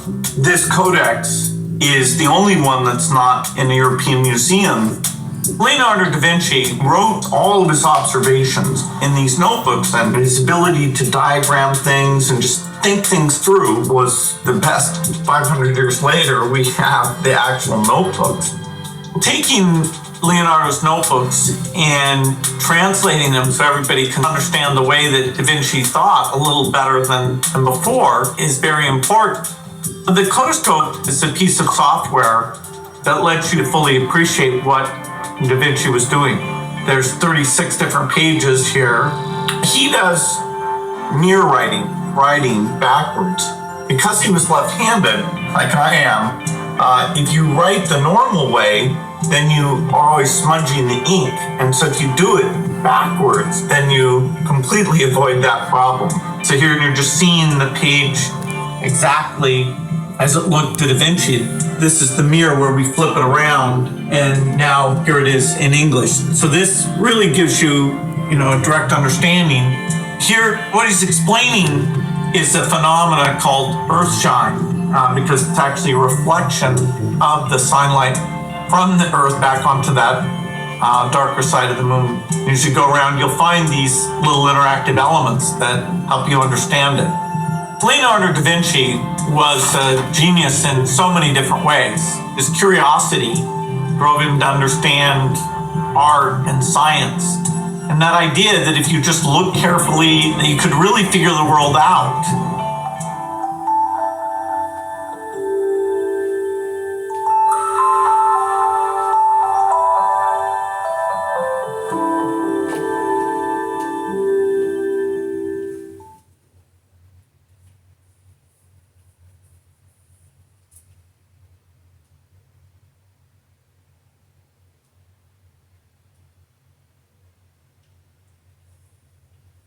You and I, till the day we die. Yeah, ex-girlfriend, how you been? I see you still trying to fuck with other women, man. Remember when I first met you in my cousin's house? A week later, we was fucking on your mama's couch. Now it's been said that big girls, they don't cry, but they damn sure lie. Look you in the eye, saying you they only. You and I, till the day we die, said you never leave me lonely. Fly tenderoni, but you phony. Should've listened when my mama told me. Soon as I turn my back, you try to fuck my homies. That was then, this is now, I got a new friend. Ever since I cut the loose ends, you wanna bone me. Add strike to my life. Pussy that'll make me think twice about leaving. The wife even. Picture that, you ain't want me when you had me. Now you on your third baby daddy. And you hate to see a nigga happy. So you're trying mad ways to trap me. Looking at my girl nasty. Trying to throw the pussy at me. Bitch over here trying to act like me. Fuck that bitch. White left over. When I, the day we die. When I,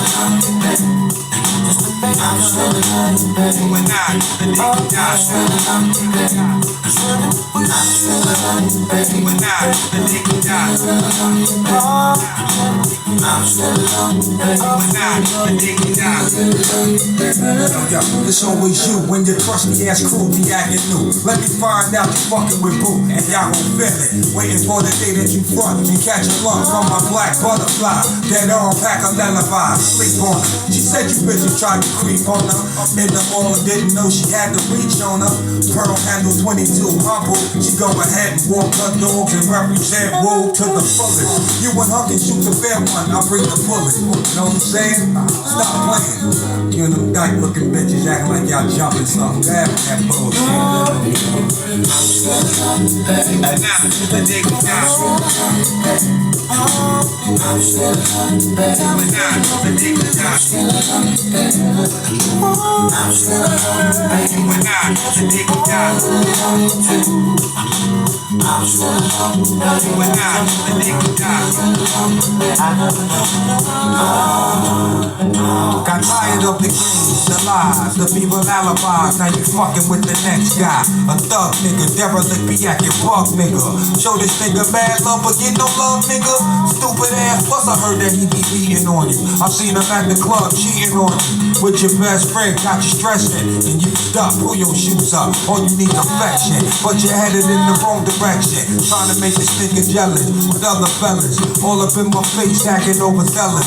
Like you want something from meth. I hope it ain't love, girl, cause I ain't got nothing left for you. Plus you miserable, misery love company. Shit, I'm living comfortably. Don't need no nigga hunting me down for fucking rap with his kitty. Talk to him before my brother put a spark through him. Won't be pretty. The situation got my whole attitude shitty. And got you acting hot-to-ditty with your slut committee. You know I know, so go find another sucker, yo. I've been there, but been done that before. And don't need it no more. That's my word. So go to your room with that dick. What up? Tell that big head nigga you run with the new shit. When I, the day we die. When I, the day we die. When I, the day we die. When I, the day we die. When I, the day we die. When I,